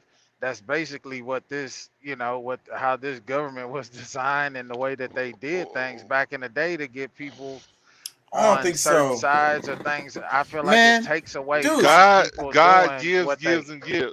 God gives and gives. I love that I can't argue on this show, because I really can't. There's no, you made a great point, man, and people just I was always taught there's no such thing as a free lunch. What are you gonna do for yourself?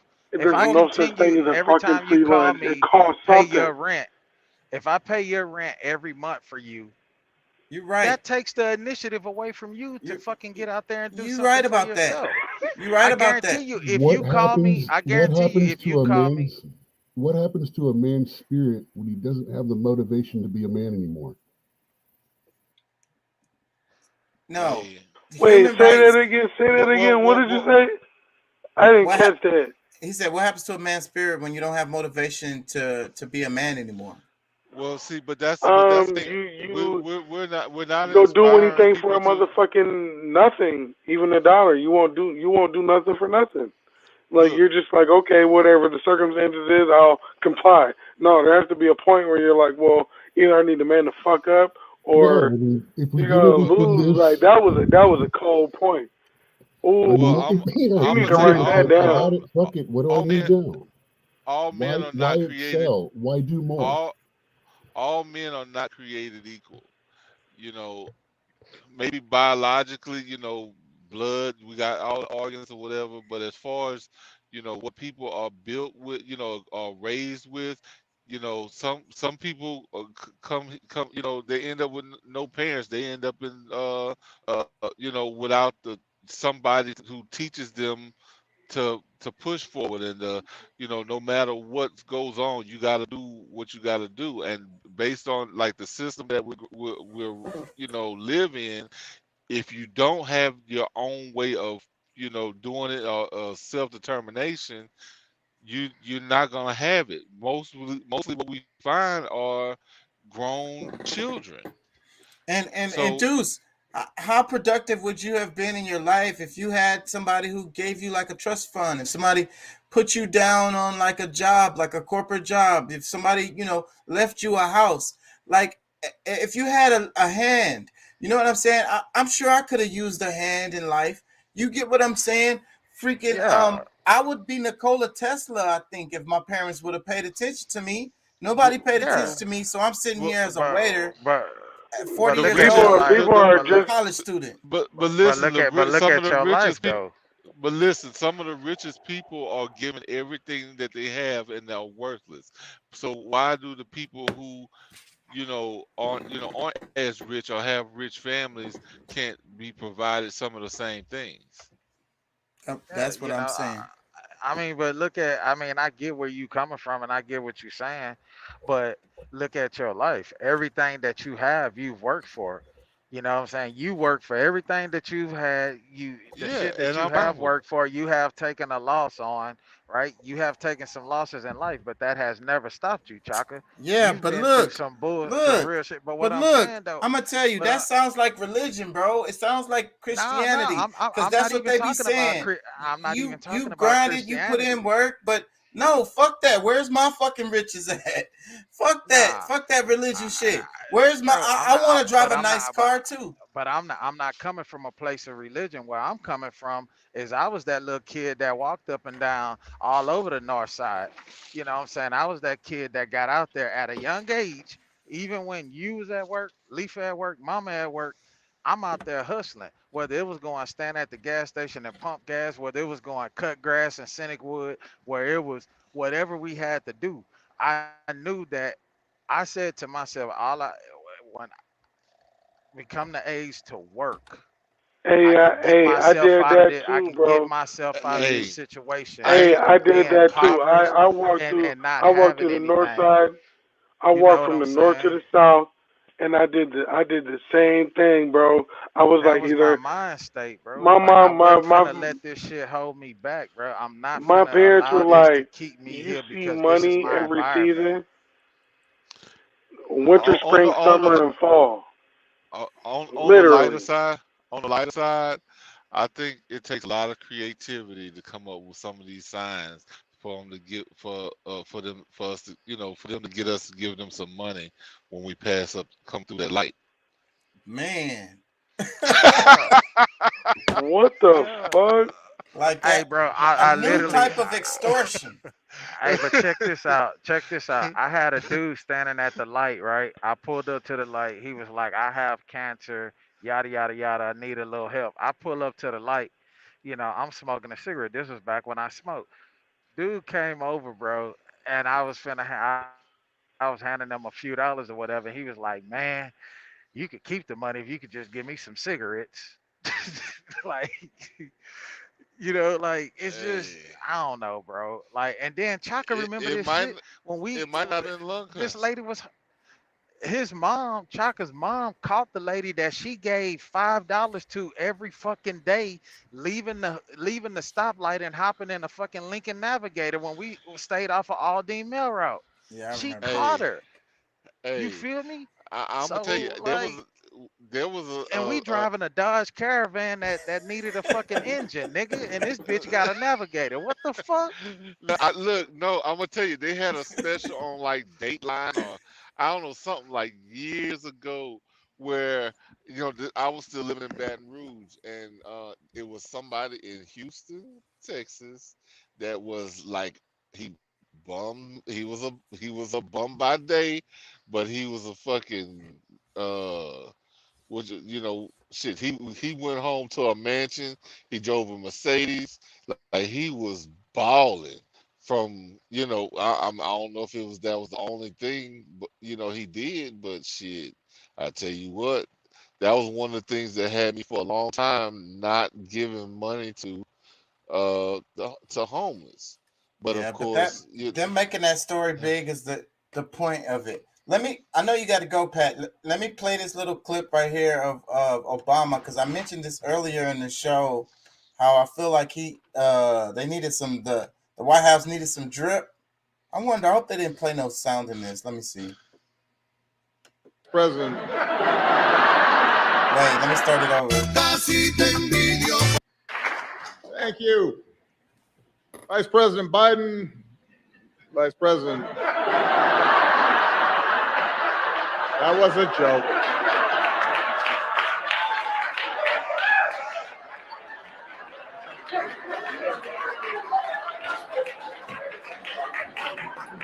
That was all set up. My president, Joe Biden, Vice President Harris. He's so smooth, huh? So smooth. Yeah, he's smooth, all right. He delivers those lines so well. So good at what he does. man, he is such a great actor, bro. Like I ain't gonna lie, that motherfucker. I ain't gonna lie. He cool as hell. Like he just under certain pressures. Like he can cry, when needed. Like, bro. Yeah. Bravo. Nigga, Like, bravo. look, he the one that need the Oscar. They should have given the Oscar to him. You know what I'm saying? He's good at what he does. I think the White House needed some drip. I got to give him some prop. I ain't gonna lie. Like, yeah, he just put some drip all on Biden. That shit. Politics is weird, bro. Because sometimes it's like, okay, people are gonna like, just because of this video, people are gonna like Biden and Harris just a little bit more. That's how much drip Obama got. yeah, I don't know if it's gonna do that good of a job. If they don't have a mind, of their own, you are right. Like, they gonna get sucked right into it. See what I told you. Obama do support Biden. Like, no. Look, they paid him. He can't. Look, for his time to come here and do this, They called him. We need you. Yes. It might not have been money, because you know how this goes. It be favors. This is the mafia. They called him and they was like, "Hey, we need you, bro. We need you. Yeah. We need to throw favor." Take a look at the off-camera clips that they're showing around right now about how they're all ignoring Biden completely. All of them are. They're like turning their backs, walking away, not acknowledging him, and he's trying to get in conversation, and they're literally ignoring him. Who, the reporters? No, Obama. The rest of them. Kamala. They're all just the people they're talking to. They're ignoring him. I mean, literally, Obama turns away from him and starts talking to somebody else. Well, yeah. I mean, I'll send you a clip. It may not be one that you can play because it's like Fox News. I saw it, but you can see it. Once you see it, you'll be able to find it on your own. Okay. Hey, Shaka. Hey, can you do me one solid? What's that? Play The Power of 10. What is that? Is that your song? No, hell no. It's actually like a short documentary of like evolution. Oh, it's evolution. That got me interested. But I'm about to wrap it, so this will be the last thing. Yeah, we 5 hours in. No You gotta. man, no cap. I'm only like 2 in, so I'm. Hey, it is what it is. Peace to Yeah, my you brothers. crunk. You crunk. You ready? Yeah. So Pat, go Nah, ahead and I'm get you ready some on this rest. money. Well, me too, because I got to get to it tomorrow. Oh God. Well, Shit, I'm on the today. same thing. I got a Yeah. whole game plan over here. I wish I could turn my camera, but I'm just using my computer. 1977, about 9 minutes. Maybe well it started and then yeah. Can we do it We'll see. tomorrow? Because tonight, that Yeah. 9 minutes will go into a whole nother hour conversation. You right. Let's. You gonna be here tomorrow, Elliot? Yeah, I'll be here. Come on, come back tomorrow, bro. We'll do it tomorrow. Cause I ain't gonna lie, I'm tired. Pat is right. And I want to be because that's a conversation I wouldn't want to miss. And I kind of want you in on it too, because we be having this argument. This is the other area I forgot to mention the other day that we argue about. So it's gonna make good TV. Hey, can you play a couple minutes of it, like 2-3 minutes? Yeah, sure. I'll play it on our way, us going out, and All then right, I'll play it again tomorrow. Hey, on the side note, the city of Houston are putting porta pots and hand wash stations that are cleaned and updated every day for the homeless. Well, that's nice. Houston They're is doing doing them down. Yeah, Houston is doing that. They have several of them down underneath the bridges over by Emancipation Park and all of that. They have some over by the just outside of the Allen Parkway area over that way. So they are doing some things to try to help them out, especially with this whole COVID and stuff. And they are out there. I've seen trucks out there, the waste management trucks going out there and sucking the mess out. The porta johns or whatever, and cleaning them up and refilling them with water and the hand wash stations and everything like that. So that's cool. Man, peace to the guys. That is amazing. Yeah, and this winter I seen that it was the city of Houston vans that was out there handing out tents and stuff to them too. Tents and look like sleeping bags, really? Tarps and shit to put over their tents, around their tents. Yeah. Hey, well let it be told the only sovereign country in America is Texas. Yeah, we talked that about makes that. a lot of sense, bro. Texas is on. They like, well, if you guys infringe on us completely, because they got a certain tax that most of the other cities don't, or the countries don't have. Yeah. Yeah, we talked about that. So yeah, Pat, before you go, I just wanted to say, because you don't believe in evolution.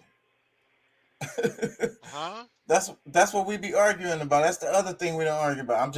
I'm generalizing, but it's the human evolution part of it that and remember I was talking about morphology. The extremes of it.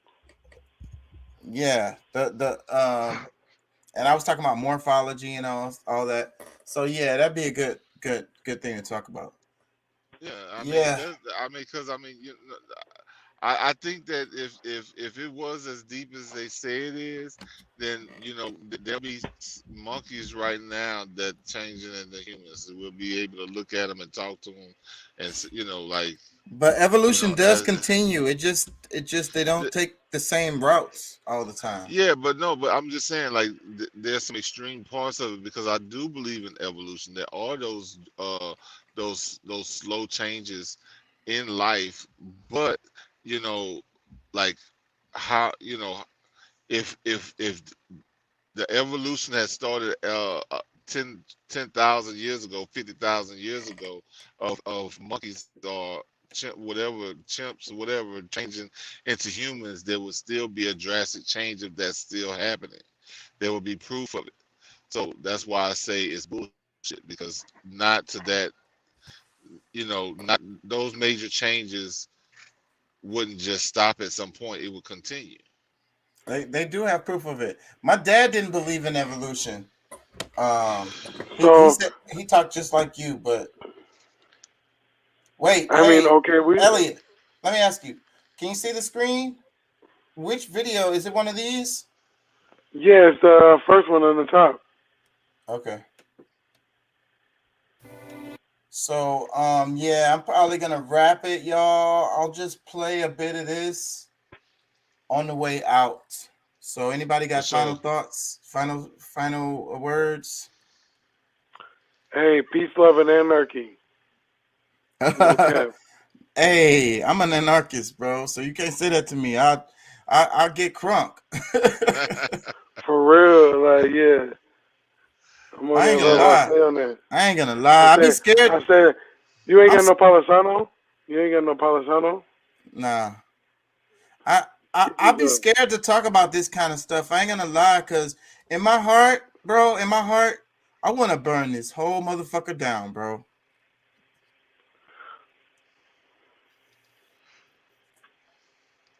We got to get strategic on some things, but we bust our ass to build this motherfucker to where it is.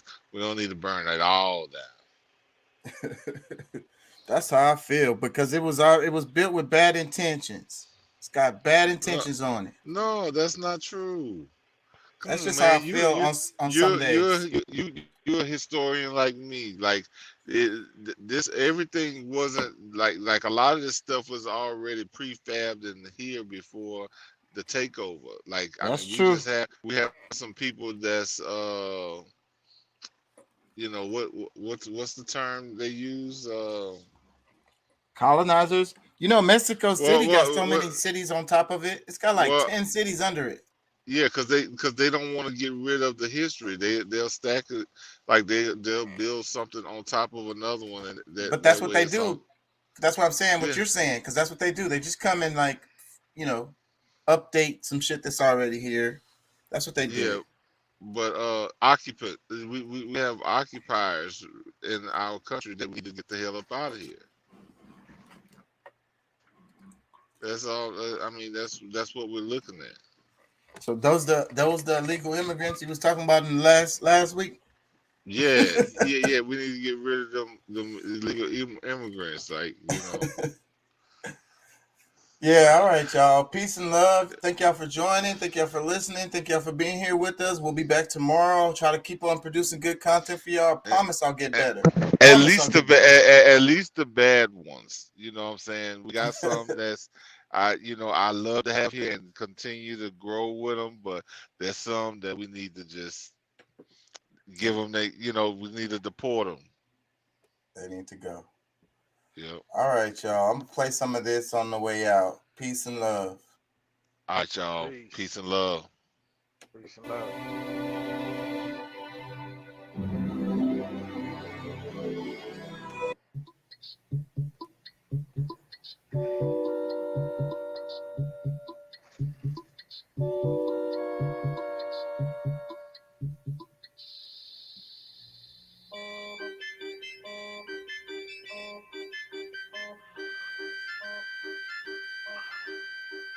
The picnic near the lakeside in Chicago was the start of a lazy afternoon, early one October. We begin with a scene 1 meter wide, which we view from just 1 meter away. Now, every 10 seconds, we will look from 10 times farther away, and our field of view will be 10 times wider. This square is 10 meters wide, and in 10 seconds, the next square will be 10 times as wide. Our picture will center on the picnickers, even after they've been lost to sight. 100 meters wide. The distance a man can run in 10 seconds. Cars crowd the highway. Powerboats lie at their docks. The colorful bleachers are Soldiers Field. This square is 1 kilometer wide, 1,000 meters. The distance a racing car can travel in 10 seconds. We see the great city on the lake shore. 10 to the 4th meters, 10 kilometers. The distance a supersonic airplane can travel in 10 seconds. We see first the rounded end of Lake Michigan, then the whole Great Lake. 10 to the 5th meters, the distance an orbiting satellite covers in 10 seconds. Long parades of clouds, the day's weather in the Middle West. 10 to the 6th, a 1 with 6 zeros, 1,000,000 meters. Soon the Earth will show as a solid sphere. We are able to see the whole Earth now, just over a minute along the journey. The Earth diminishes into the distance, but those background stars are so much farther away that they do not yet appear to move. A line extends at the true speed of light. In 1 second, it half crosses the tilted orbit of the moon.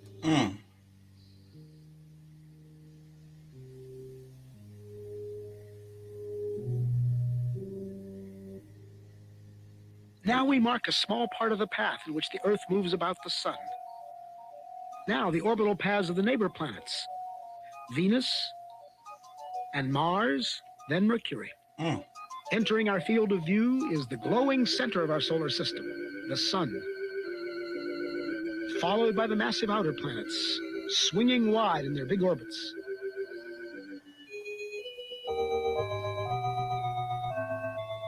That odd orbit belongs to Pluto. A fringe of a myriad comets too faint to see completes the solar system.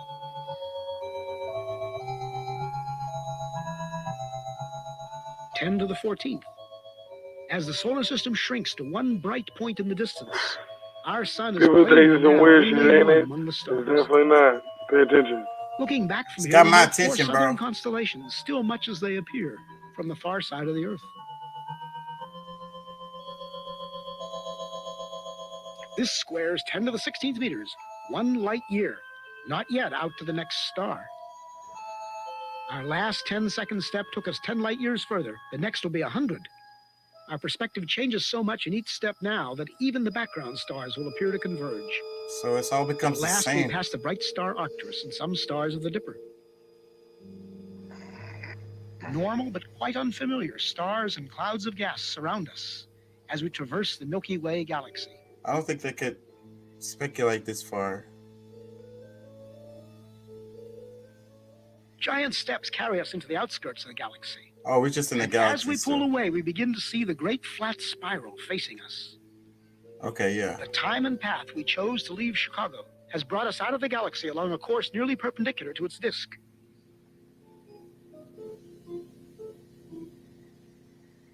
The two little satellite galaxies of our own are the clouds of Magellan. 10 to the 22nd power, 1,000,000 light years. Groups of galaxies bring a new level of structure to the scene. Glowing points are no longer single stars, but whole galaxies of stars seen as one. We pass the big Virgo cluster of galaxies among many others, 100 million light years out. As we approach the limit of our vision, we pause to start back home. This lonely scene, the galaxies like dust, is what most of space looks like. This emptiness is normal. The richness of our own neighborhood is the exception. The trip back to the picnic on the lakefront will be a sped-up version, reducing the distance to the Earth's surface by 1 power of 10 every 2 seconds. In each 2 seconds, we will appear to cover 90% of the remaining distance back to Earth. Notice the alternation between great activity and relative inactivity, a rhythm that will continue all the way into our next goal, a proton in the nucleus of a carbon atom beneath the skin on the hand of the sleeping man at the picnic.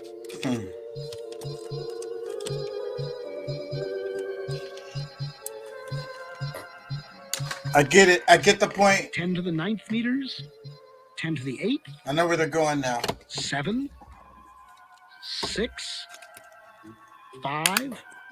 Yeah, hey, 4, all day. It's your show, man. 3, Cancel it when you want. 2. Oh, man. You have a life to maintain. I do. No, I get it. I get it. It's the macro versus the micro and the universe within. Because Now it's we like the reduce atom. distance to our final destination The by atom. 90% The every atom 10 is a seconds. universe. Each step much Or a smaller solar than system, the if one you will. before. Yeah, people talk about like the Bible and stuff, and they'd be like, "Well, I didn't Adam and Eve," and I was like, "Well, At who's 10 to the Eve?" minus And, 2, you 1 know, 100th they, of a meter, 1 centimeter. man, it's we a approach mind the surface of the hand. construct. You have to get your mind in balance, your left and your right brain. In a few seconds, To we'll be be able entering to the skin. understand, yeah. crossing layer after layer from the outermost dead Because cell if you to the saw, tiny blood vessel within. because if you saw Adam, it would look just like Skin a solar layers vanish system. and turn. An outer layer of cells, felty Yeah, collagen, personally, it looks like the flower of life. containing I red show blood my cells and a son. roughly lymphocyte. I show my We enter son the red cell. Among its vital organelles, the porous the wall tree of of the life, cell nucleus appears. and he knew exactly what it was. I didn't tell him. The I would never nucleus do that. within holds the heredity I of want the to know man when I in show the you something. What does it coils say? of DNA.